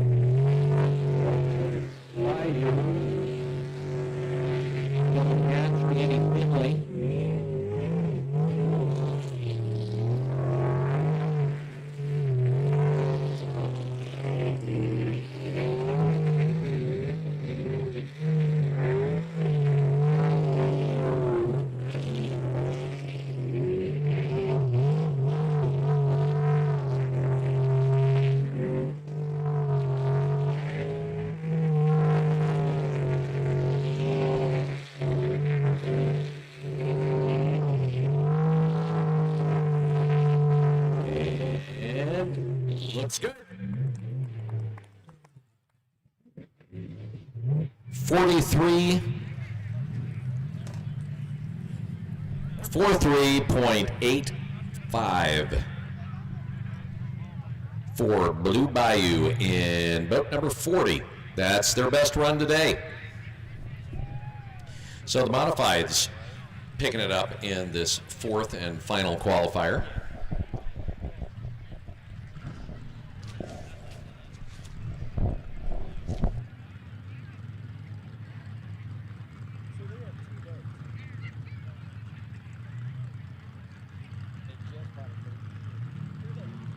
Construction has been around since 1978, specializing in building excellence.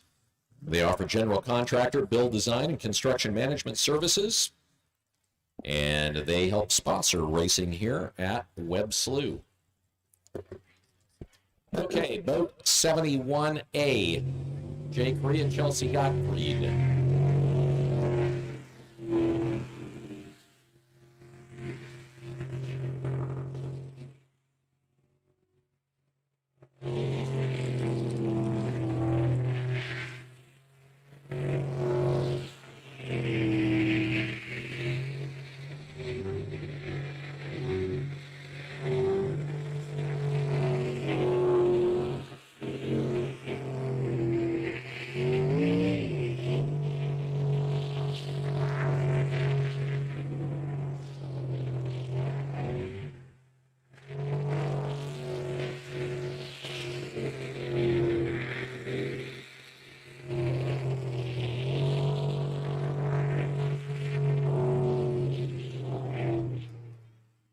And it's good.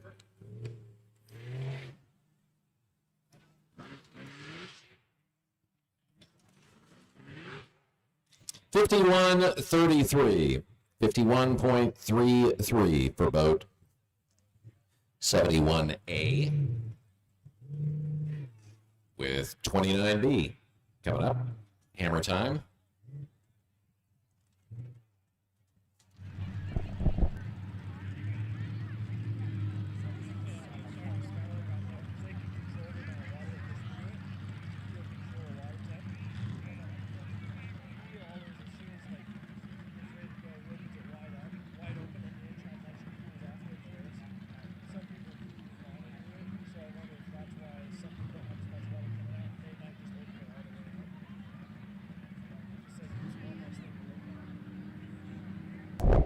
Man, everybody is celebrating their anniversary here. Happy 39th anniversary to Joe and Anna Flatt.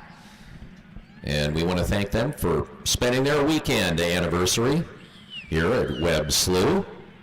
Also, happy birthday to Slough crew member Stephen Ingalls.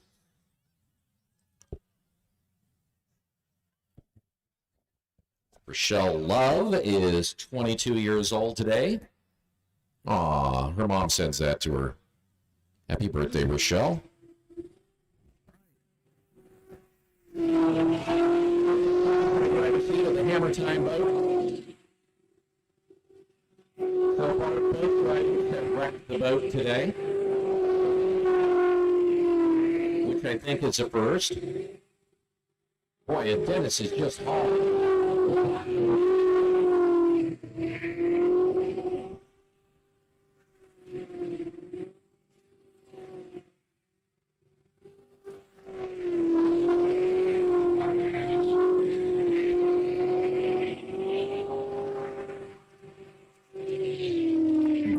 run. 40.48.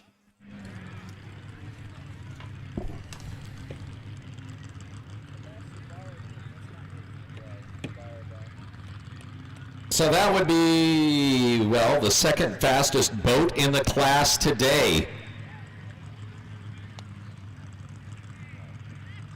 Yep.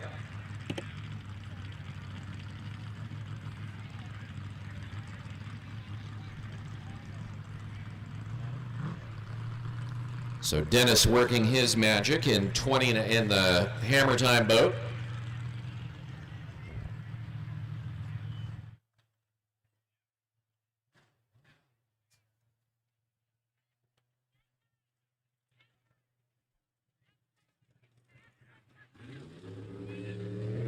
Yeah, boat 208.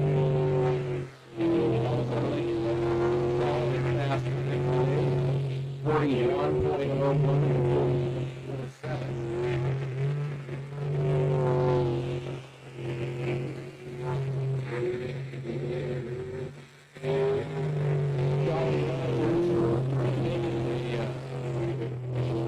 Showing the end of 1.5.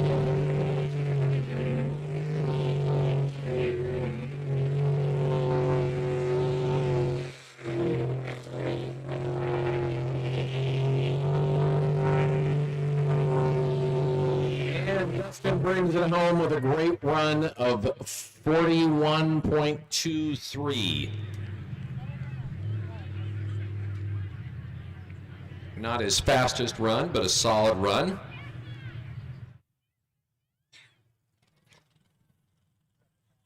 So all four qualifying runs for Justin Springer and Don Davis in boat 208, the Jolly Rogers boat, solid all across the board.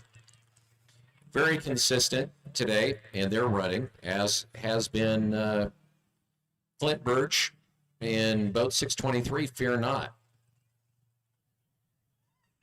All consistently running fast and clean times for the day.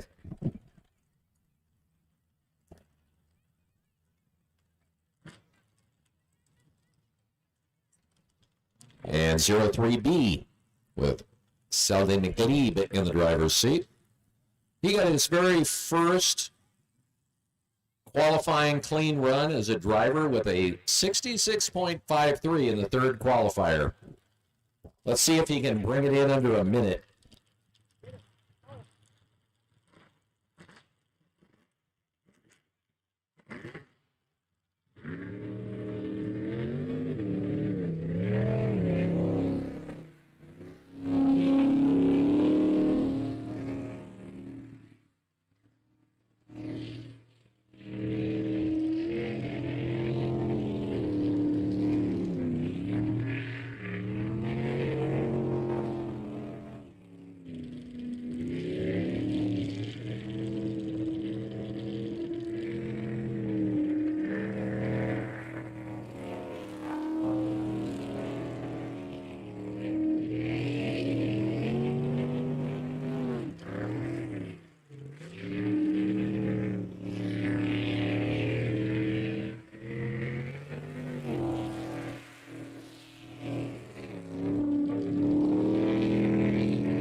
Clean run, and he brings it in under 60.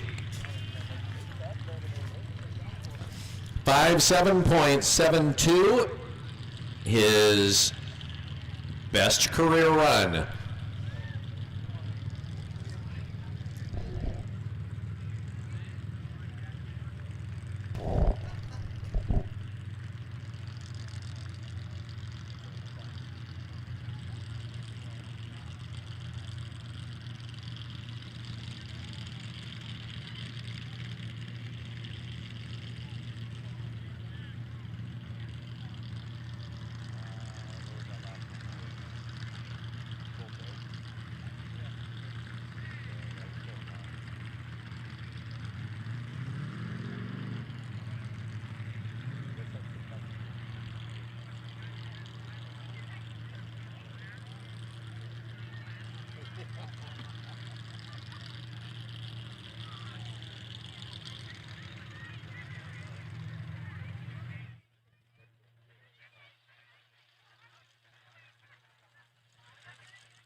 All right, so boat 907.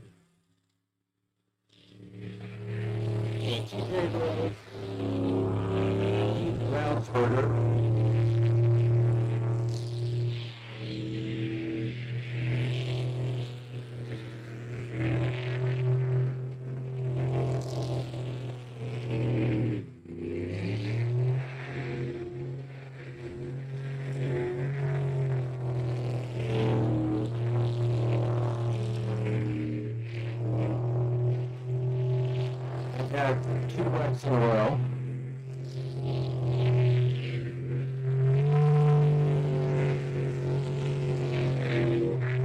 And now stepping on it.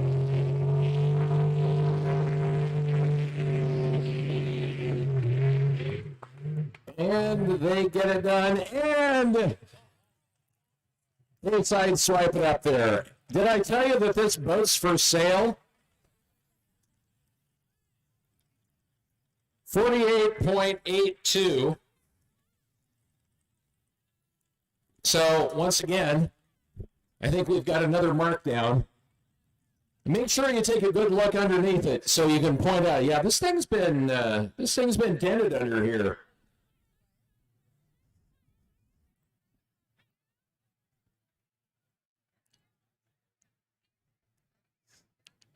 And I'm just finding out that the Jolly Rogers team is offering a special offer. You can have this boat for $5 and a kitten.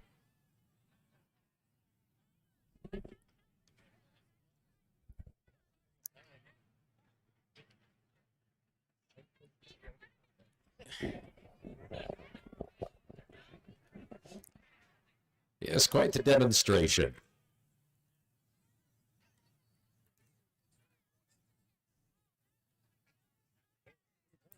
And they're just going to walk it out.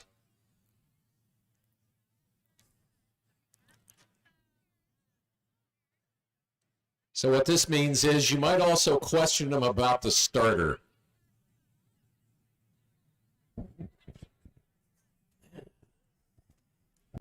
Right.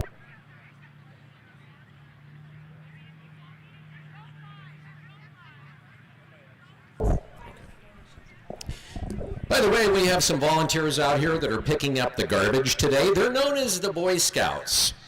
And they're having a little fundraiser. If you see a Boy Scout wandering by, they're doing their annual fundraiser out here. They do it twice a year, and it helps them go to camp and do all the things that the Scouts do. So find a Scout, thank them, and give them a $5, please. Also, well, this is kind of interesting. So 2 sisters are having birthdays today.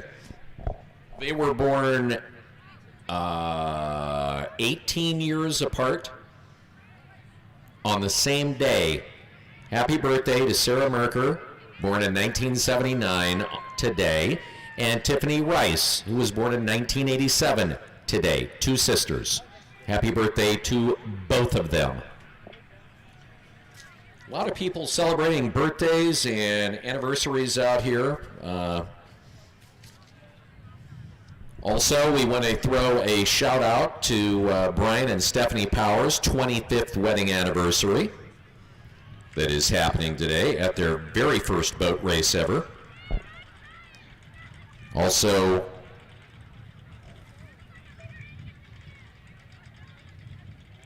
birthday to the Bearded Dynasty, whoever that is. Brian and Stephanie, again, their 25th. I think I'm all caught up on those now. All right, so this would be 71B with Larry Hines and Dale Correa. Larry, the driver this time. Larry's best run was 51.74. 51 seems to be about top performance for this boat.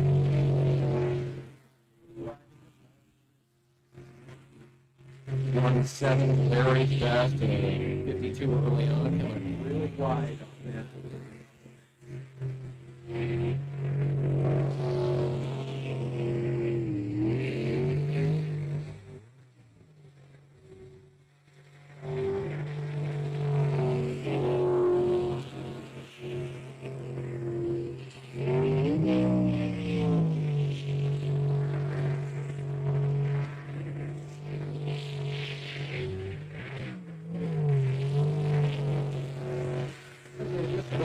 to be named bank shot.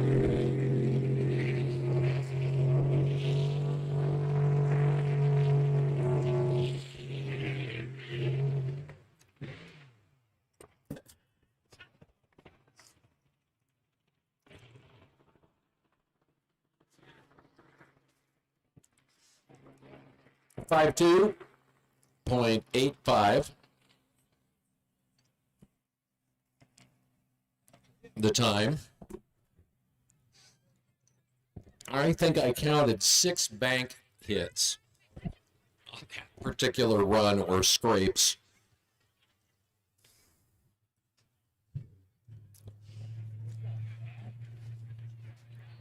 Definitely one of those Yahoo runs.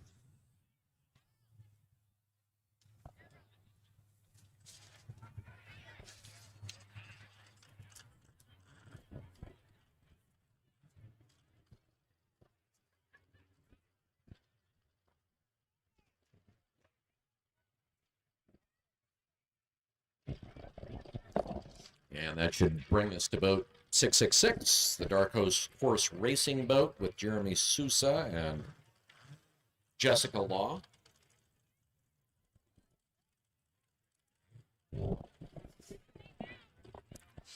Both of them from Oak Harbor, Washington.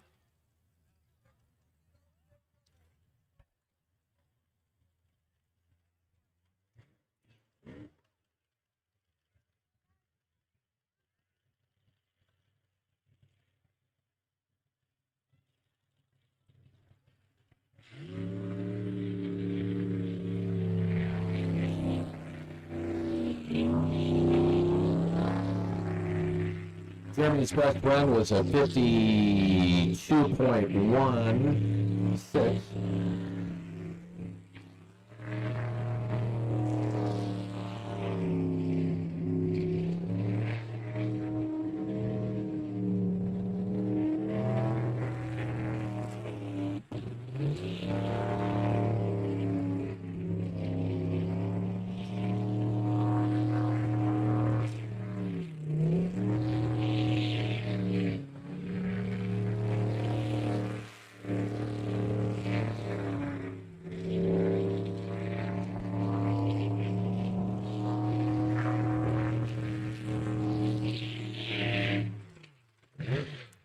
And he puts in a 52.99.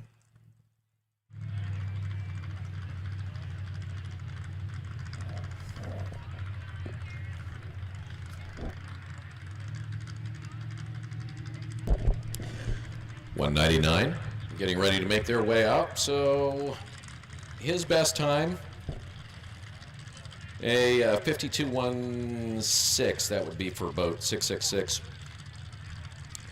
So when deciding who makes it into the 8 cut, looking at all of the times, it would be each racer's fastest time that's considered. So for Jeremy and boat 666, that would be a 52.16 that they ran in the Q3. That would be the time that would be considered towards the 8 fastest boats. Not sure right now who is going to make the 8 cut. Our timer is going to be putting that together when we take a break after the fourth and final qualifier after the unlimited class has their chance to run.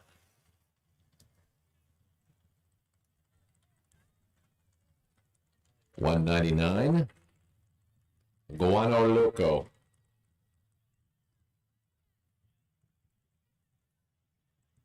From Post Falls, Idaho.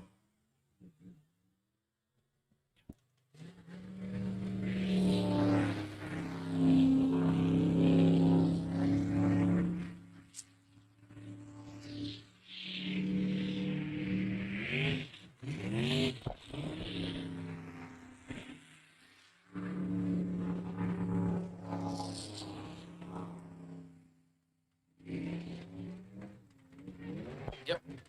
10 years.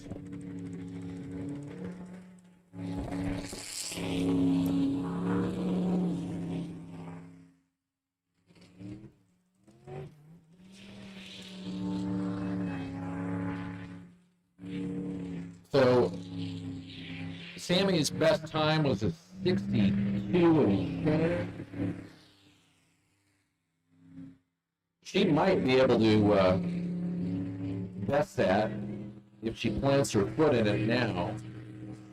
And 62.04.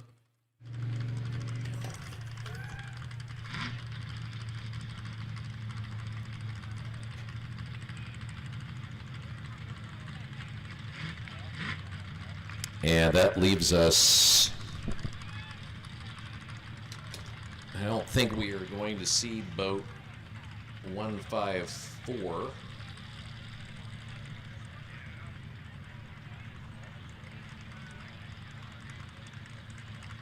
Nope, so we will move into the 400 class.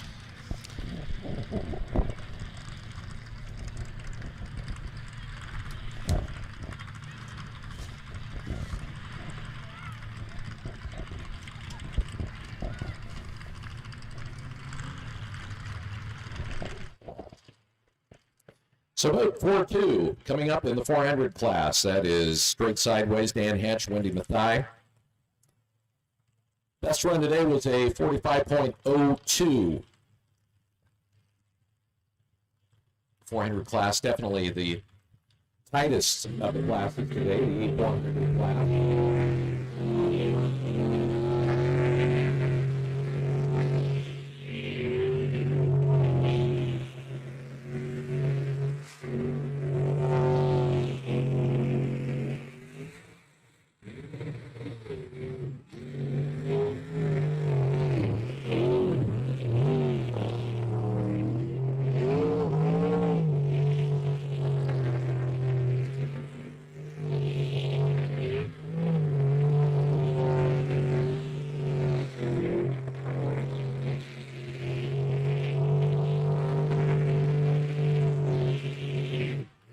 Aggressive run and a 42.80.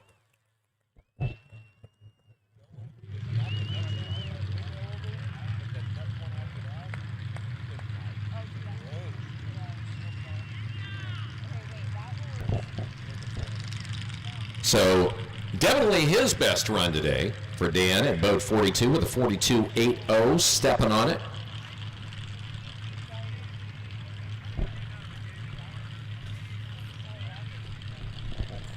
Dan originally watched his first sprint boat race about 5 years ago, and then purchased a boat shortly after that, and has been loving it ever since. Boat 47, Darren Swindoll. So far, the boat to beat today in the 400 class. And it is a tight race at this point between a couple of boats, with Darren so far leading the way by a couple of hundredths of a second. And I think he's going to... I thought he might leave that off.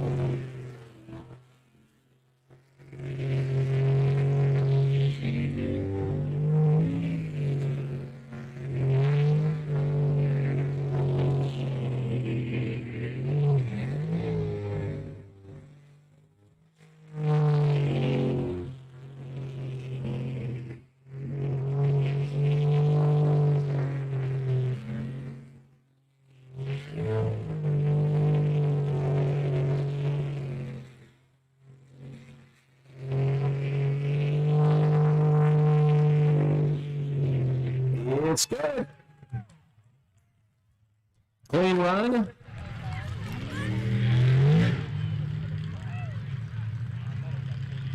And his best run of the day, 40.05.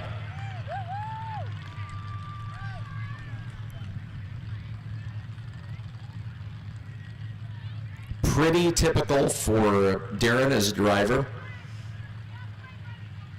where he lays down his original time and then constantly bests it as he goes on through the day, and saves the best for last in the 4 qualifiers with a 40.05.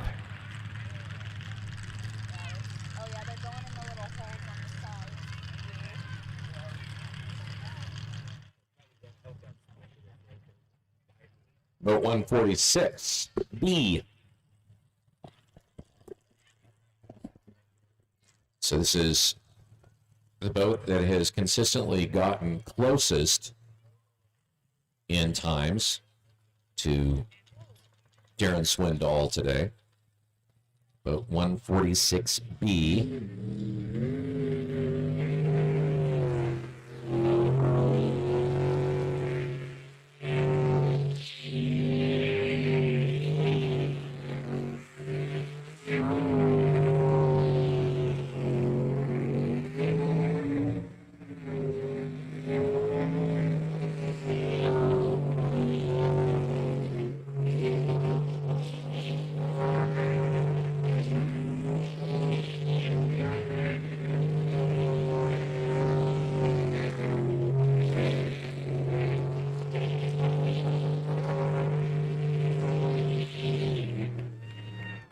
It's good.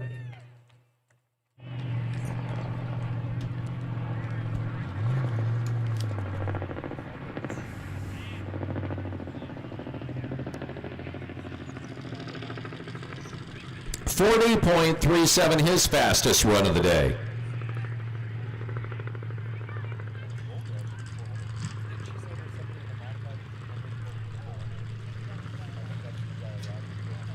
Eric's been doing this in sprint boat racing for 10 years. Kind of an up and down experience. He's purchased boats, built his own, done a variety of different things. I think this is his very first time racing in the 400 class. He's done both modifieds and unlimited class. I believe today is his first day racing in the A400s with boat number 5, Black Magic. And Kelly Stevenson, a Kiwi himself who's been living in Oregon working as a contractor.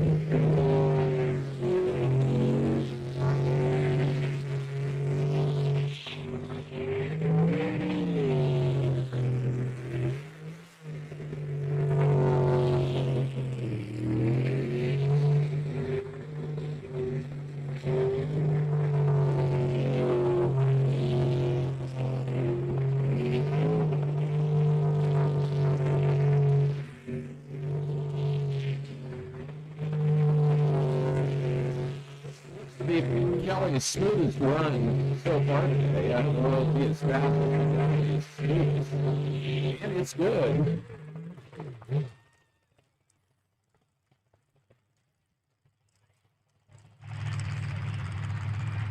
And it is his fastest run. No, that isn't. 41.57.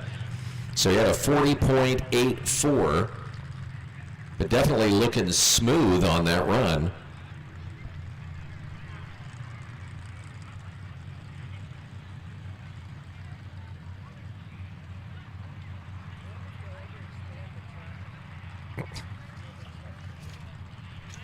Boat 12 bank shot. Get ready to roll.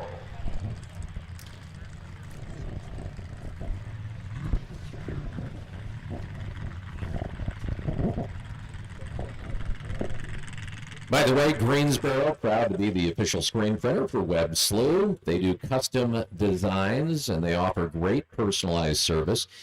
In-house customized screen printing and embroidery. It's greenboro.com, GRENBURO.com for your screen printing and embroidery projects. Boat 12.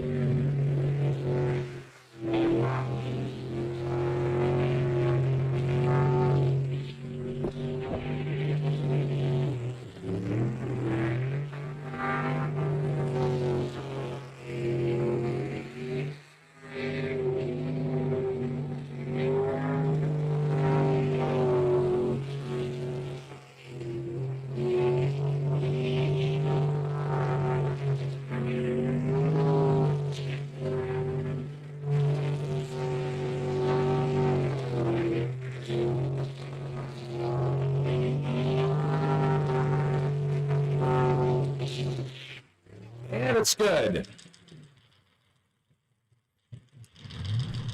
43.46. And he gets his best run today.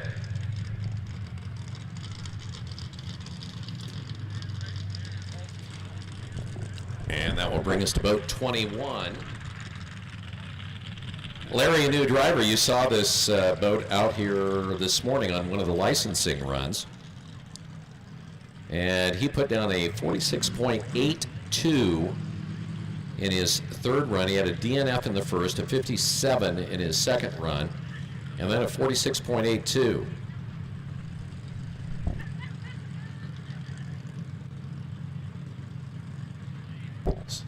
He's from Coeur d'Alene.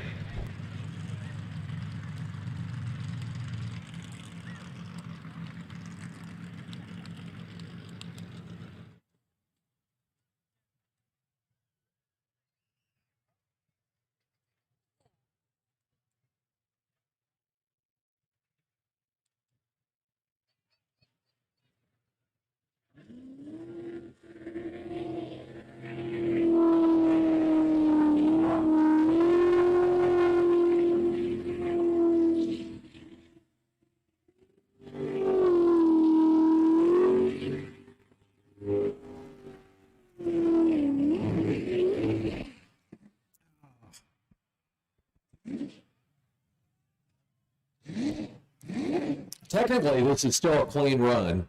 If he can keep it in the channel and keep it going, it's a clean run. As long as nobody touches it, it's not a DNF. He's going to get it going. So he can continue the rotation. This could still be a fair run.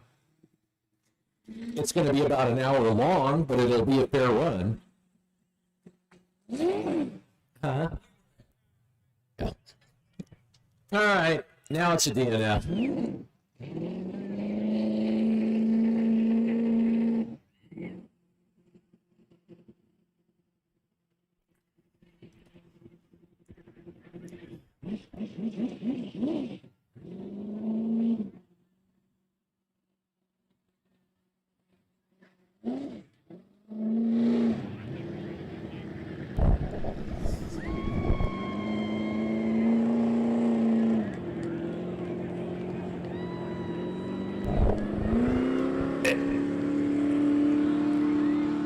Well, it may be an hour before it gets out anyway.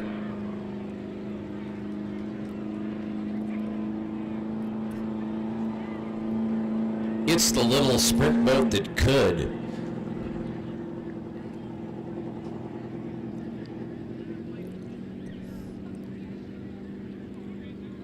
You guys have crabs in here? Could he throw out some crab pots? Oh, nothing better than a Webb Slough soft shell crab. Them's tasty.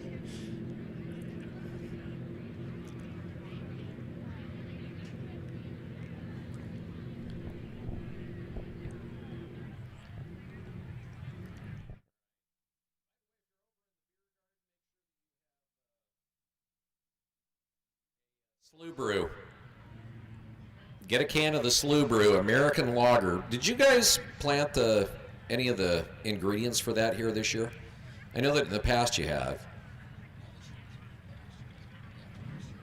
Okay, so you don't have any of your own barley in there then. Oh, some of your barley that you grew here is in it. Oh yeah, okay. So literally, if you're going to have a Slough Brew, which is brewed up in Pullman, some of the barley that they grew here is going to be in that beer. You can taste locally grown barley in your beer. And I know that's one of the things that most people say, I like that locally sourced barley when it comes to my beer. I don't find that in Miller or Michelob, but damn it, I find it in the Webb Slough Brew.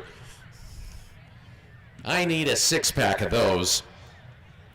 And you can get it over there at the beer garden. And it is actually really tasty. They do a great job on brewing that down in Pullman, or up in Pullman. Tasty. Also, you can get Coors and Coors Light over there if you just want to slum it. 156 coming out. Bad Influence.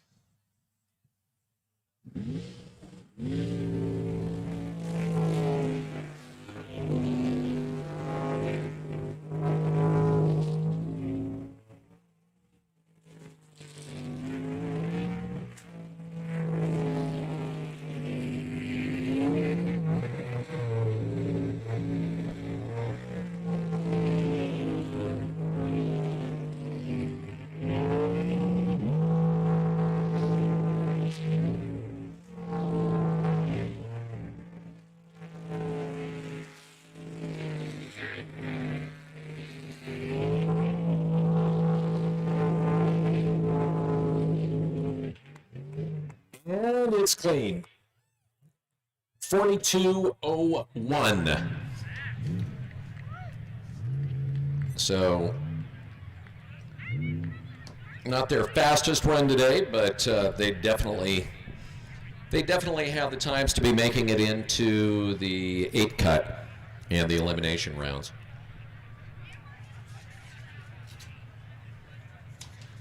Boat 68, by the way, has been scratched for the day. They will not be racing again today. That is the Steeman Kiwi boat. I just found that out earlier. And it'll bring us to boat 146A with Nicole Brown and Tina Hoff. She has consistently gotten better throughout the day. 51.7 in her first, 48.4 in her second, 47.5 in the third qualifier.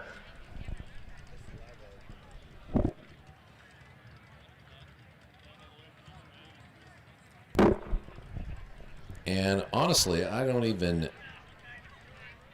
All right, there it is. I was going to say, I didn't even see the boat in the water, and it's not. It's just getting there.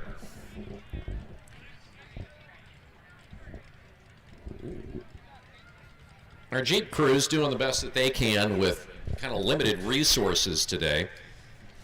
Apparently, 2 of their, or 3 of their vehicles broke down earlier, and that's what we rely on to get the boats into the water, which is why we've had kind of a lag between the boats today. Inland Empire Milling Company is your local country elevator, specializing in forage spring and winter peas, as well as their customizable wildlife food plot birds and buck blends. And it doesn't make any difference how big or small the plot is. You can still draw the big bucks and the birds with their birds and bucks blend. They also have nitrogen fixing peas. You can call Dan at the Inland Empire Milling Company for details, or just check them out at the VIP booth, because they're up here. Ken Paulson Plumbing, the big boys of the Palouse, is just one call to clear that drain, a sponsor here today. L&M Truck Sales has been in the biz in Spokane since 1968. They started selling select used trucks, and then they evolved into the farm truck market, selling hundreds of grain trucks to rural communities like here in St. John.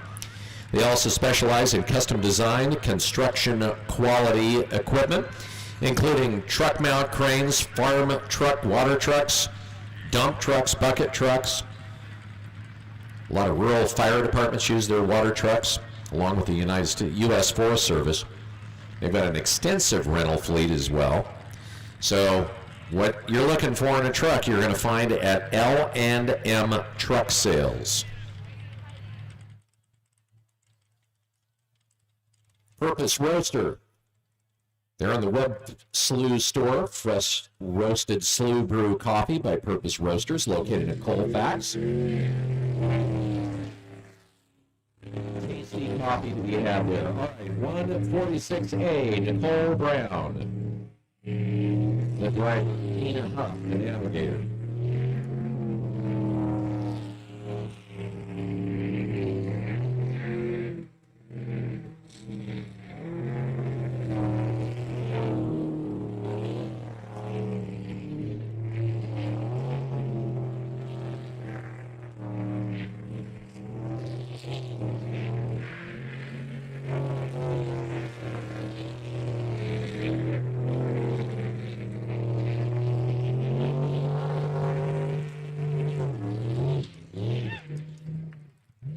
She gets it to good.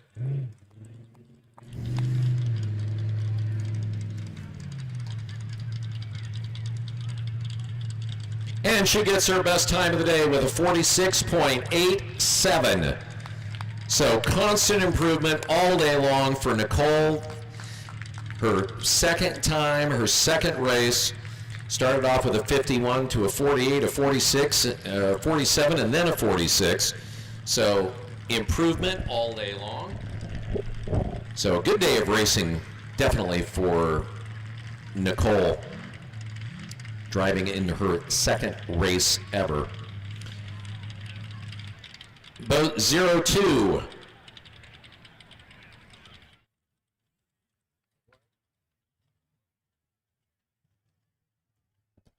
coming out. This will round out the 400 class. Best time was a 44.24 back in the second qualifier.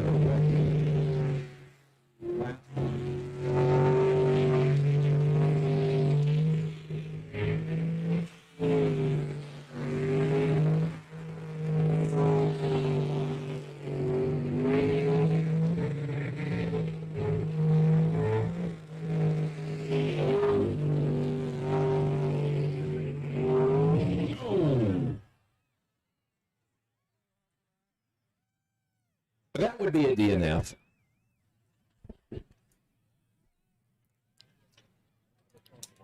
So 2 DNFs in terms of biffs for Von Trapp. And that would be the last boat out in the 400 class. The Unlimiteds are getting stacked up right now as we speak. And between the fourth qualifier and the 8 cut, there's going to be a break in racing on the field, where the safety crew has a chance to go get themselves hydrated and the like. Got some interviews with a number of the racers that we'll be featuring during kind of the halftime, if you will, which will be coming up here in a little bit. But we still have the Unlimiteds to get out of the way. And then once after the break is over, of course, we'll get into the money rounds and the elimination rounds, starting with an 8 cut.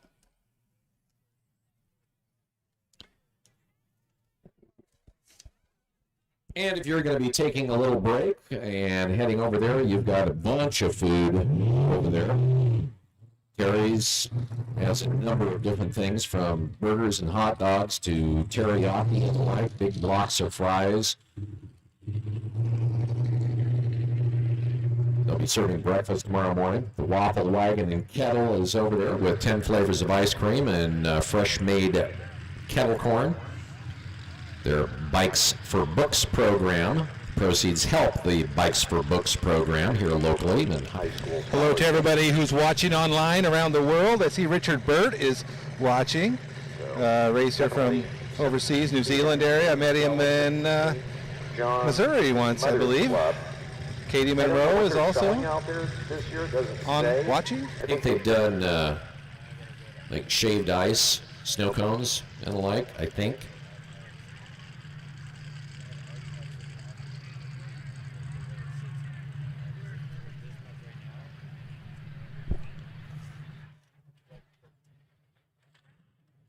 St. John Telephone Company has made streaming possible out here. We do appreciate that. St. John Telephone and Cable Company, providing the high-speed internet.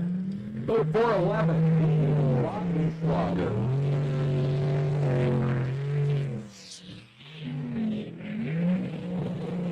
It's definitely coming out hard.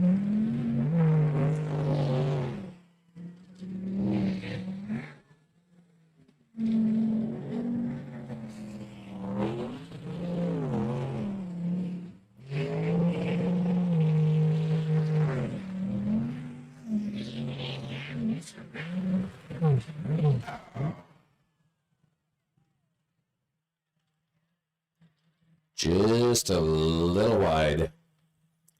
Technically, he could still be in. Are they going to touch it? They touched it. That is a DNF. Thought he was going to give it a try. I love listening to those twin turbos spooling up. You can hear the whistling as he rolls into the throttle. And he picks up the quick DNF.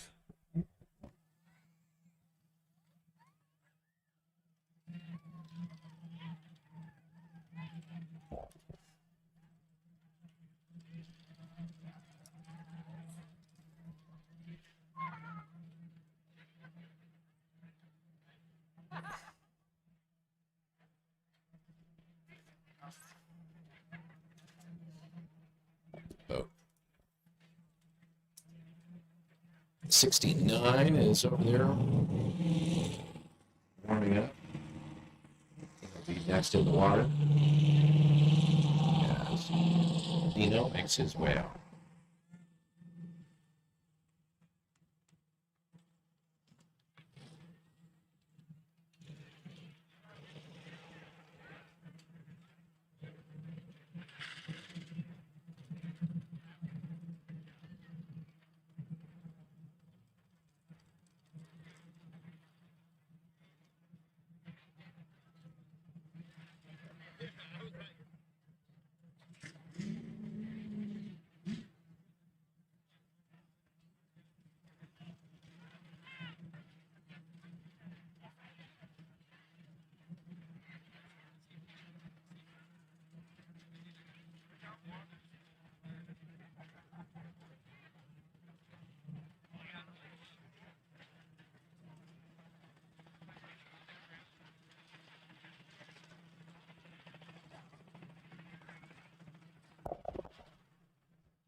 Fastest boat on the course all day long. Next up.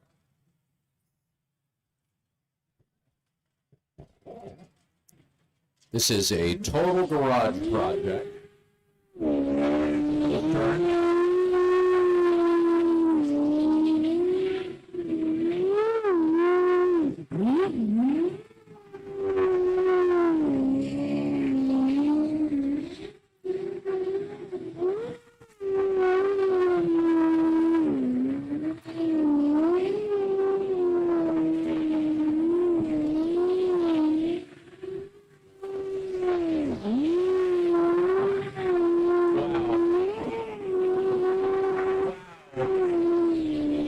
Wow. That was a clean run.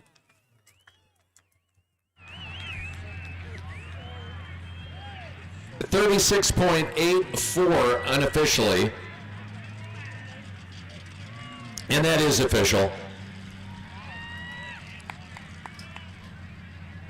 He was cooking.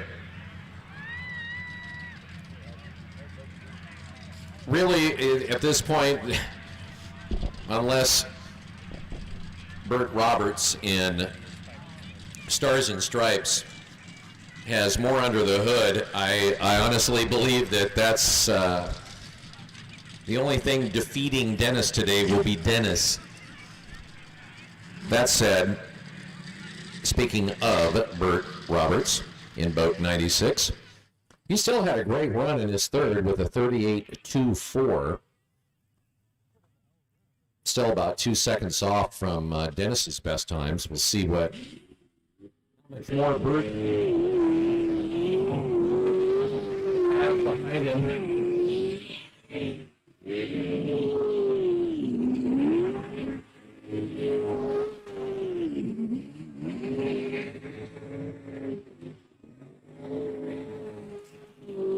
He's coming to compete.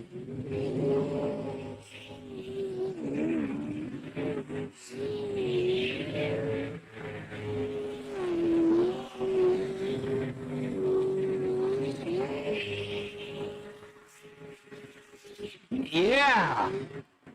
Yeah. Clean run. 37.68.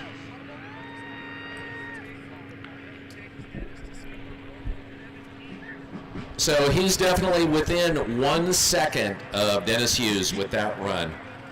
Dennis had a 36.84 in his last run.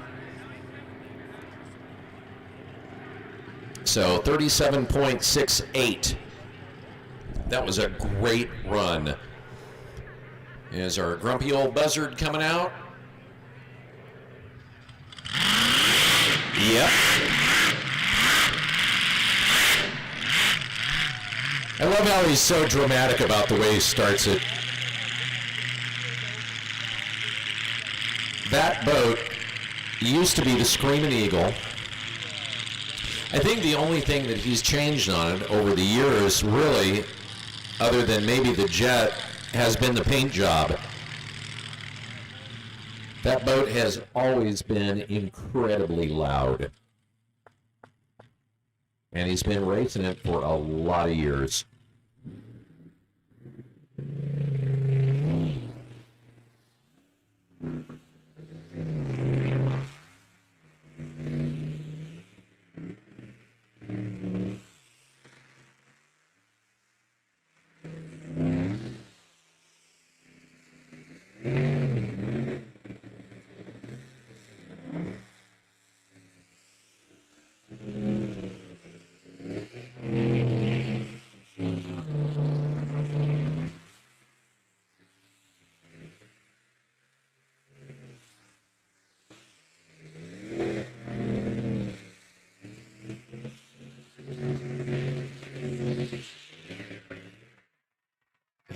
Way to go, Lee. 43.93. That's his fastest time today, by the way. So 43.93. How many other 75-year-olds are out racing boats? I love that. All right, safety crew, they're going to take their breaks. The timing crew is going to put together the standings for the 8 cut and the like.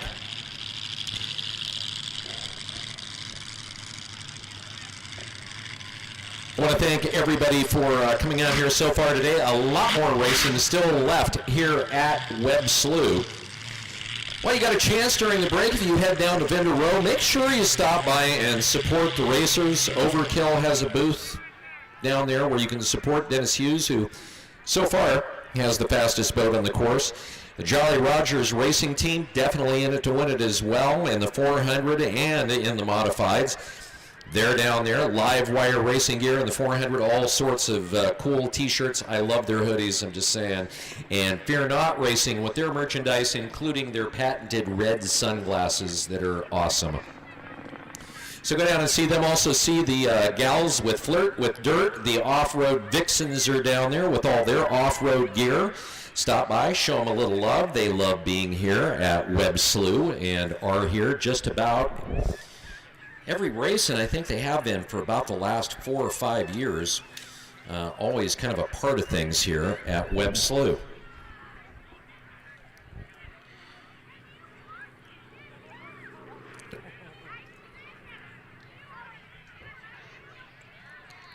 So one of our fastest boats in the modifieds, of course, we've been talking about the Fear Not boat and how well that Clint has been doing today. Hasn't always been that way for him. He's had a few seasons where things were just not the way he wanted them to go. But he is in 623, the Fear Not boat, last night at the Show and Shine. Had a chance to talk to Clint, talk a little bit about the boat and kind of about his theories is lighter is better. After years of saying it's got to be lighter, it's got to be lighter, it's got to be lighter, it's got to be lighter, and you were tearing it up in Port Angeles. Yeah, it kind of shows that lightweight kind of works pretty good for us. No doubt. And also, the engine sounded pretty good, too. Yeah, and, you know, we were actually had a little issue with the carburetor, but we got that figured out, so we're running pretty strong now, and it's almost scary. As long as you've been doing this, and it was almost scary. Yeah, well, you know, you get the pre-race jitters and kind of like, you know, are we really going to put this thing on a skinny track? It's like, it's so stinking fast. I have to start driving it now. I can't just flat-foot it around the corner. We have to actually drive it. So it's, yeah, we had an issue with the carburetor where we found a couple screws that were too long and the floats were moving sideways. And it actually closed off the needle and seat, and we ran out of fuel going around the corner, so we'd straighten out and then fill back up and we'd go. But so we got that figured out, so we're way faster now. Did some playing around with the blades and a different option on there, and so yeah, it's a little scary fast. And when he says blades, he's talking about, of course, the impellers, the pump on the back. So when I looked at this boat after the race, you had a hideous crack in the side of it. How did that happen? So the first round, we come out, and I was pushing it pretty hard, and I saw the spin-out pool And I thought that's where we were going, and I realized at least a minute that that's not it. It was a track, and I turned too late, and we hit the track and hit the island, came up airborne, and almost rolled the boat. But hit so hard it was 12,000 some hundred pounds force on the side of this boat, and it split it from top to bottom right down to the chine. And it didn't feel that bad, but we got back into the trailer, and I got out and looked at it and go, oh, crap, you know. So we patched it back together the best we could. Good enough to pass tech inspection, so we went back out, and we missed the second round. The third round, I went out and DNF'd, and then the fourth round, went down to put down the fastest qualifying time between the Supermods and the 8400s, and then went on to win the race. So, Isn't Gorilla Tape awesome? it is, but I think our crew is really good with it. Well, I was overlooking it. It's like, that's Gorilla Tape you got all over the side of your boat, man. Yeah, it's kind of a Frankenstein repair inside and out, but it worked. Got the job done. Okay, now that track that we're talking about is a wide open track. You got a skinny, tight track here. At least as best as I could tell, when you need to hook those corners, you could definitely do it. Yeah, we've got some little trick secrets we've done to the hull and trying to get a little more cornering out of it. And I think we can go pretty good, but I don't think we're going to be able to flat foot it just tomorrow because the boat's got way more in it now than what we had. And like I said, it scares me, to be honest. But we're going to go out there and take it easy and learn the rotation and work our speed up once I get the confidence back in it. When I started this off, I talked about, you've been saying forever that light is better. What percentage, I mean, engine, well, you've even got, you've even got parts of the engine that are carbon fiber. How much of this boat is carbon fiber? We made over 50 molds to make parts out of carbon fiber, and some of the molds were used more than once. So it's got a lot of carbon fiber on there. And then Kevlar, and they're both kind of in the same family. The Kevlar has a little different characteristics. You can crack it, but it's never going to come in two because you can't hardly cut it. Our driveline covers 7 layers of Kevlar. We exploded a driveline a couple years ago, and it cracked it, and that was it. And we contained the whole driveline, all the components. Nothing flew out of the boat, so it really did its job of protecting everything around it. All right. Well, we're looking forward to seeing you out here. This is it's going to be a great race. Yeah, thanks, Bill. So we've been talking about the Jeep Club that has been helping move. It's turned on. Did you turn it off? Okay, it's hot. Okay, we've been talking about the Jeep Club that has been helping out with the boats today, and we've had, I guess, a number of mechanical failures. And Darlene, you were the first mechanical failure, weren't you? Yes, I was. So what Jeep Club are you with? I'm with North Idaho Trailblazers. And how many members do you guys have? Oh gosh, I'm not sure. It's got to be around 40, 50. Wow. In there. Really? There's only a handful here today. Right. And you wanted to throw a shout out to somebody that actually helped you get your rig running. Yes, I do. I would like to thank Jeremy of Obsession. I'm very sorry that they're out of the racing today, but a big shout out, thank you for getting my Jeep back up and running so that I can continue launching the boats. Very cool. How long has your Jeep Club been kind of out here at Webb Slough helping out with the sprint boat races? I know we were not involved the first couple of years. They had quads doing it, but the boats were pushing the quads up the launch. So Tracy Moose, that was part of the Jeep Club, knew somebody, and they asked him to ask the club to start coming out and volunteering to launch. Very cool, and you guys have been doing it ever since. It wasn't your Jeep that Hammer Time landed on top of, was it? No, that is the red Jeep that's here today, and his name is Gary, and he's a super nice man. And did Hammer Time fix his top of his rig? I really don't know. Oh, okay. All right. Fair question. I just thought it was a fair question to ask. Do you guys, are you accepting new members for folks that are kind of in that area? Absolutely. It's very much a family-oriented club, and we meet the first Tuesday of the month at four-wheel drive parts at the state line, the Washington-Idaho state line, the first Tuesday at 6:30 every month. And to become a club member, you would need to attend a minimum of 2 meetings and go on 2 runs. Oh, gee, you'd have to go on a run. I know, it's difficult. I know. How horrible would that be? Well, thanks for all of the help that you do to keep the races running out here, the boats in the water and the like, and we really appreciate it, and thanks for being a part of it. Do you guys have a website if folks want to find out more about you? The Facebook definitely is where you want to go. And the Facebook page name? Is North Idaho Trailblazers. North Idaho Trailblazers. Darlene, thanks for coming up here, and that's very cool that you would come up and thank, one of the boat racers crew members for helping you get your rig running again. Yes, thank you so much for having us here. All right, our pleasure. Thanks for coming out here to the boat races today. I want to remind you that we'll have the elimination rounds. Hi there. I can't even mention this. Thank you. Thank you. Can you come over here for a second and say hi? Yeah. Can you say hi? Come on. Hi. And who are you here with? Come on, don't run away. Don't run. Like it's my mommy that loves me. Oh, her mommy loves her. That's so cool. What's your name? Well, thank you for coming up here, Amelia. I appreciate it.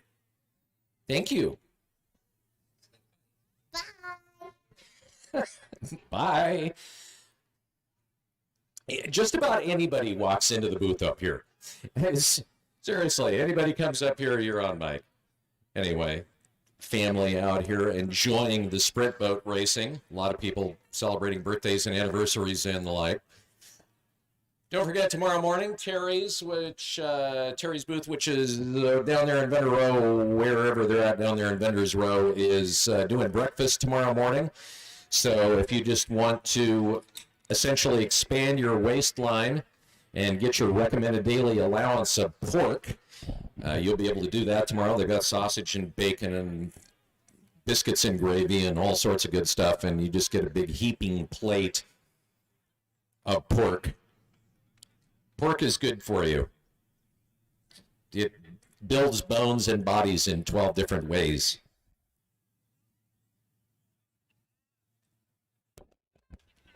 Anyway, let's see. One of the boats that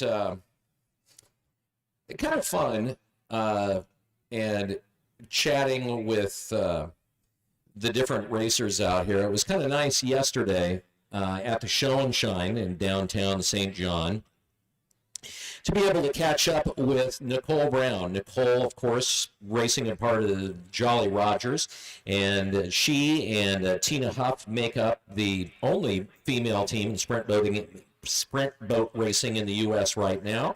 And this idea of it, she had her first race here just about a month ago, and in the modifieds, and now all of a sudden is running in the 400s. Had a chance to talk with her at the Show and Shine in downtown St. John Friday night. Well, Nicole, you've got a race under your belt as driver. What did you think? Oh my gosh, it's been so fun. It's been such an experience. Still working on building up my confidence and being able to feel more comfortable putting my foot in the throttle a little bit more. But we just bumped up to the 400 class this race, so we'll see how that goes. So you started off in the modified. Okay, I did that. Now the 400. So Superboat's last race, is that the deal? That would be awesome, but unfortunately, no, I don't think that's going to happen this year. Maybe someday. So why the 400? So that was the plan that Eric and I had all along, is to have me racing the 400 class and then him racing the Superboat class. So that way, if we do decide to travel internationally, we'll be able to have a boat in each class. Okay. So have you had a chance to take your new 400 boat out there? No, I have not run this one yet, so tomorrow will be the first time. Neat. Yeah, I'm very excited. I'm anxious to see how it goes. I think it's going to run great, but I'm just anxious to see how I handle it. We'll see. What was the takeaway from your first race? Everything, honestly, everything felt very comfortable. Everything ran really smooth. The boat handles like a charm. The motor was running super, super great. It's just as far as me as a driver goes, it's just like getting myself to know that the boat can handle it and know that I can handle it and then push it a little bit harder. But we have seen, a steady progression that like I am making certain improvements and, handling corners better and being able to like critique myself enough to be able to find what I need to improve on, which is going good. So. All right. Well, I got to say, for the last race being your first, you look pretty good out there. Thank you so much. I appreciate it. Felt good. All right. Well, good luck in the new 400 class boat. Thank you. That is Nicole Brown. Second race in the 400 class, and actually, taking a look at her times, literally every single round, she did not DNF once. Now, this is somebody that is only driven a boat twice and raced. Not one DNF. Her times consistently better, qualifier to qualifier to qualifier, starting off with a 51.7, then a 48.4, then a 47.5, then a 46.8. She definitely has some serious skills, and being a former navigator, that ability to just learn the track immediately and be able to go out there and run it. Give her another season or two, and she is going to be absolutely stellar. But looking real good and real smooth out there today. Nicole Brown from up in Port Angeles, Washington. She's been doing it for a long time. Well, unfortunately, one of the boats that we haven't seen, and I wish desperately that we would have, and that would be the boat 049, the Ford-powered Obsession, and Robert Cox, the owner of it, and chatted with him at the show and shine as well. We'll talk a little bit about the Ford and about just racing in general. We had him up in the booth here a little bit earlier. This is our interview with him from last night at the show and shine. Well, Robert, first time racing in the new Superboat, things just a little bit rough. Yeah, we kind of got what we deserved for trying to put the boat together in about 24 hours. So we've had some time. We've done a little testing, and hopefully it's going to go a lot better this time. All right. As for folks that haven't been out here before, Robert runs the only Ford-powered boat. Tell people what you got in it. So it is a 450 cubic inch all aluminum small block, pro-charged, with a Kinsler fuel injection system on it now. So I take it you've done some testing and tuning finally. We've had some time out on the open water. We're hoping it's going to do a little bit better at the racetrack than what it did out there. We've made some changes again since we did testing, and we just kind of ran out of time to get it back out there. But the estimate was that it was well over 70 miles an hour on the open water. Okay, which that's not bad. It's all about acceleration and cornering, though. It is, and the hull still feels rock solid. It's right where I want it every time I want it there. And it came out of the water really well. But like I say, hopefully we can pick up at least another 10 to 15 mile an hour. So a lot of people don't understand that when you're putting these boats together, there's a lot of tech and tune that goes into it beyond just the engine. I mean, even where your seats are placed, where the engine is placed, trying to get the right balance in the boat. Talk about the difficulty of that. Yeah, and the hardest thing is that there's nowhere for us to really test these boats and get a true feel other than at the racetrack, because in open water they handle completely different than they will at the racetrack. So I can't go out there and feel how the boat's feeling and, directly translate that to how it's going to feel at the track. Years of experience, and I've kind of got a decent idea, but it's never the same. So I'm not 100% sure on the balance of the boat right now, but it feels pretty solid. But this winter we might be rearranging and moving weight around again. And I've done as little as 3/8 of an inch, which doesn't sound like much, but shifted that motor 3/8 of an inch, and the boat will go from burying the bow in the water to flying it way too high, and now it doesn't drive very good at all. And it's a fine balance, because you need the bow as high as you can carry it to get as much speed out of it, and to get it out of the water as quick as you can. But then if you get it too high out of the water, it won't drive right. So it's trying to find that balance and that fine line. And no two drivers and no two boats are going to be the same out here.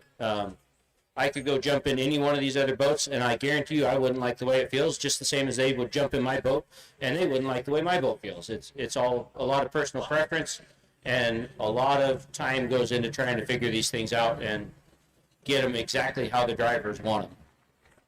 How much are you trying to work to make it feel like your previous modified? Not at all. Well, the same boat in the modified class, I would love to get that feel back. But I don't know that that'll ever happen. And then if you look back to the very first boat that I drove in the modified class, that thing was a great boat to start with, but the two boats are so completely different that if I could, number one, I could never get this boat to feel that way again, nor do I really want it to, because this one is so much smoother through the turn, it's carrying more speed through the turns. Final question. Whatever got you started in sprint boat racing? Well, a big part of it was that my dad and I were kind of big Ford guys, and we'd go out to the track and watch them, and there was never any Ford boats out there, and they'd tell us, well, you can't do it with a Ford boat, and Dad and I are the kind of guys that you don't tell us something can't be done, because we're going to go out there and show you not only how it can be done, but then we're going to go beat you while we're doing it. And we did, relatively well at that with the modified class, and I think we'll do well at it again once I get the kinks worked out of this boat and this pack combination. And I think we're really close. All right. Good luck, Robert. Thank you. Well, Robert, obviously not having a good day. Darren, you're a machine. Unable to get it out on the water, but giving it his best try anyway. Had him up here a little bit earlier today. Thanks for coming out here to Webb Slough. Plenty of racing to come right now. The timing crew is putting together the list of the boats and the order they're going to be coming out in. The way that the 8-cut works, it is the slowest of the fastest boats coming out first. So the fastest boat in the class, based on the qualifying runs, will come out last, and you will see that starting here in a little while when we get racing underway in all four of the classes, the modified, the 400 class, and also the unlimiteds. Here at Webb Slough, our second and last race of the season. Love Webb Slough, love the facility here, and love the fact that the entire town of St. John literally volunteers to work this particular event. It is an entire city, the town of St. John, that puts this together. And they do a great job. Love St. John, love this area of the state of Washington. In just everybody here, insanely friendly. This is really, as far as I'm concerned, St. John is a special community, and this is someplace that you just would want to live. By the way, our sponsors, of course, help make this happen. Like, for instance, Star Rental. When time is money and people depend on you, reliability means a lot. And you can count on the extensively trained employees at Star Rental for fast, responsive service and no hassle billing. They've been doing it for 100 years. Back when, essentially you would go down there and rent an ox cart. Star Rentals is the oldest and largest and most reliable independent rental company in the entire Pacific Northwest. Wilbur Ellis also proud to support Webb Slough and St. John. They're your premier agricultural product and services group. With a network of local experts, they can deliver innovative solutions to any grower. Wilbur Ellis is family owned. They've been doing it for over 98 years, and they put you first.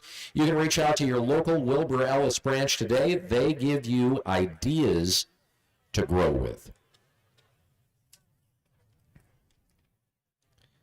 All Sport, also a big part of Webb Slough. They've been out here for a number of years, and All Sport located right there just in Liberty Lake, Washington, right off I-90 at Barker Road. And if you're looking for the full line of KTM street and dirt bikes, you are going to find them there.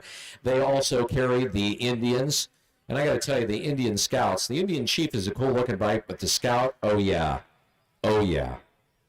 They also carry Polaris, BRP, Yamaha, Honda, and of course KTM. Doesn't make any difference whether you're looking for a street bike, a dirt bike, an ATV, a UTV, a snowmobile, a scooter, a watercraft, or a generator. You're going to find it at All Sport. Check them out at allsportracing.com. For everything you're looking for, whether it's new or used, they have the best selection at All Sport in Liberty Lake. L&M Truck Sales, they've been in the area for years, since 1968, working out of Spokane, Washington, and doing some great work there. They started off just selling select used trucks, and they've grown from there, selling literally hundreds of grain trucks to rural communities like St. John and Steptoe and Rosalia. If you need something custom designed, you're going to find that, whether it's a truck mount crane or a farm truck, a water truck, a dump truck, a bucket truck, just about any kind of truck you want. Their trucks are also used by fire departments all around the area and the U.S. Forest Service. And if you're looking to rent, you can do that at L&M Truck Sales. Make sure you head down to the new building here. That is actually the ticket office and what I call Webb Mart, which is the new store right down there by the entrance to Webb Slough. You're going to find all sorts of Webb Slough gear down there, whether you're looking for travel mugs or whether you're looking for some of their awesome coffee that is created purposely for them by Purpose Roasters. You're going to find it down at the Slough store. Lots of keepsakes, lots of memorabilia, this year's special edition t-shirts and more. It is also the campaign headquarters for Lawn Boy. Also a big thank you to Marine Transport. Marine Transport has spent a number of years moving oversized powerboats and houseboats. They do all of your big boat transportation needs. They've been doing it for 20 years.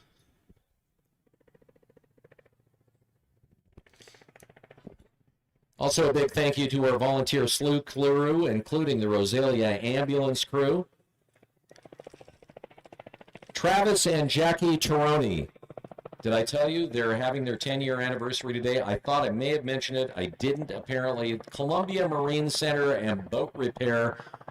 They're located out of Pasco, Washington. 10-year anniversary. A lot of people spending their anniversaries here at Webb Slough today, and so honored that folks would decide that, yeah, what do you want to do? You want to go out to dinner or you want to go to the boat race? Pretty cool. Also, you'll notice a white helicopter that's getting ready to land over there. If you go over to the bridge that's kind of over in that area that is just going to be to kind of the side of the beer booth, you will see that helicopter landing there. I think there are 15-minute flights, as I recall. And you can go over there and purchase a helicopter flight if you've never taken one before. You can do that.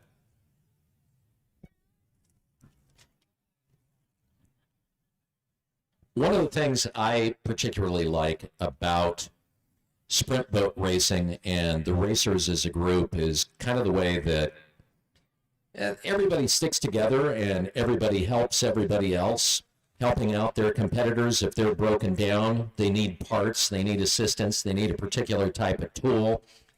They're always there for them. And there's another aspect of it that's kind of fun too about sprint boat racing. And I'll tell you right now that yesterday we talked to Don Trapp at the Show and Shine in downtown St. John, and he talks about an aspect of sprint boat racing that for the racers and the race teams is pretty darn special. This is Von Trapp from yesterday.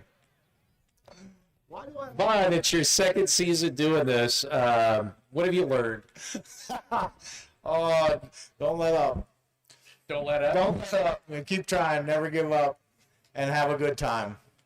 So what was it like, I mean, transferring, because the live wire boat, Paul, who owned this thing for years, you were his longtime crew chief. What was the weirdest part about getting in the boat and learning how to drive it? Exactly that. Getting in the boat and learning how to drive it. Still am. What most folks don't understand, all right, so you look at, say, a typical rotation, maybe 48, 50 seconds long, and you may run 5 of those in one weekend. And that's really about all the practice time anybody gets. Absolutely. The practice time is racing. You can't imitate it. It's the open water doesn't do it. You just got to get out there and do it. What's your favorite part about doing it? I'll have to say what it's done for my family. Okay, talk about that. My son's my navigator. My sister is my photographer, and she handles all my social media and whatnots, because that's not me. I got close friends, and their girlfriends, and are part of the people selling my merchandise, and it just has brought everything together. My mom comes to the races and does everything she can to help in the pits and for food and keeping everybody happy and hydrated. And, it just doesn't get any better than that. Did you think when you were going to do this that would actually be kind of the big fringe benefit? Well, I've seen it happen with many other families that when I was crew chief too, including mine, coming closer together and being extremely supportive of what's going on. But it wasn't, I'll have to say, if my son wasn't going to be my navigator, I probably wouldn't have bought the boat. That's cool. It's the coolest thing I've ever done. All right. Vaughn, good luck. Thank you. I can use it.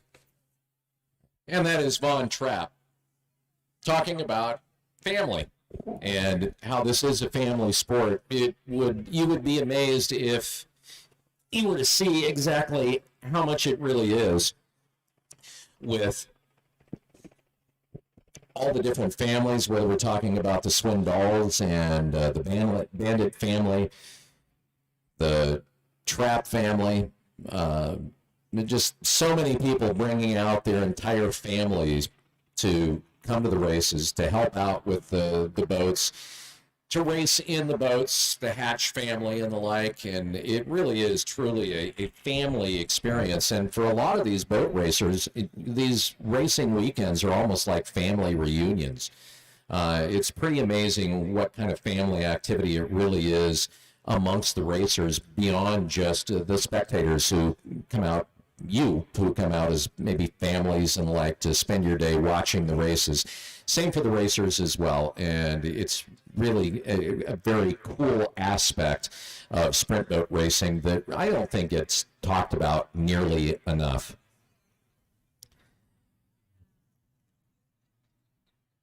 So just got back some of the information from our modified class. And this is the order they're going to be going out in. So this is the 8 cut. So boat 907, that's the boat that's for sale. Barely makes it into number 8. So the price may have just gone up a little bit because it made it into the 8 cut. It will be followed by boat 03A, that is full tilt with Eric Petring behind the wheel. Boat 29A in 6th place at this point with Rick Phillips and Jennifer McClelland. That is Hammer Time. Followed by boat number 5, which is Blue Bayou. Boat number 40, Dylan Hatch and Danny Finley. Boat number 86 then, Juggernaut in 4th place.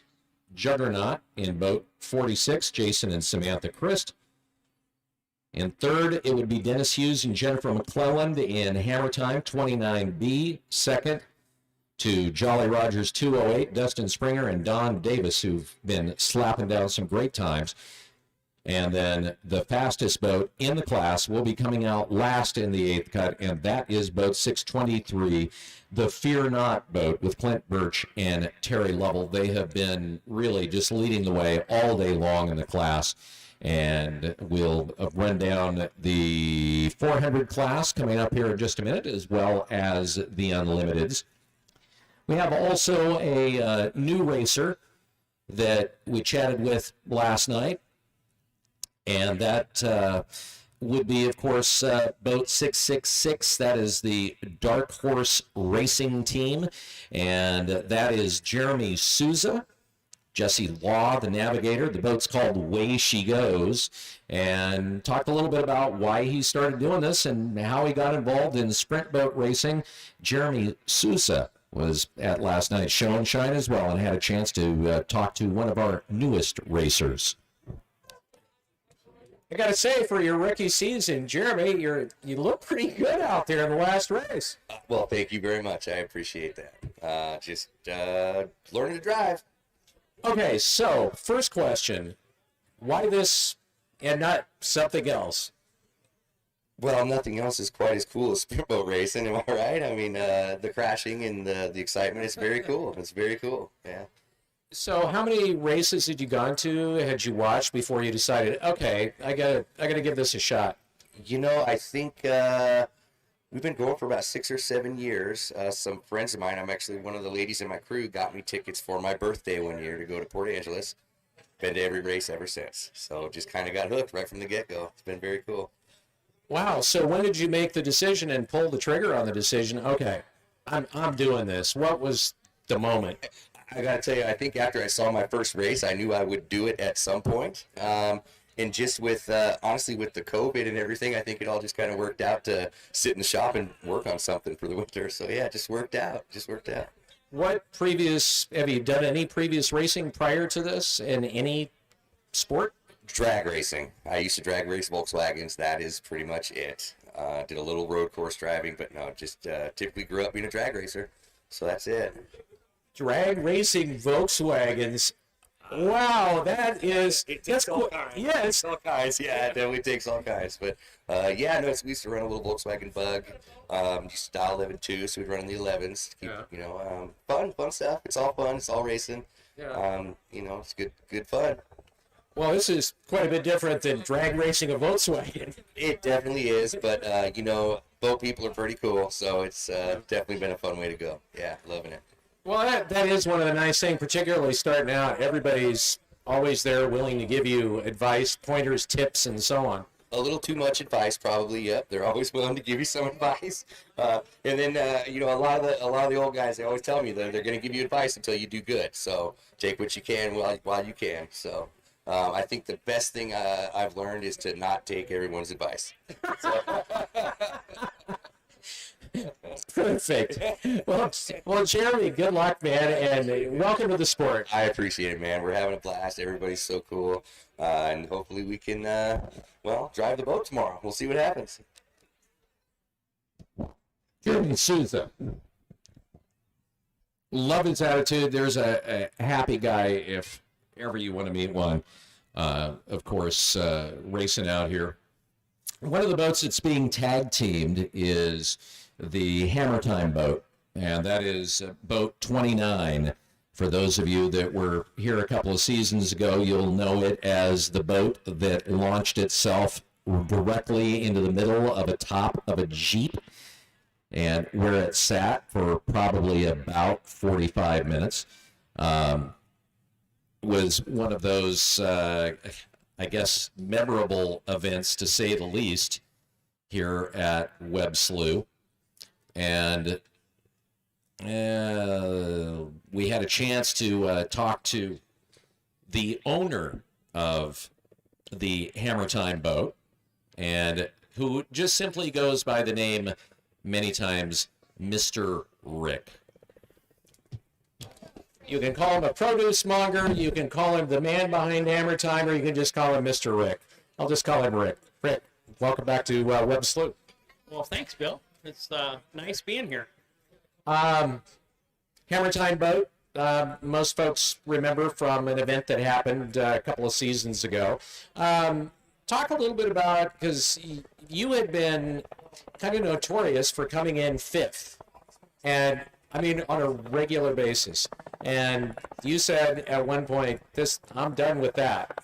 Yeah, we're trying to up our game a little bit, and we think we have the right boat to win the class. So we're going to try our best and see if we can finish on the podium again. On the podium again? Yes. Yeah, Dennis and Jennifer finished 3rd last time, so that was good. We got a trophy finally. Yeah, but we're going to try to do it with Rick behind the wheel.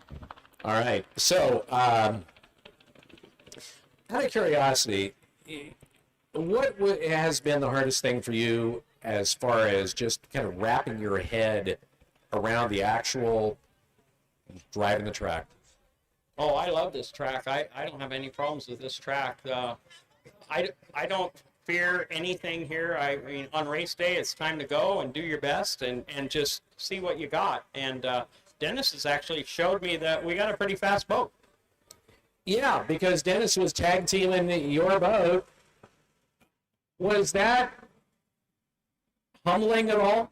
No, it's great. If somebody can get in my boat and go faster than me, then that's setting the bar pretty high, but it gives me something to do. You know, I know where it needs to go, and I've just never had anybody do that, so it's great. So well, one of the things that a lot of people say is learning how to trust the boat and what the boat will do. Seeing somebody else floor it and do that well with it, do you trust it now? Well, yeah, I just, it'd be nice to get a little more information from Dennis. I mean, he says the green flag comes out and you just hold it down, and it's a little sketchy here, a little sketchy there. I'm not sure what sketchy means, but I thought it meant lift, maybe. I'm not sure, but I've never driven a boat that way, so it sure is fun. You just hold on and steer. This is a great rotation. I like the way that it starts. I like the way that it ends and the craziness in the middle. Yeah, no, this is a good rotation. It should be a lot of fun. I don't think you're going to see a lot of DNFs. I think everybody should have a great day. Yeah.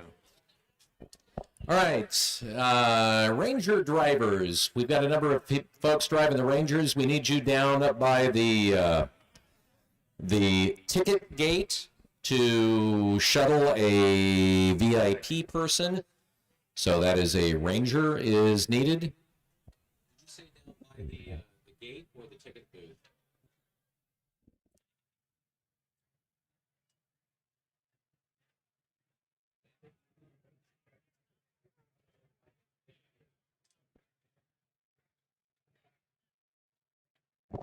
So again, we need a Ranger driver actually by the ticket building. So by the ticket building, where right by Webb Mart, Webco, Webb by, Webb Myers, by Webb. Anyway, it's right down there is where they need one of the Ranger drivers to shuttle someone up to the VIP booth. All right, let's take a look at our 400 class. We have the official 8 cut for that. So again, this is based on slowest to fastest times, the 8 fastest boats of the class moving forward. So in 8th place, that would be Loco 21. So they would be in 8th. 7 would be boat number 2, Livewire with Vaughn Trapp and Matt Denson.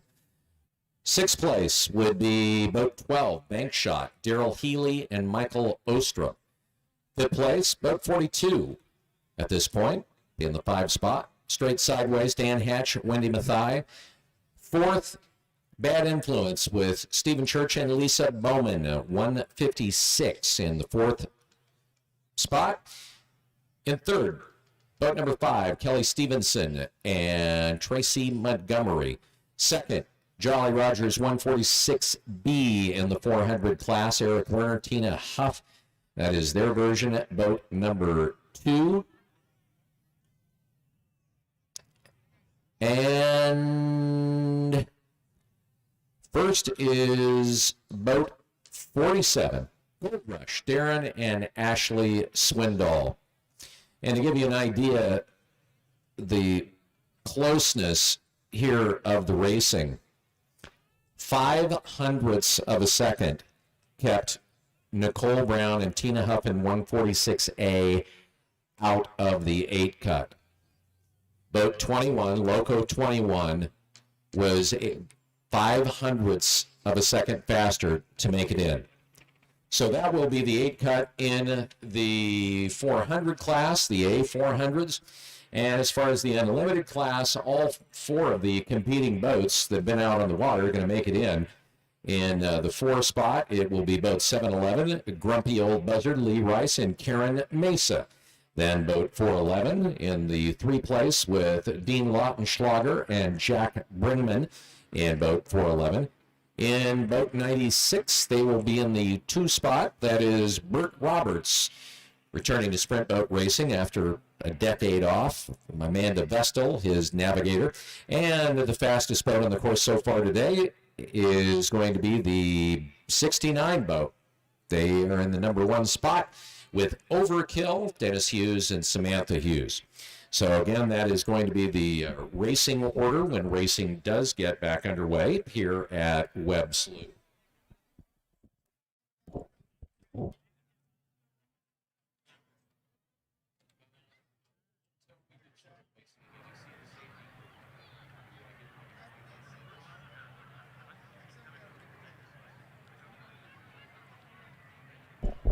Okay, racing to start soon. We see the safety crews coming out.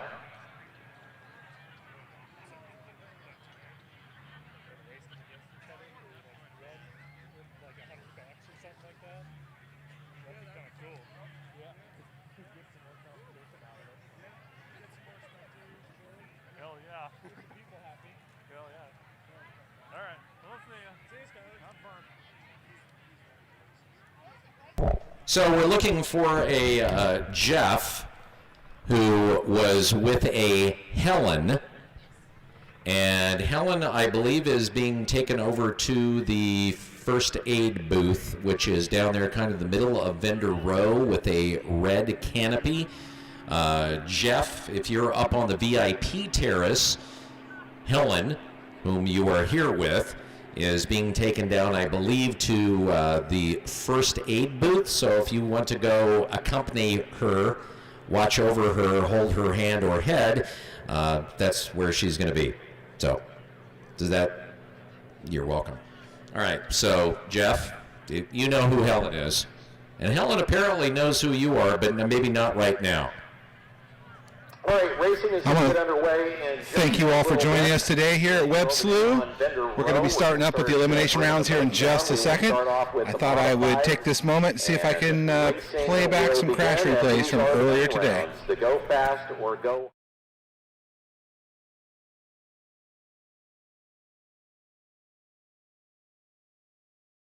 As we get ready. Well, clearly that isn't working. I'll have to figure that out. After the break.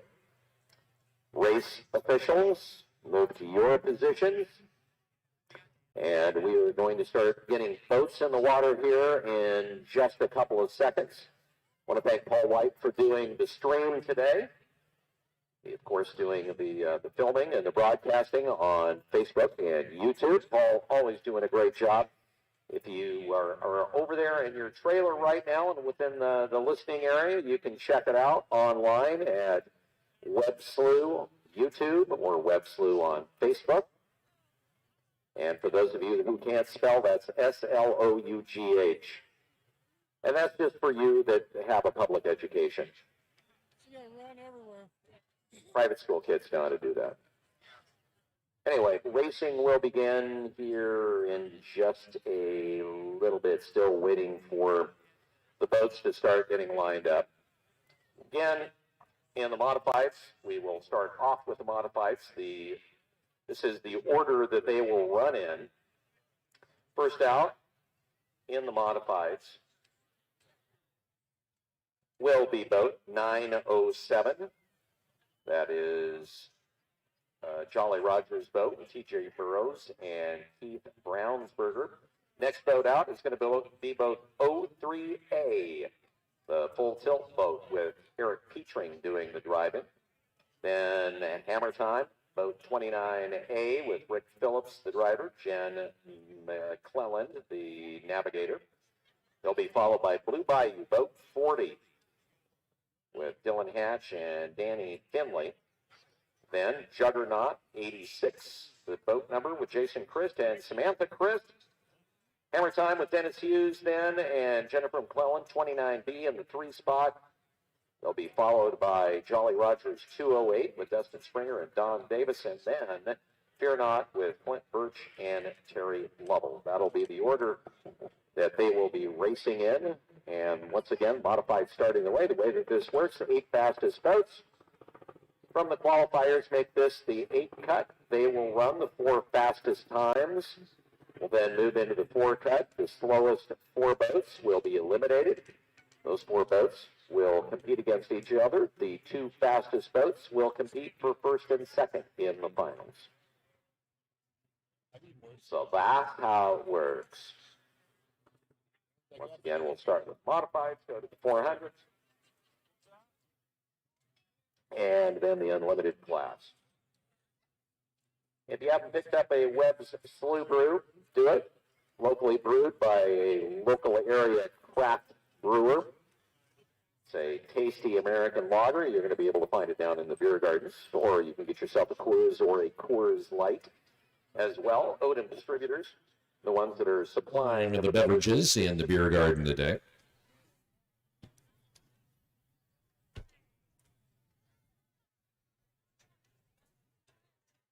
Our finals today, and the 8 cut,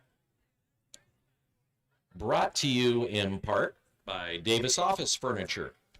They feature Soho small office chairs and home office furniture, desk chairs, everything you need to work ergonomically correct from home. Even though if you're working from home, you probably are going to be spending it lying on the couch while you're working and watching television or walking your dog. They're located on Sprague next to Rose Hours University. It's Davis Office Furniture, and it is so good to be back at the Slough. They are bringing you the 8 cut, along with D&J Farm Supply, proud sponsor of Webb Slough, the largest independent dealer in the northwest of CAMSO agricultural tracks. They've got lots of your farm needs covered, from mid-roller spindles and hubs and jumbo harrows to, of course, the CAMSO tracks.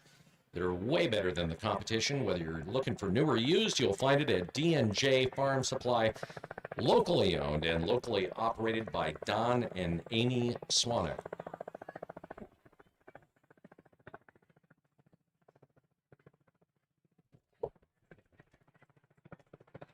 Also, a big thank you to Inland Empire Milling Company,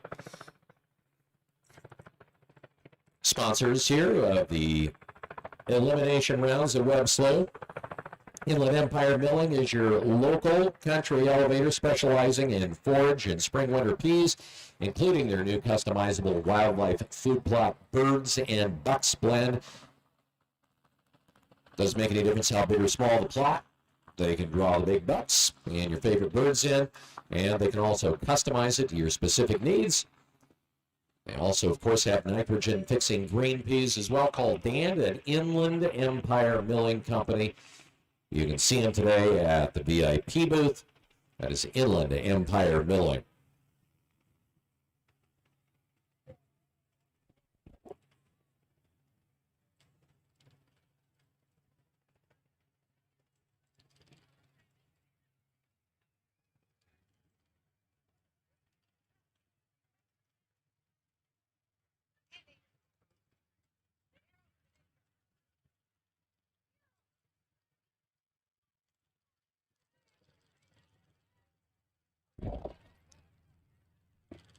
All right, so a couple of announcements here. We have a set of keys, a phone, and a debit card in the Lost and Found in the Souvenir shop.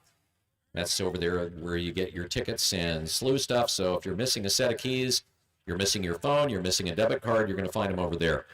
We also have a dog locked in a car, a German Shepherd, with the windows rolled up. Now, I'm assuming that you would like your windows intact when you get back to your car. German Shepherd is not having a good time in that car in the sun. Washington plates B.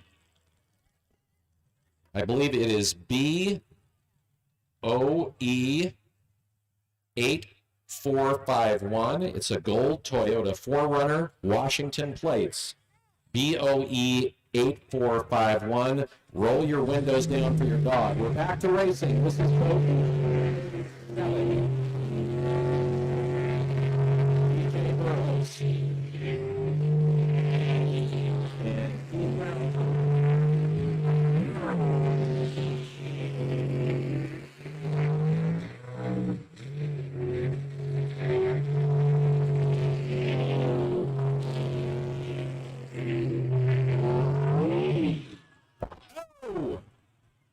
They came out rocking and rolling, and by the way, this boat is up for sale.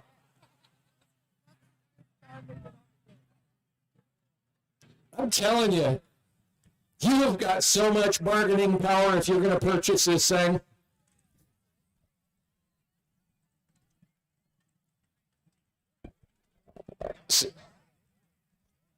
So we have a DNF to start things off in the modifieds.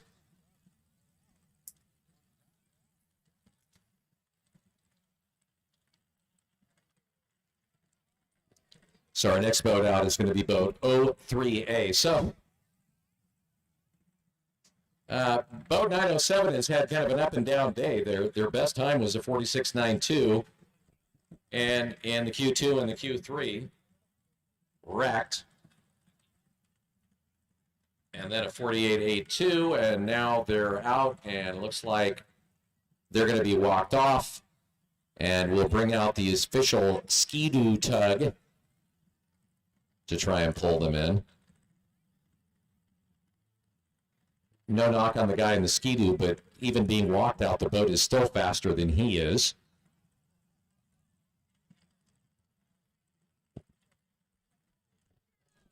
So definitely an up and down day for boat 907.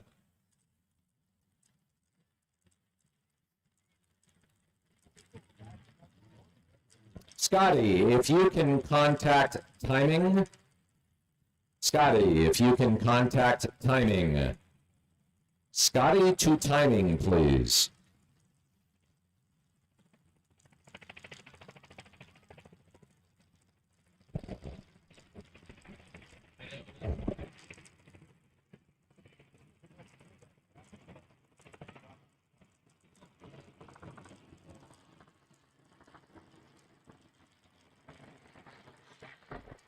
So we'll wait for 907 to get towed off here.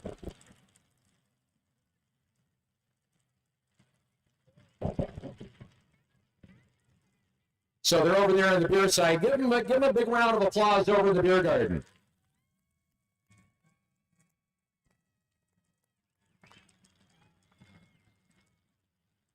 That's a great place to wreck it, because if anybody's got disposable income that they're going to blow, it's probably the people over in the beer garden right now. Just saying. Yeah, that's the boat I want. Again, we have a German Shepherd in a gold Toyota 4Runner with the windows rolled up. The dog is not having a good time. It is license plate Washington plates BOE 8451. And if the owner of the gold Toyota 4Runner doesn't mind having their windows removed forcibly, you might want to get over there and check on your pup. Break the window! Break the window! Also a reminder to you that we still have a set of keys, a phone, and a debit card over in the Lost and Found. That is located over there at Webb Mart, the Webb store, the Souvenir shop. I mean, allegedly. You can go over and pick up your stuff. And finally, 907 makes its way out. And we'll get our next boat in the water, which will be boat 03A. Eric Petring, the driver, Selden Glebe, the owner of the boat, doing the navigating. They tag team this boat. Selden, actually, his last run is not too bad for his second time driving ever, 57.72, but not enough to make it into the 8 cut, obviously. So Eric will be running things in the full tilt boat. They will be coming out next, followed by Hammer Time 29A with Rick Phillips and Jennifer McClellan doing the driver and navigation, respectively. Then boat 40, Blue Bayou, Dylan Hatch, Danny Finley.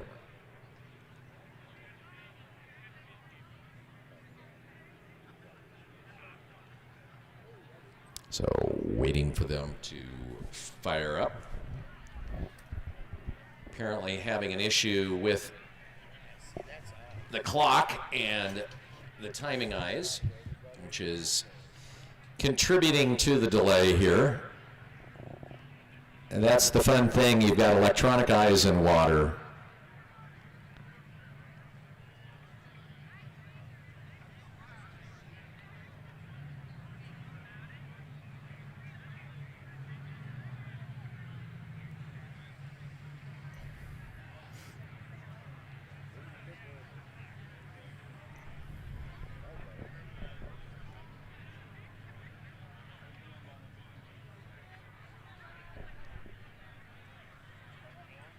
And it looks like timing's back and good to go. So let's get 03A fired up and get back to racing here at Webb Slough.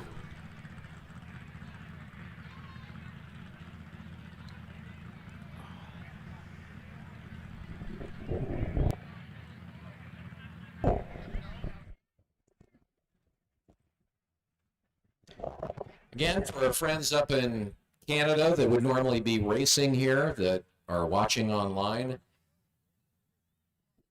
totally missing the Fat Buddy crew and our other Canadian racers that normally would make it down here. Always bringing a lot of fun to the party and a lot of energy, and we wish you were here. One of those individuals, actually, Lily navigates usually for boat 12, Bank Shot. She's from Canada. And Lena is stuck up there. All right, we're back to it. Boat 3A. Hello. It's onto it. It's still a run. Okay, that was a total stud move. That was awesome.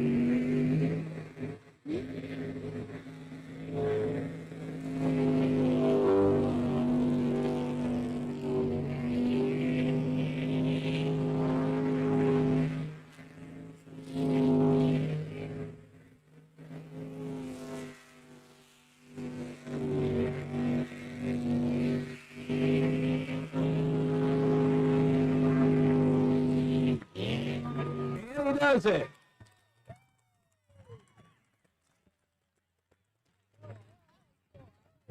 Clean run.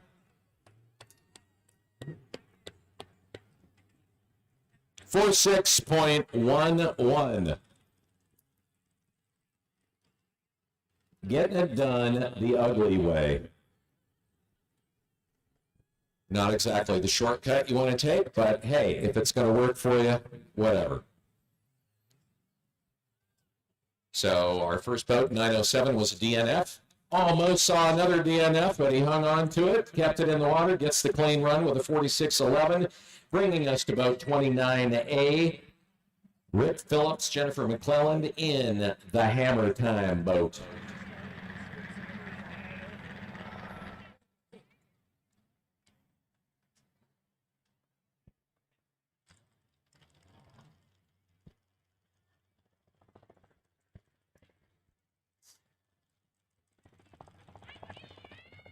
Rick's last run was a DNF, dipping at the top of the island.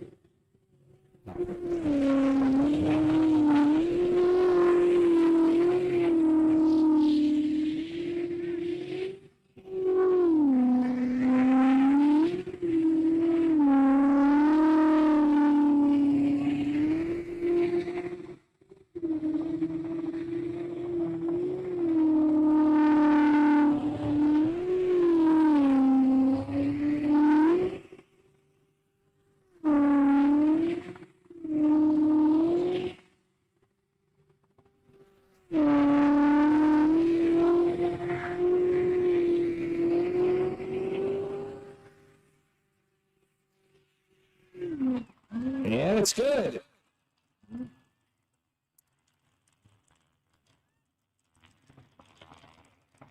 So 45.63. Kind of in the middle as far as his times go. He had a 46.11 and a 44.68 back in the qualifiers. So kind of halfway in between. Bringing us to Blue Bayou, boat number 40. Its best time, their best time, Dylan Hatch's best time as driver was a 44.09 in the third qualifier. No, they take that back. A 43.85 in the fourth.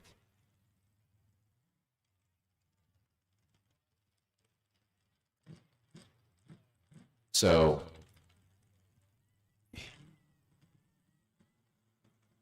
we'll see whether he's able to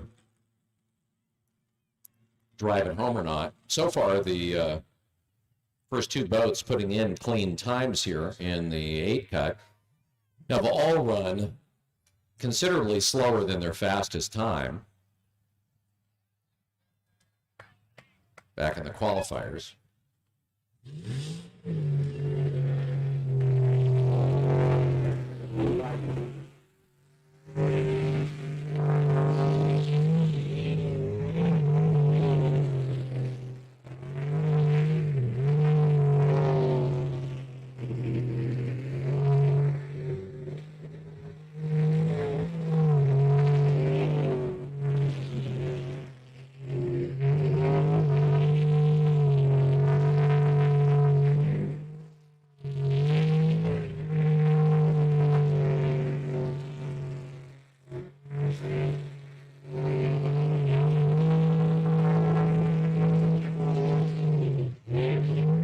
It's good. Clean run.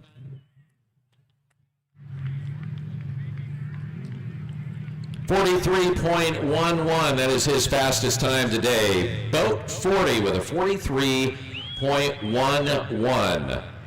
That'll bring us to boat 86. The Juggernaut, Jason and Samantha Chris, the husband and wife team from Burley, Idaho. Had a couple of runs in the 41-second range. Best of 41.41.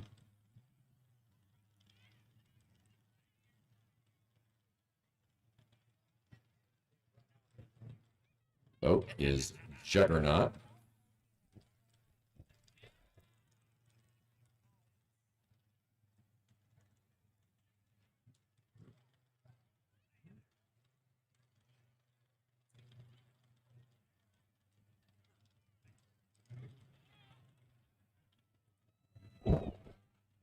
Here comes Juggernaut.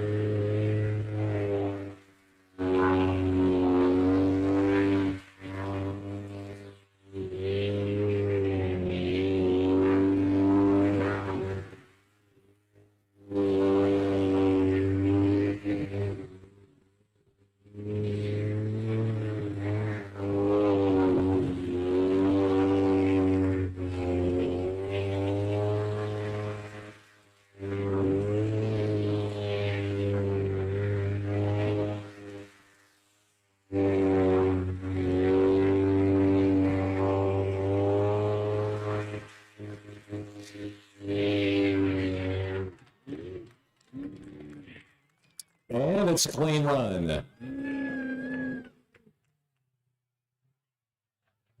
42.26 for boat 86, Team Christ. So right now on the bubble, anything faster than a 46.11, and Eric Petring and Selden Glebe in boat 03A, the full tilt boat, are out of it. So the time for the next boat to beat, minimum 46.11. And that boat could be 29B with Dennis Hughes and Jennifer McClellan coming out. That boat being tag teamed, of course. Dennis Hughes also running in the unlimited class, tag teaming the Hammer Time boat.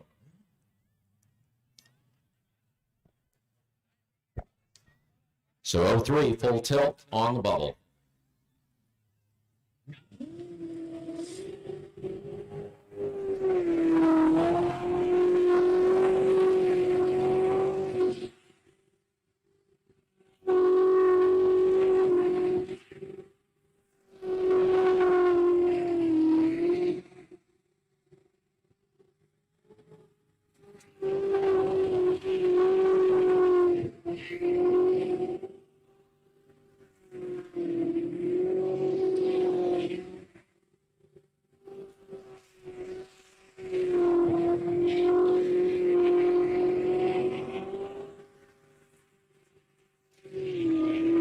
And it's good.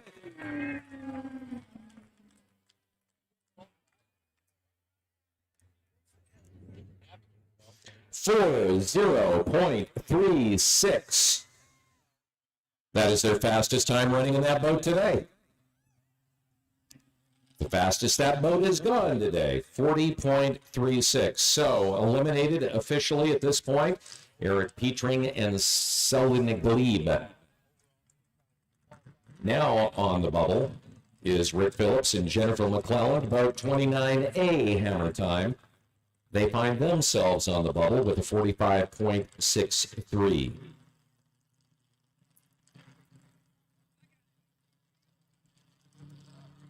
With boat 208, Jolly Rogers coming out.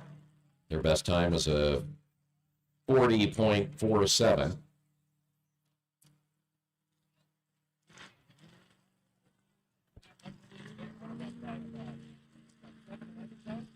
So hammer time on the bubble. Anything better than a 45.63, and they are done racing for the day. At least the Rick Phillips incarnation of boat 29, hammer time.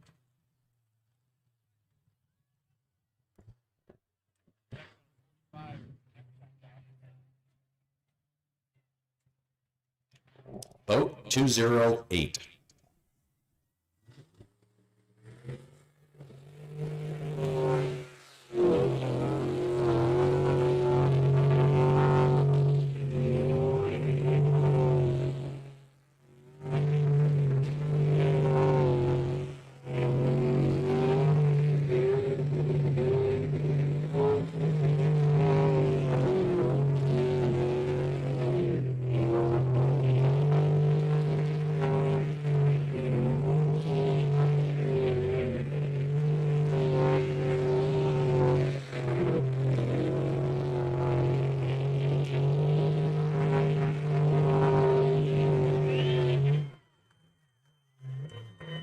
Clean run and a 40.94.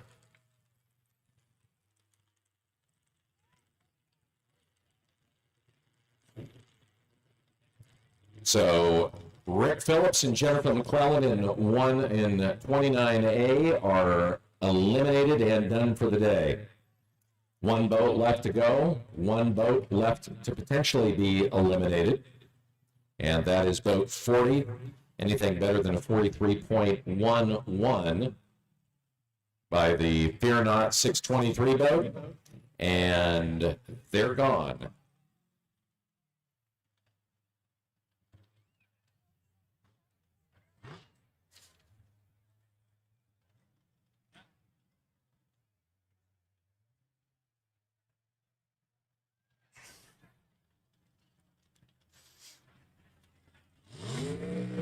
Here we go, boat 620. Fastest boat on the way to the modified. The only boat within under 30 seconds he has. Oh, and he sucked up so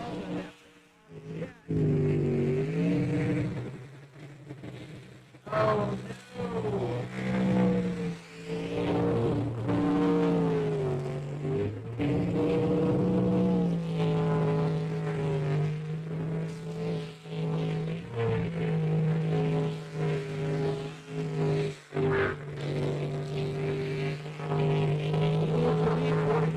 To stay in, and he didn't. 40. And the fastest boat in the modifieds today just self-eliminated. 43.57. The time for him to beat was a 43.11, and he did not do it. So Clint Birch out of it. Well, that was an interesting twist. Did not see that one coming, but that's racing. So our forecut is going to be between boat 29B, which now is the fastest boat in the class based on the last runs. It'll be 29B, boat 40, boat 86, and boat 208. Our first boat out in the 400 class as we move into the 8 cut there is going to be boat 21, Loco 21. Their very first day racing in this boat, making it into the 8 cut. They did that with a 46.82 second run back in the third qualifier. And so Larry and Sammy Steele will be first out in Loco 21. Well, we thought they were going to be. And this looks like, what are we looking at here? This is Bank Shot.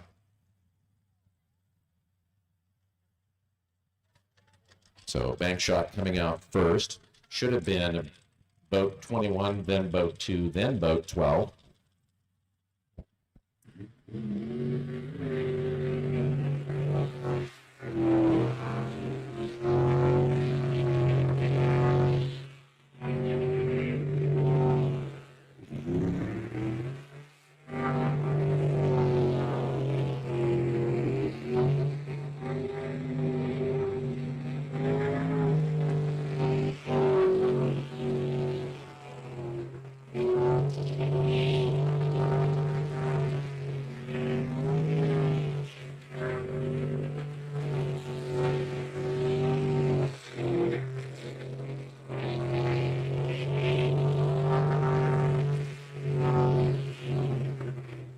Gets it done. 42.95.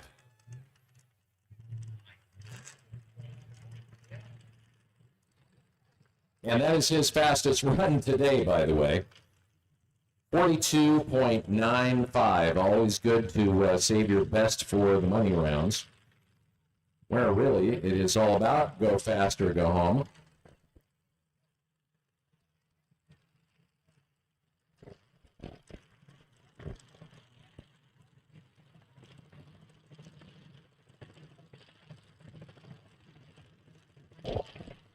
But again, the really big story here in the 8 cut so far is fastest boat in the modifieds, grabs a bank, sucks up some sod, ends up clogging that pump, and by just a couple of tenths of a second, do not make it into the forecut. Essentially 4/10 of a second. And this is boat 21. So this is Loco 21. Larry Steele, the driver. Sammy Steele, the navigator.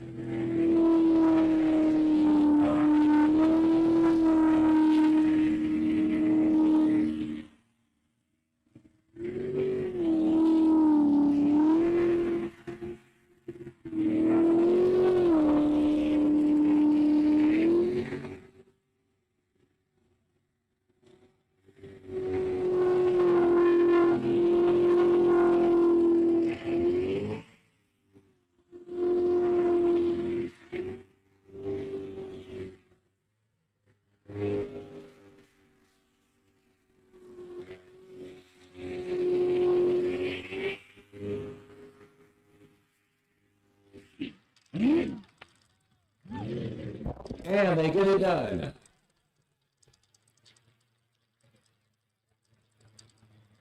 $46.75.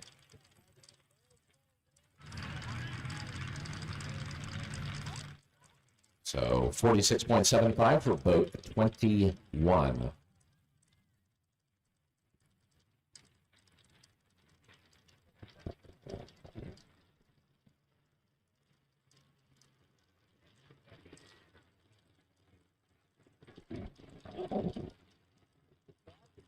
Next out should be boat number 2, live wire on trap. Matt Denson. His best time was a 44.24 back in the second qualifier, followed up by 2 out of the water experiences that left him with 2 DNFs in a row. And really, I think at this point, the trick for Vaughn is not to overdrive the boat, particularly in that first crash that he had. Definitely overdriving. And that's just a matter of getting used to driving. He's only been doing it for a couple of seasons, and this is really, of the 2 courses currently, here in the Pacific Northwest, the most difficult one, mainly because of its narrowness and the shortness. It really doesn't leave you a whole lot of room for error. So definitely have to keep it in the middle of the channel. Water here, by the way, in case you're wondering, about 2.5 to 3 feet deep at the most.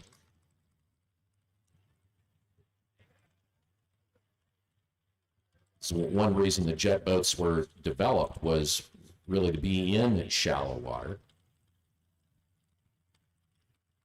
Of course, they were developed in New Zealand, not just jet boats in general, but jet boats in general. Ow! Oh, that's going to leave a mark. If nothing else inside the fire suit, let's see if we're going to get a hands up from the safety crew. Are they okay over there? So they get a DNF.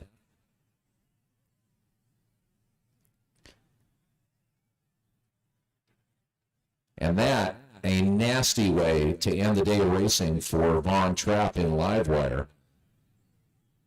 That was just ugly. Can we get a hands up from the safety crew if those guys are okay? Well, we're pushing them back in the water. They must be. So give it up for them.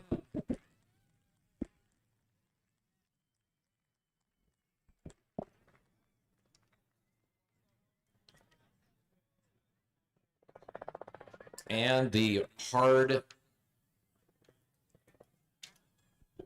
rattle your teeth wreck to end their day of racing. So the first of the self-eliminations here in the 400 class. Hopefully we won't see that again.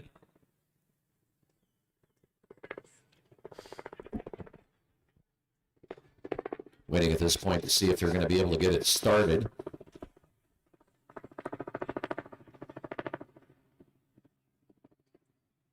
And they're bringing it out of the water. So I'm going to assume that there was a lot more damage there than we initially thought. They got them back in the water and then pulled them out. Navigators out and waving. Give it up for Matt. And the driver, Vaughn, is out. Doing the fist pumps. Well, if you're going to eliminate, you might as well do it in style. So they're going to be waiting for, looks like we're going to be bringing over a trailer to get them off the course.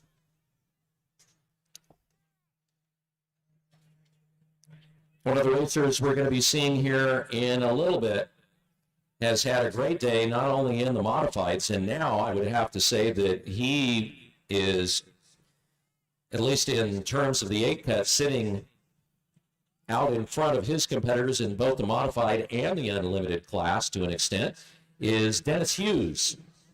Dennis Hughes racing, of course, in Overkill and also in the Hammer Time boat.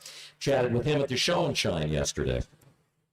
Returning to the scene of the crime, have you ever figured how many races that you've actually won here, Dennis? No, we haven't really. But we have pretty good luck here, though. I think we've lost only maybe a half a dozen since we started.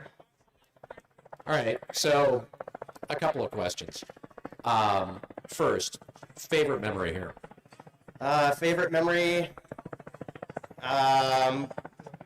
Probably doesn't even happen on race day. With Matt's Halloween parties are pretty fun. Okay, so that has nothing to do with racing. Worst thing that's happened here that can do with racing or something horrible that happened at the Halloween party, Dennis? Probably my worst day was when I took the boat through the fence and stretched it all up. But we put it back together, so it was all right. All right, so talk a little bit about what you have in here. It's a super boat. What do you got in the back of it? It's a 400 cubic inch all aluminum Chevy, and it's got a Pro Charger on it, and we're putting about 15 pounds of boost on it, so it should be right around 1,000 horsepower right in there. Once again, thanks for joining us on this Webb Slough live stream on Facebook and YouTube. If you can, please subscribe to our YouTube channel and follow us on Facebook. Like or comment, please. Or share it even, would be even better. And then this is the money rounds. This is where the boats are going fast. Anything can happen. This is usually where, if we're going to have a big crash, it's going to happen here. So let your friends know, share it out. Try to get as many viewers on here as possible. I see we got approximately 120 on Facebook and 127 on YouTube. So I appreciate everybody for joining us today, and we try to give you the best show we can, and you never know what's going to happen because it's live. Last race here in June, we had a lot of left-hand corners, so it's more fun to drive it when it's more technical. All right. Well, Dennis, good luck. Thanks. That is Dennis Hughes. Dennis, of course, leading at this point. He has the fastest boat still left in the four-cut for the modified class, driving Rick Phillips' Hammer Time boat. And, of course, he's been running the fastest times in the super boats today, all day long. So we'll see him out here again, coming up shortly in the unlimited class, as Livewire gets the ignominious trip off the course on the trailer. Glad to see that Vaughn and Matt walked away from that. It's one nice thing about these boats. They are not only sturdy, but of course built for safety with the roll bars. They're wearing racing helmets, fire suits, NASCAR-style harnesses in the seats. They have head guards that are a part of the seat to make sure that their heads aren't snapping around in there. And a variety of other safety features to keep the driver and the navigator safe in case you see an accident like that. As you have just witnessed, the accidents and the crashes can be fairly violent. And fortunately, the boat's built to protect the drivers and the navigators. And doing that job well. I'll be interested to see what kind of damage was actually done to it. They pushed it back in the water and then decided to take it out. Obviously, they couldn't get it started. So there could have been some sort of, and likely was, some sort of damage somewhere in there to the power plant or possibly the jet in that accident that precluded them from being able to get it started and getting it out under its own power. Looking at the back end of the boat, they're really, at least as far as I can see from here with the binoculars, doesn't look like it was a badly damaged jet, so likely something in the power plant. Jostled and or broke or knocked loose. So our next boat coming out will be straight sideways, boat 42, Dan Hatch and Wendy Manthe. We had an interesting day of racing, running in about the 46, 45 second range, and then in their last run, throwing down a 42.8 to keep them on the running and put them in the 5th spot here, kind of in the middle of the pack in the 400 class, and this the 8 cut. Right now, the fastest time so far in the 400s, in this the money rounds, is a 42.95. Thrown down by boat number 12 with Daryl Healy, the driver, Michael Ostrom, the navigator. Michael, of course, if you were here, I believe it was the last race, Michael is also just simply known as Michael. He's one of those one-name navigators because of his legendary status as a navigator. Kind of like Madonna or Elvis. Just like, ooh, it's Michael. He, of course, has the sequined fire suit.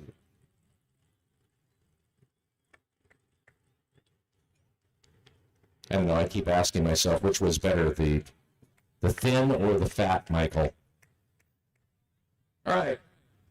Up and running in boat 42, straight sideways. Dan Hatch, Wendy Mathai, and this, the money rounds.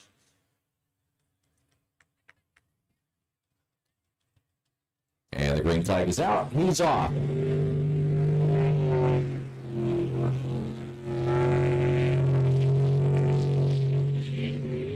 Boy, he comes in wide on that and tags the island.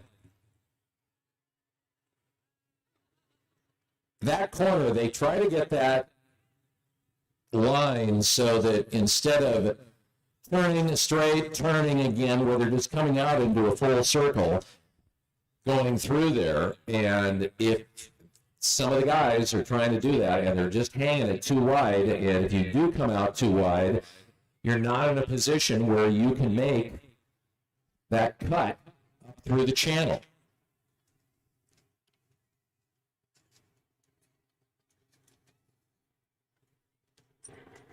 Where you can actually make it into the 13. That's the 8 up into the 13, and they're just coming out wide trying to do a full circle as opposed to turn, straight, turn. He's a little PO'd. A little aggressive on his exit there. So, unfortunately, another self-elimination. We've seen a couple of boats, I think that's the third one in that same area, do the same thing. All right, boat 156, ready to roll.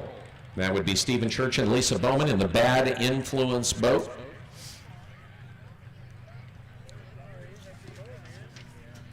Racing here at Webb Slough. Brought to you by Wilbur Ellis. They support a lot of different areas. They're not only supporting Webb Slough, but also the St. John community and surrounding areas with premier agricultural products and services. We've got a network of local experts delivering solutions for every grower. Family owned, over 98 years of experience. It's Wilbur Ellis Ideas to Grow With, 156 on the way.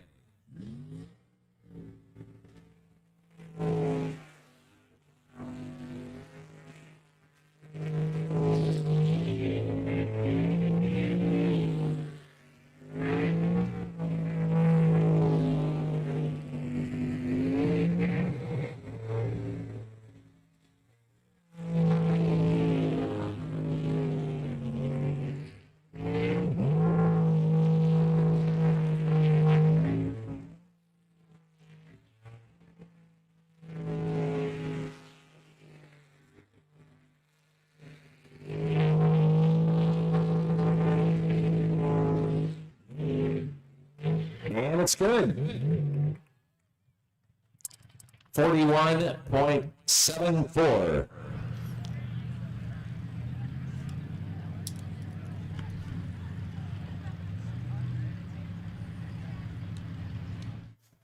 .74 with Black Magic 5 on the way. Kelly Stevenson, Tracy Montgomery. Their best time was a 40.84 in the third qualifier.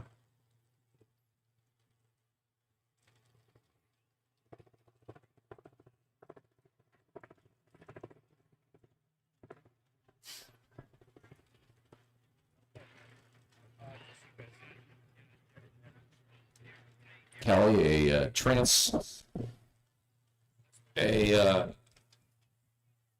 transferred, if you will, Kiwi, living and working here in the U.S., originally from New Zealand.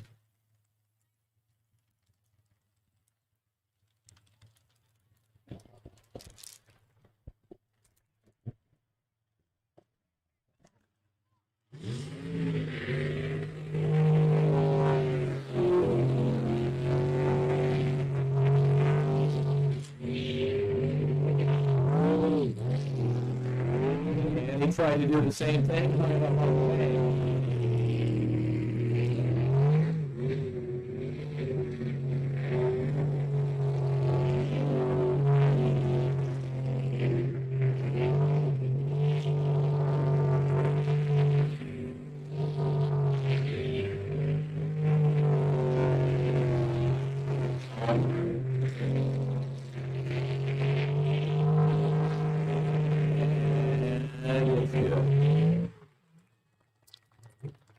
42.30. So 42.30.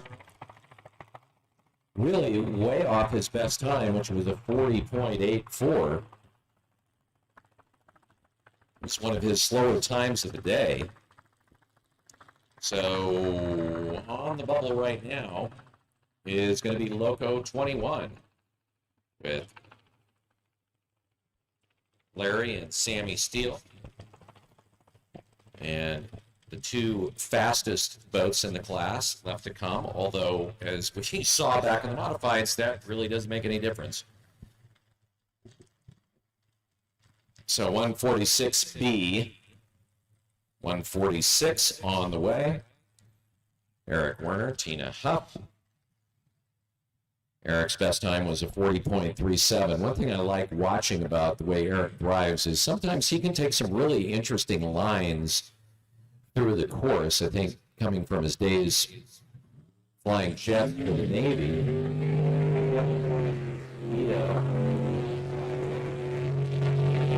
does it very well.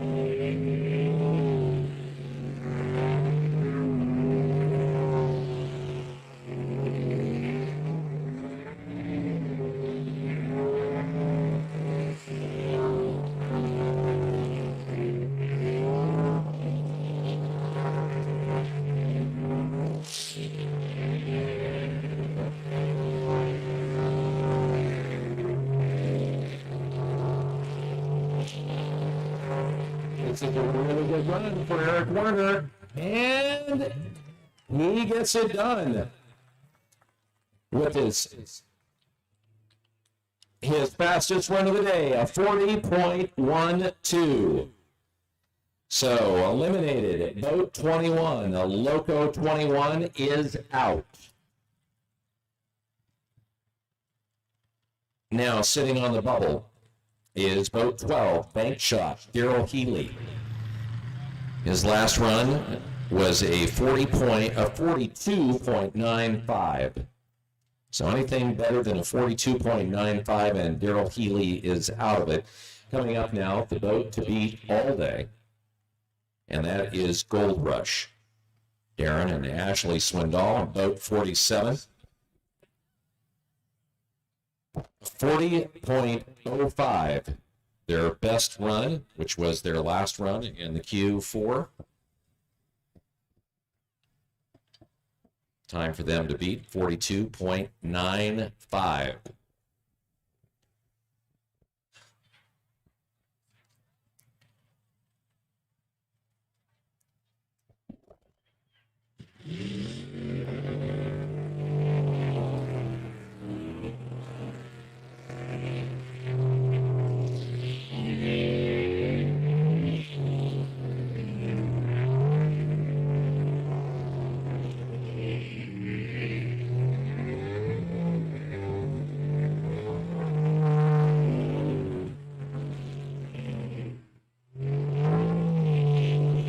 Lost a little time in that hairpin. And then going through there a lot smoother.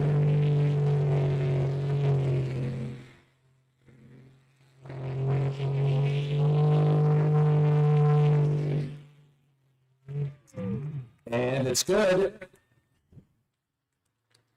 41.08.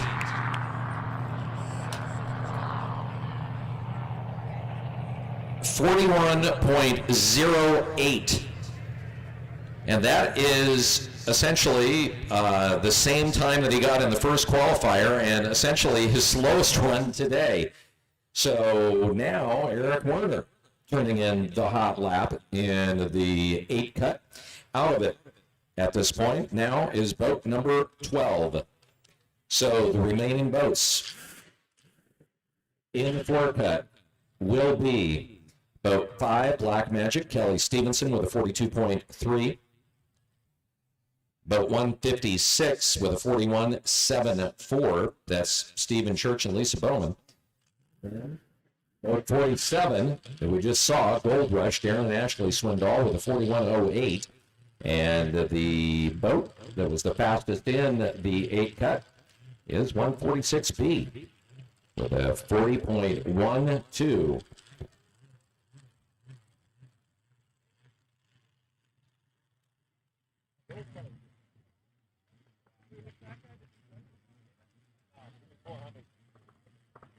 And then now we get into the unlimited class. This is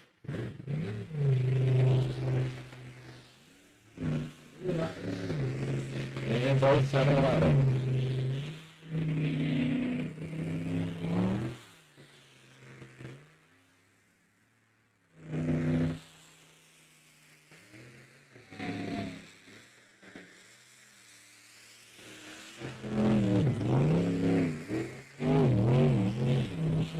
And if I'm not mistaken, that is a DNF.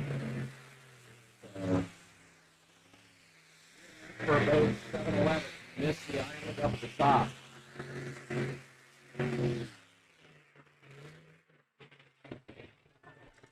Okay, he may have missed the island, but the 75-year-old was not driving with his blinker on. So, moral victory for Lee on that. I love the fact that he's 75 and he's still out here, still passionate about the sport, still wants to race. Give it up for Lee Rice, the old guy. The old guy with a young heart.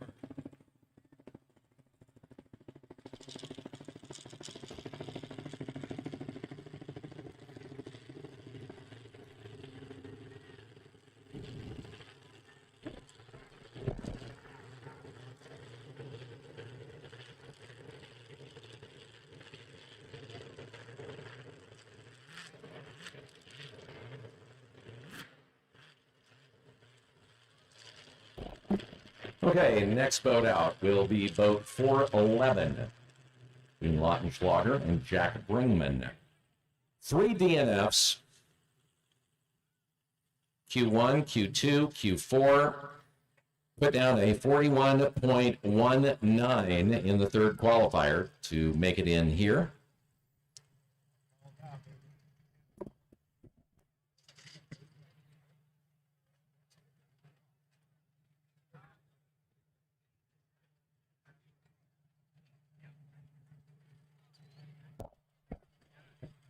So if they can make it out of this round, they will move into the 4th cut as well. Lee didn't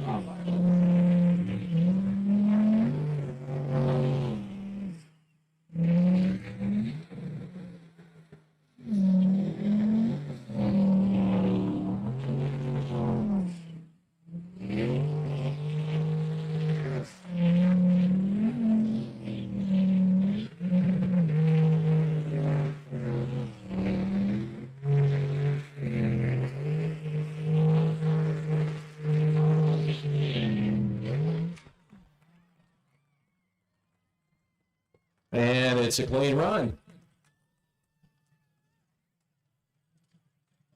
40.85 for boat 411, bringing us to boat 96. The new old guy, Bert Roberts. Amanda Vestal is his navigator. And Stars and Stripes, the name of the boat. Boat 96.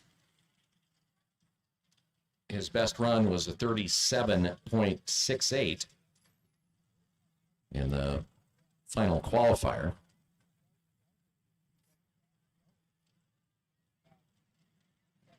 And Stars and Stripes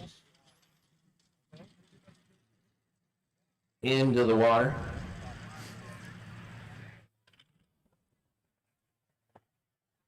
So let's see if he can cut more time off. Every run, he's shaved off time.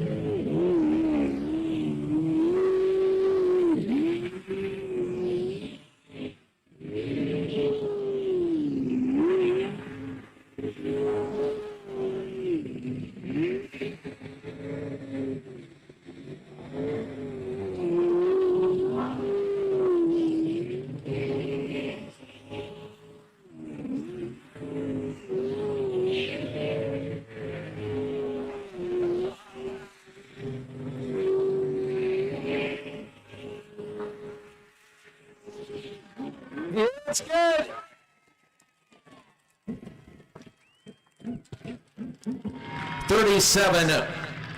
.82. So about 2/10 off of his fastest, but still a solid run for Bert Roberts. 37.82. And the final boat in the unlimited class getting ready to roll. That is Overkill, boat 69. Father-daughter team of Dennis and Samantha Hughes out of Spokane area. We'll see him again and the modifieds. So boat 6-9. Really, at this point, just make it through this round. You make it into the four cut automatically if you don't DNF.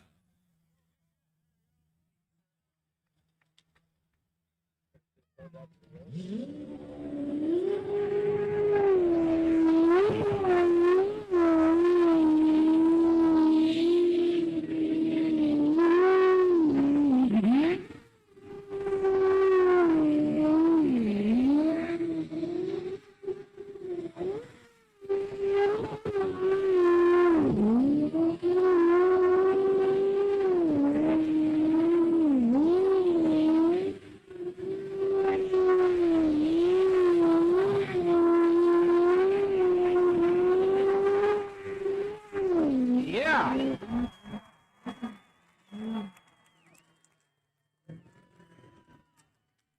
36.42. His fastest run today.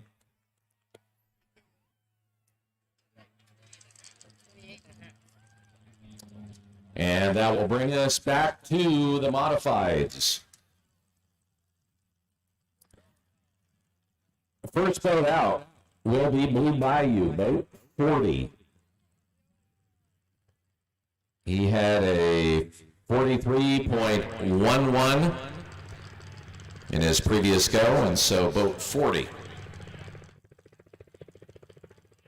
will be first in the modifieds as boat 69 clears the launch. And we get boat 40 set up and ready to go on Blue Bayou. Be followed by Juggernaut and boat 86. So here in the forecut, two boats will be eliminated. The last two boats left standing will battle for first and second.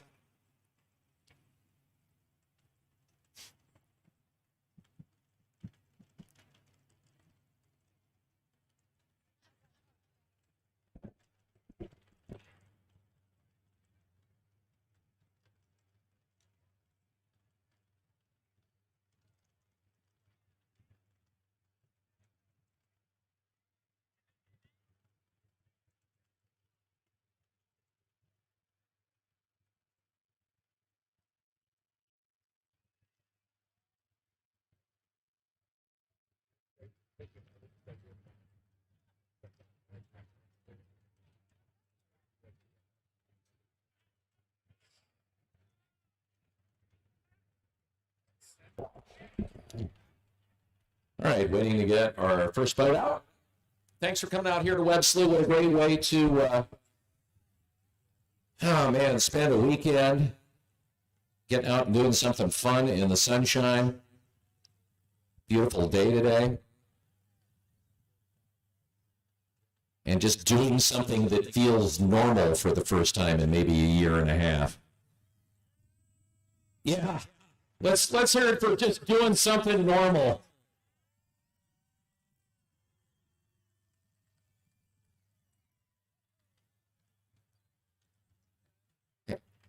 Beer garden, raise the beer to that, doing something normal for us, will you? Raise the beer over there, beer garden.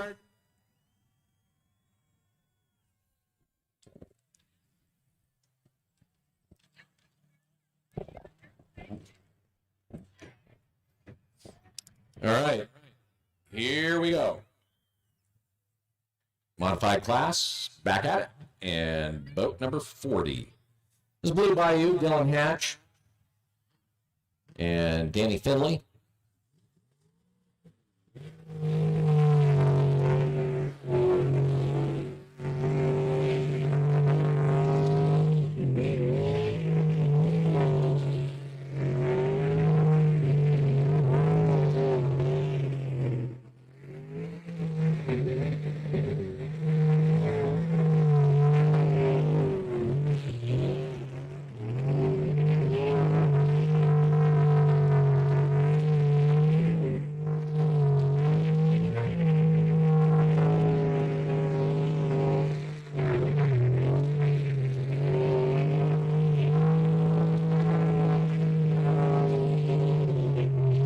And it's good, a 42.88.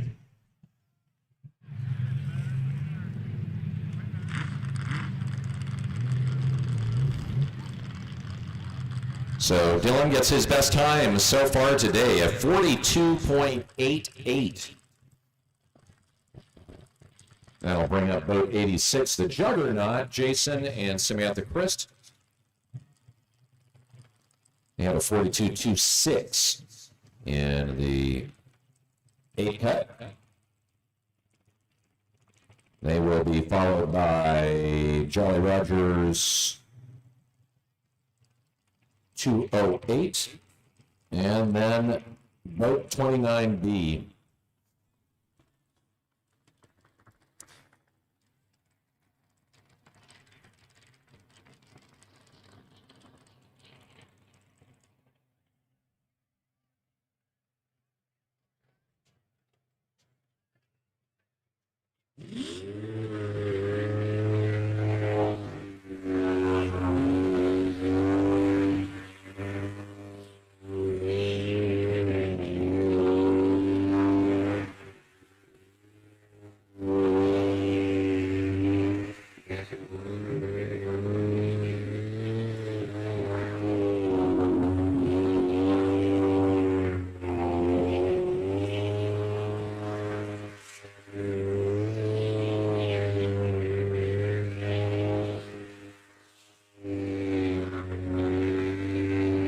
I think he's lifted his foot once. It's good. 41.47.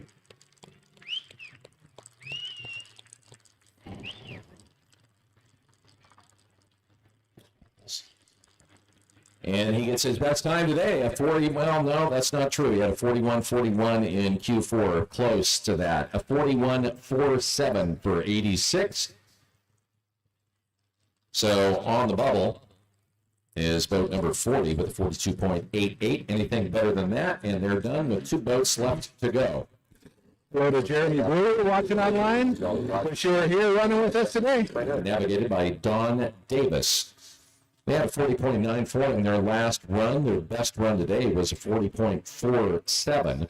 The time for them to beat at this point, really, if they want to make it into the finals, probably would be a 41.47, but anything better than 42.88, and at least for the time. Here we go.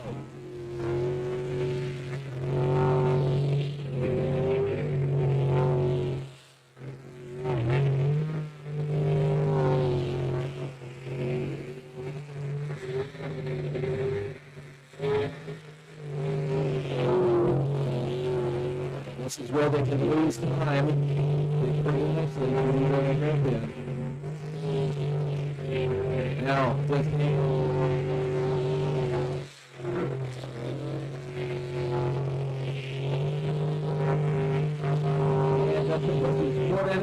and a great run, 40.59.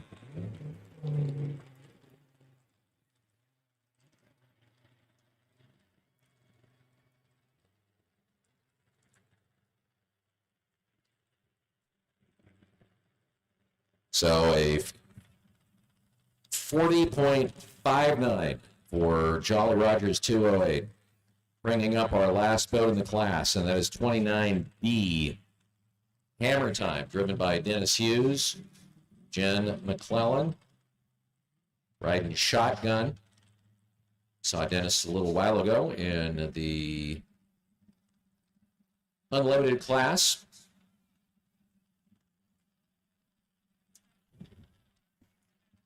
Don't forget, if you haven't grabbed some of your goodness of the Slough, you can go over to the Souvenir shop where you get your tickets. Lots of stuff in there. If you haven't tried the Slough coffee, awesome. I like the dark roast. All right. Hammer time.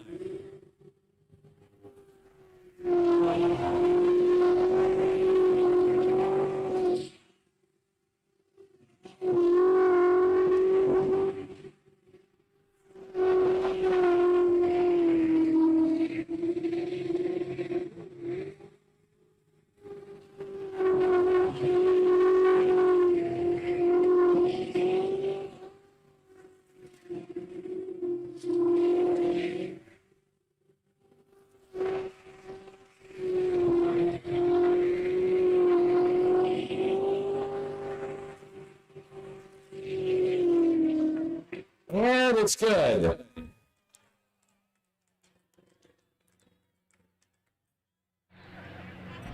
.81. Your finals are going to be between boat 208 and boat 29. And 29B will go out first, followed by boat 208. So when we get into the finals, and that is going to be your finals.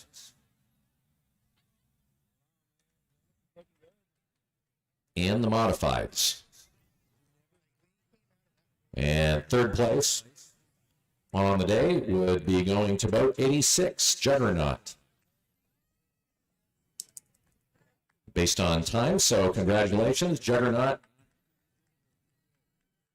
Coming in third place in the modifieds today. And now it's going to be a battle between boat 29B and boat 208. See who our winner is going to be.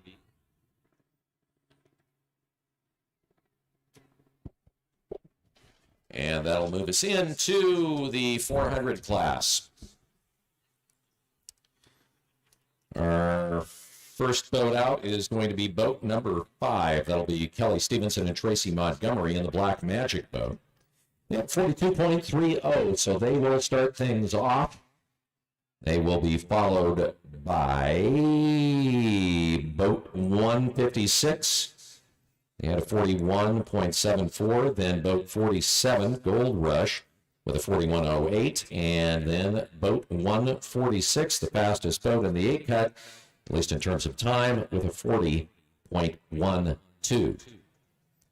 So again, our first boat out is going to be number 5. Kelly Stevenson and Tracy Montgomery.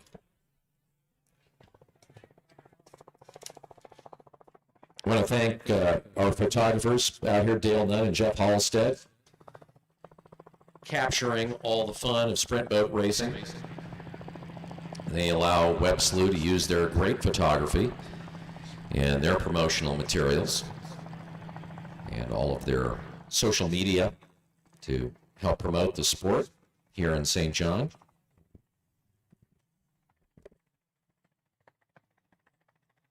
And if you're going to be partying tonight and do not want to make breakfast tomorrow morning, don't forget Terry's will have breakfast starting at 6 a.m. over on Vendor Row area.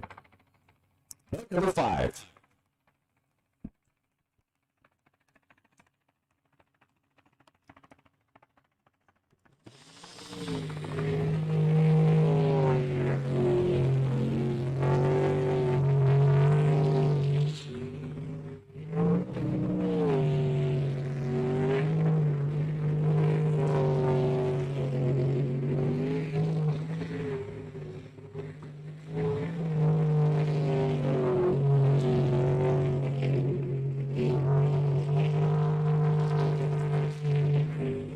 Nice big round for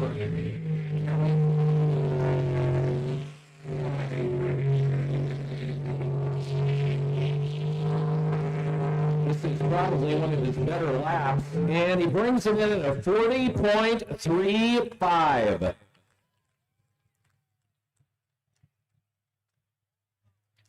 That is his best run today.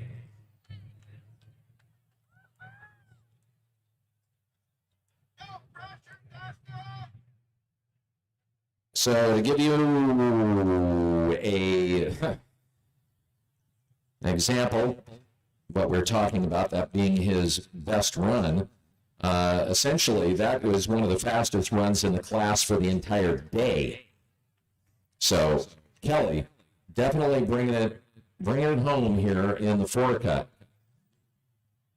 Our next boat out is going to be boat 156. That's the Bad Influence boat, with Stephen Church from Cheshire, Oregon, Lisa Bowman from Idaho.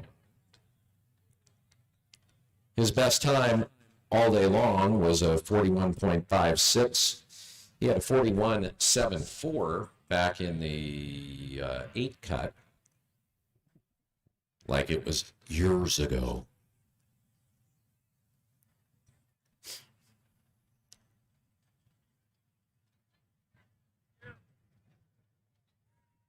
And it's kind of cool that somebody that just works IT actually drives a race boat. He's got a lot of street cred among IT people now.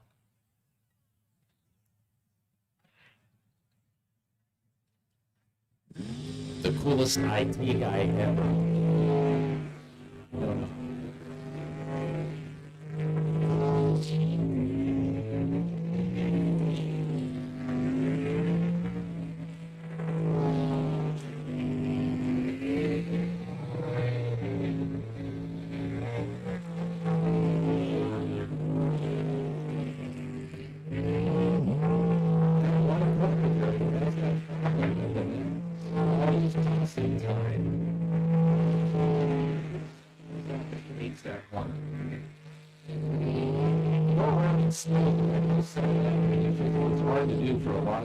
And their boat setup. Wow, on that.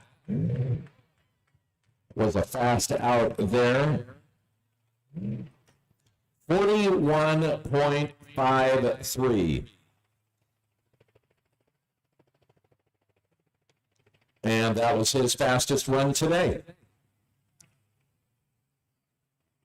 And still 2 more boats to go.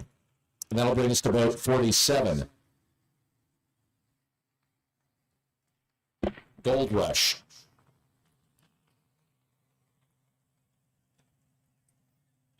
So the time to beat and on the bubble is Stephen Church in 156 with a 41.53. Anything faster than that, and that's the end of the day for Bad Influence.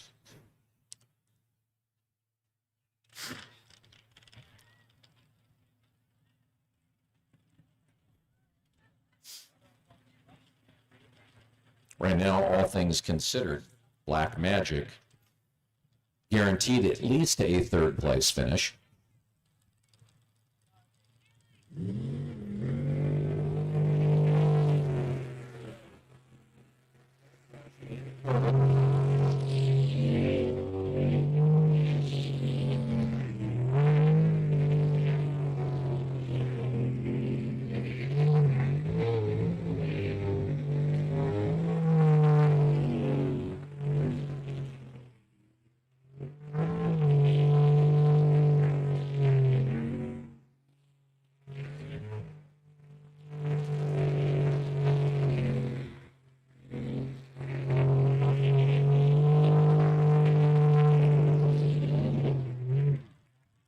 It's good.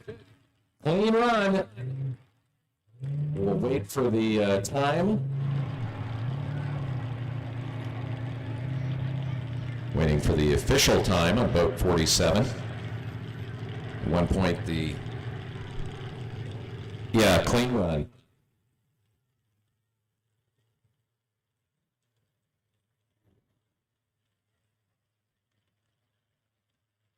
.45 for boat 47, their fastest time today.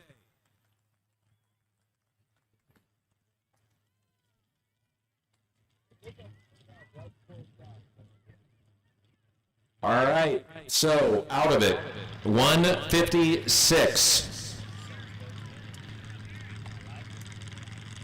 So unfortunately, 156 is now out. And the time for Jolly Rogers 146B to beat to make it into the finals is a 40.35, with boat 47 setting the pace with a 39.45. Here we go. And did he wave it off?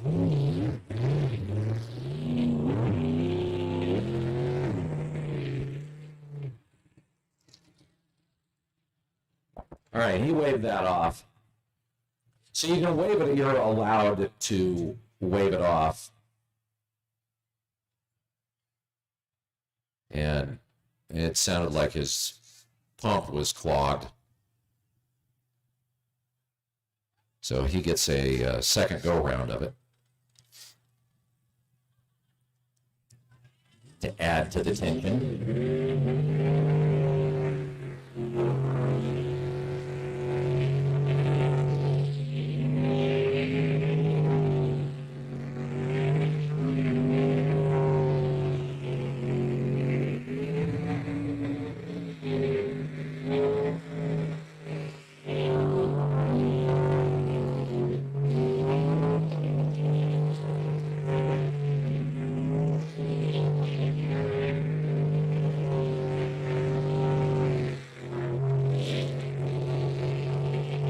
Time to beat for him, 40.35, and he does it. Clean run. 40.15. So congratulations going out to boat number 5 and driver Kelly Stevenson and navigator Tracy Montgomery. Black Magic picks up the third place finish on the day. Second and first, that duel will be coming up. And it will be between, as it has been pretty much the entire day, boat 47 Gold Rush with Darren and Ashley Swindoll, and boat 146B Jolly Rogers, Eric Werner, and Tina Huff.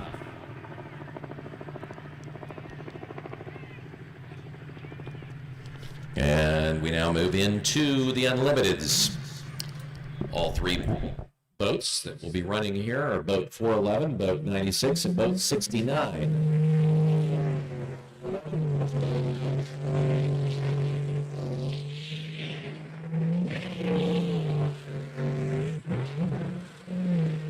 And balling off the island.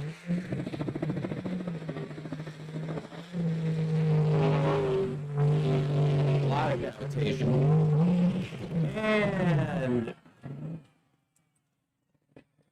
can he get it turned around?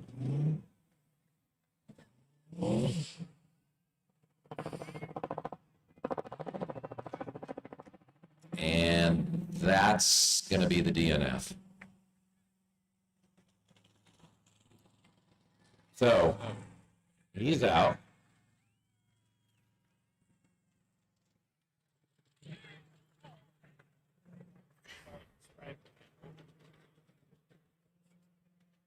So he will be guaranteed a third place.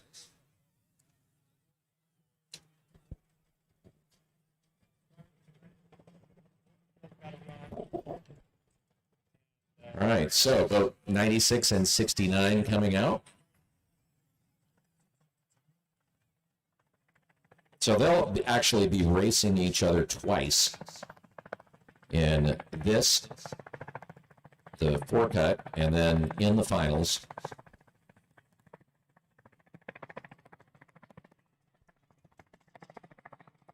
Assuming they don't DNF. And boat 96 in the water. It's about 0.6 of a second separating the times of 96 and boat 69 based on their last runs.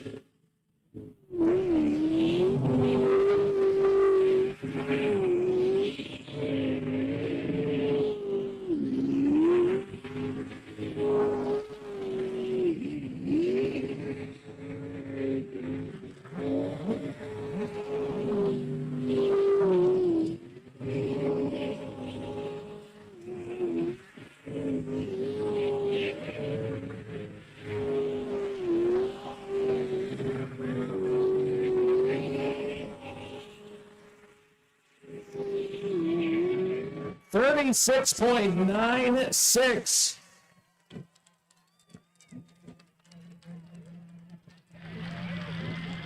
Great run for Stars and Stripes.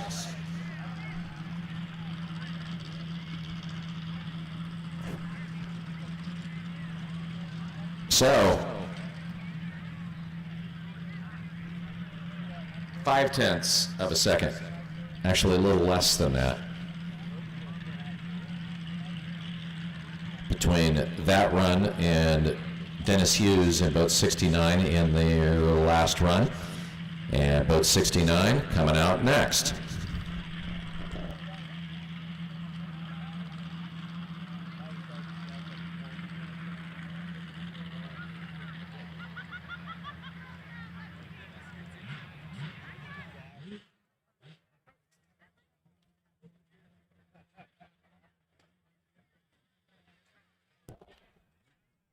All right, boat 69 on the water.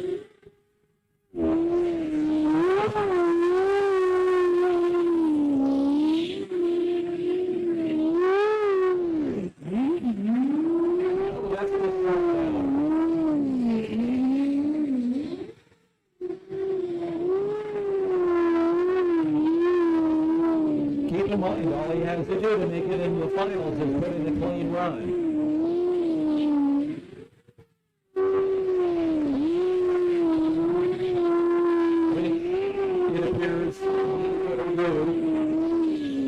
It's good.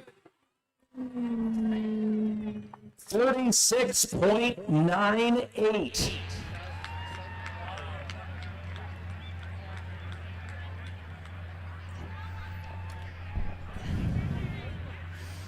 Two-hundredths of a second separating the times for boat 96 and 69. That is close. So the first boat out for the finals is going to be Dennis Hughes in boat 69. He will be out first, followed by Bert Roberts and Amanda Vestal in boat 96. So again, third place so far in the unlimited class will go to boat 411.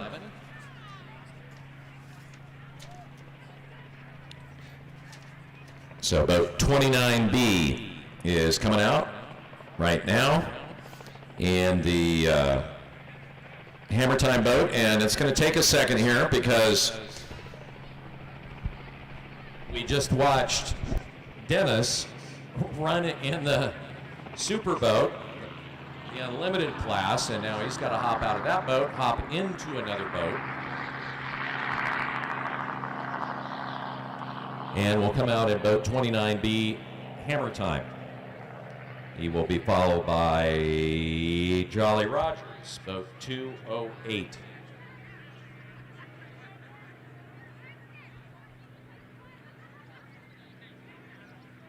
So we are now into our finals.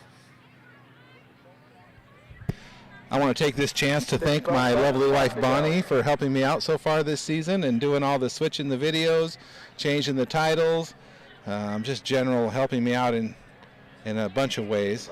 I want to thank Kevin Jameson for providing the live cam from his camera, his camera phone, I guess you should say. giving us some live shots on the launch. That's been very essential, and it's nice to have another first. We've never done that before, so hopefully it's something we can build on. And I definitely want to thank Matt and Amanda Webb for allowing me to provide these live stream services here at the Slough, and something I hope I can continue to do for many years.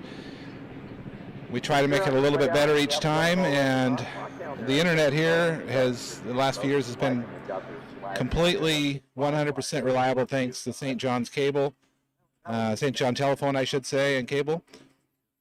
But nonetheless, thank you all for viewing today. It's been a long, fairly warm day over here, and there's still a lot to be done, but we're back to racing. Thanks again. Fired up. Boat 29, hammer time, will be the first out. This is your finals in the modified class.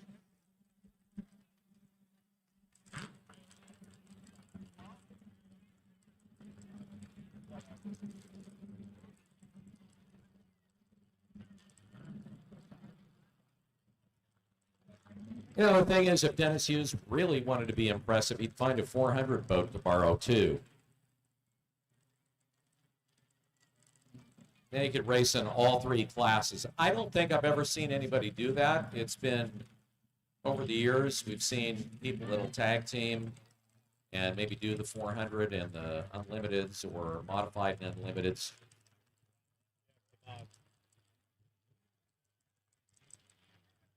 Here comes Dennis Hughes. It's hammer time.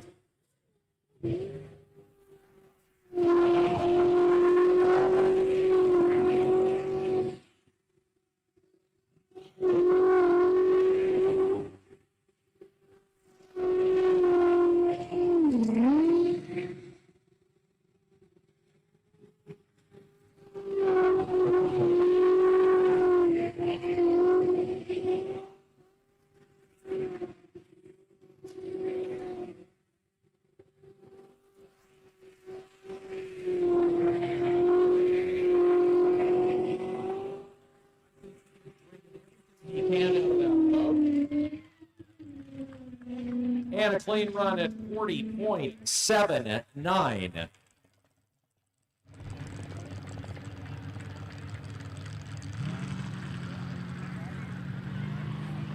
Not his fastest run in the class today, but faster than his previous run by about 2/100ths of a second. He had a 40.81 in his last go-around. And the time to beat then for boat 208 is 40.79. They had a 40.59 in their previous run.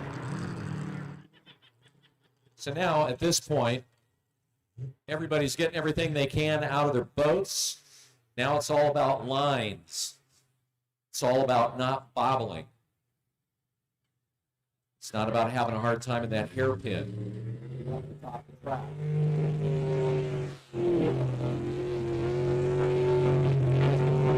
It's boat 208.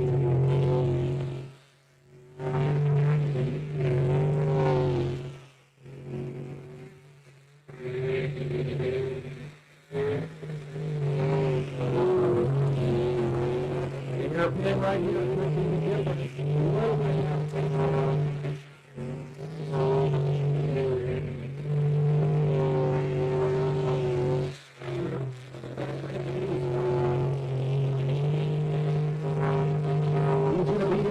Category somewhere, and 40.72 unofficially with a clean run. We'll wait for the timer to call it.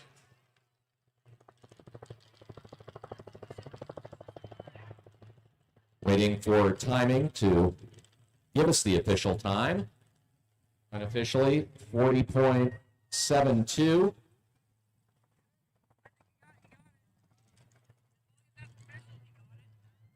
As we wait.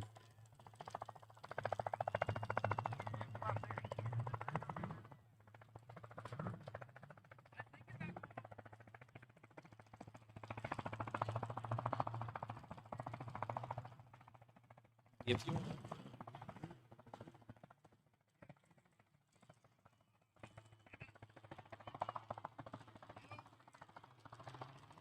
That is official, 40.72, 5/100ths of a difference between first and second.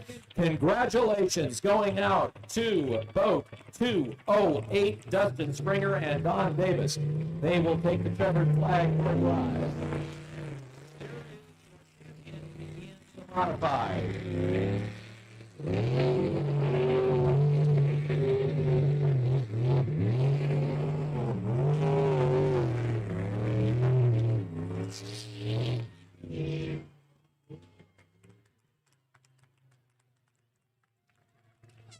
So third place going to boat 86, the Juggernaut. Jason and Samantha Christ in the modified. Second place to Dennis Hughes and Jennifer McClellan in Hammer Time. First place to Jolly Rogers, 208. And Dustin Springer and Don Davis. And Jolly Rogers has chance at putting 2 in the winner's circle because our finals coming up between Jolly Rogers 146B with Eric Werner and Tina Huff, the team, and boat 47 Gold Rush, Darren and Ashley Swindoll. First boat out will be 146 Jolly Rogers, Eric Werner at the wheel, Tina Huff in the navigator's seat, and they make their way to the start channel. Ring flag is out there off.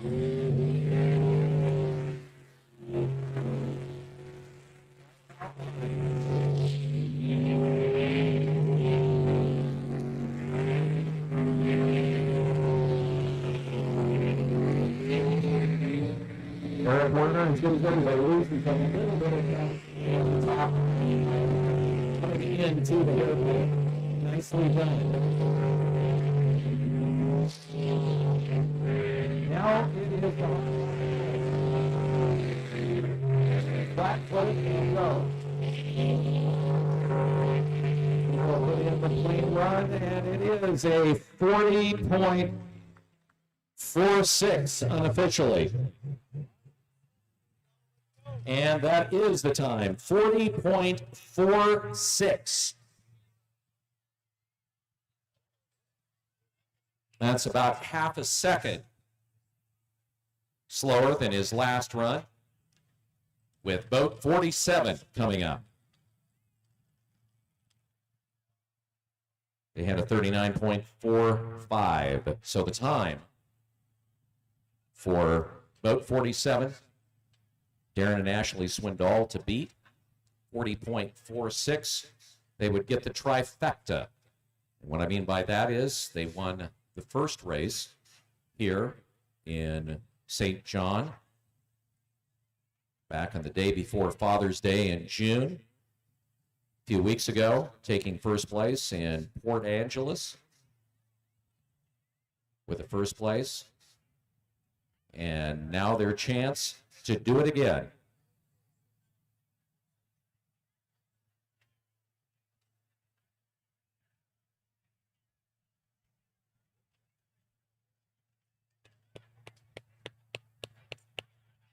The driver, Darren, went from being kind of a hot and cold driver to being a stone cold technician.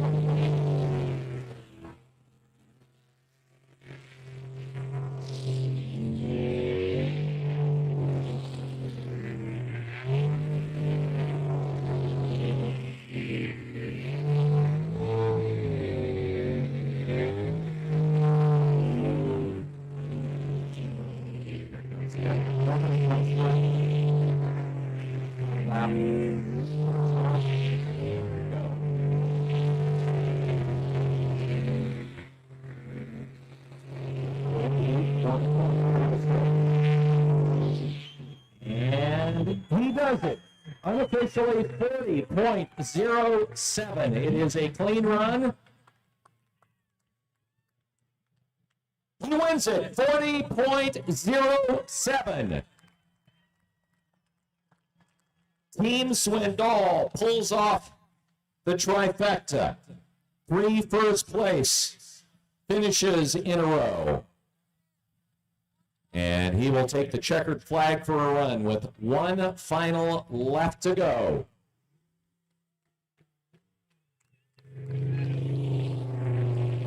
So congratulations to Team Bandit. Normally, Brother Brian would also be racing this year due to work. Brian has missed all 3 races and like the final race in Port Angeles at this point.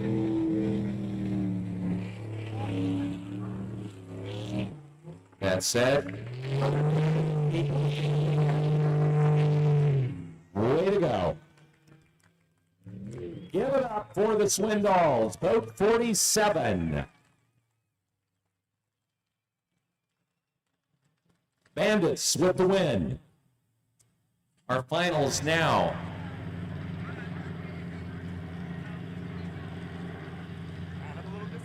This is going to be an interesting finals. You got boat 96, Burt Roberts, somebody that hadn't raced for over a decade, coming back in his return race in the finals with Stars and Stripes. Boat 96.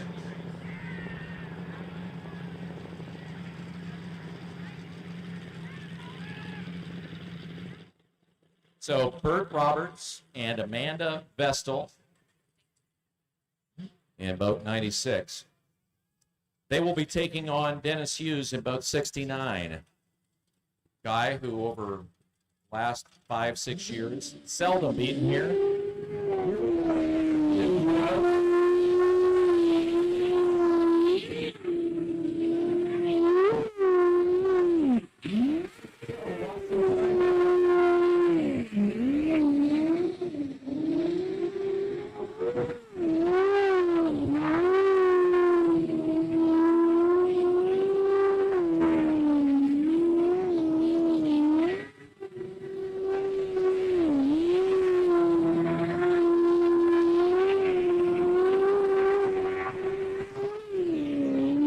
What a run!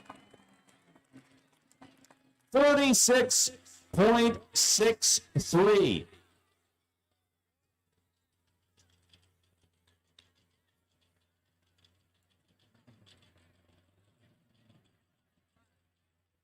At this point today, boat 96, its fastest time, a 36.96.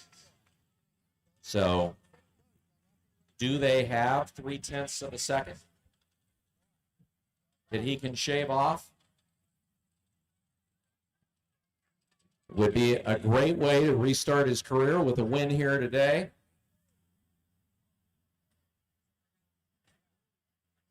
And we will see if he manages to pull it off. Great run. Here we are.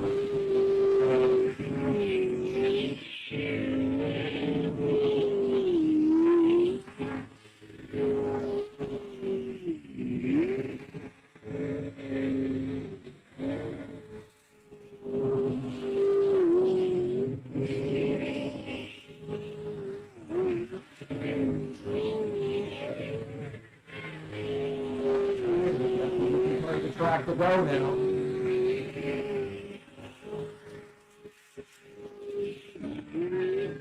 .66. 36.66 unofficially. We'll see from the timer if that holds. 0.03 of a second separating if that holds. Dennis Hughes wins it by 0.03 of a second. Overkill 69. Dennis Hughes, daughter Samantha Hughes in first. Second goes to boat 96, Stars and Stripes with Burt Roberts and Amanda Vestal. So Dennis Hughes will take the checkered flag for a ride. And I can tell you right now, if you've never seen anybody do cookies across the top island, you are going to see that.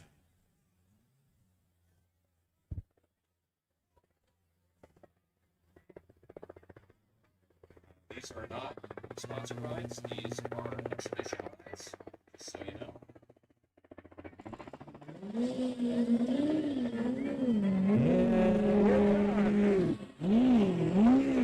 And our favorite part should be coming up right here. Oh, Eddie hangs it up. All right, here we go.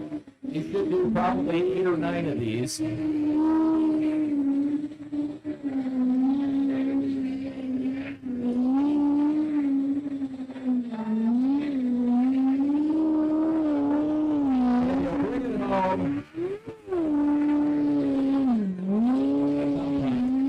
Yeah, maybe a couple more cookies. Congratulations to Dennis Hughes, daughter Samantha.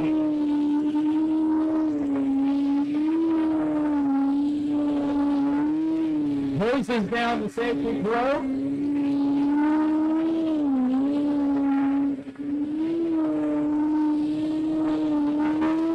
Down a second time.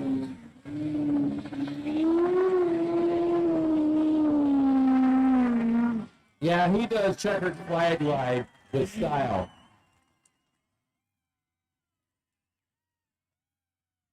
Nicely done. And there you have it. Again, congratulations to all of our winners today. And thanks again for joining us. That was an exciting finish for sure. 0.03 of a second separating the top 2 boats in the unlimited class. I don't know of anybody who's ever been that close to beating Dennis Hughes here. I'm sure somebody has, I just don't remember it. So with that, we're going to end the live stream. Once again, thank you for joining, and we'll be back here again Father's Day weekend in June of 2022. I'll be shooting another race in 2 weeks in Port Angeles, so maybe some of you will be watching me there. Have a great day, and thanks for watching. Webb Slough. We'll see you next year. Always the weekend of Father's Day. Of course, you can go online if there were certain things you want to re-see again.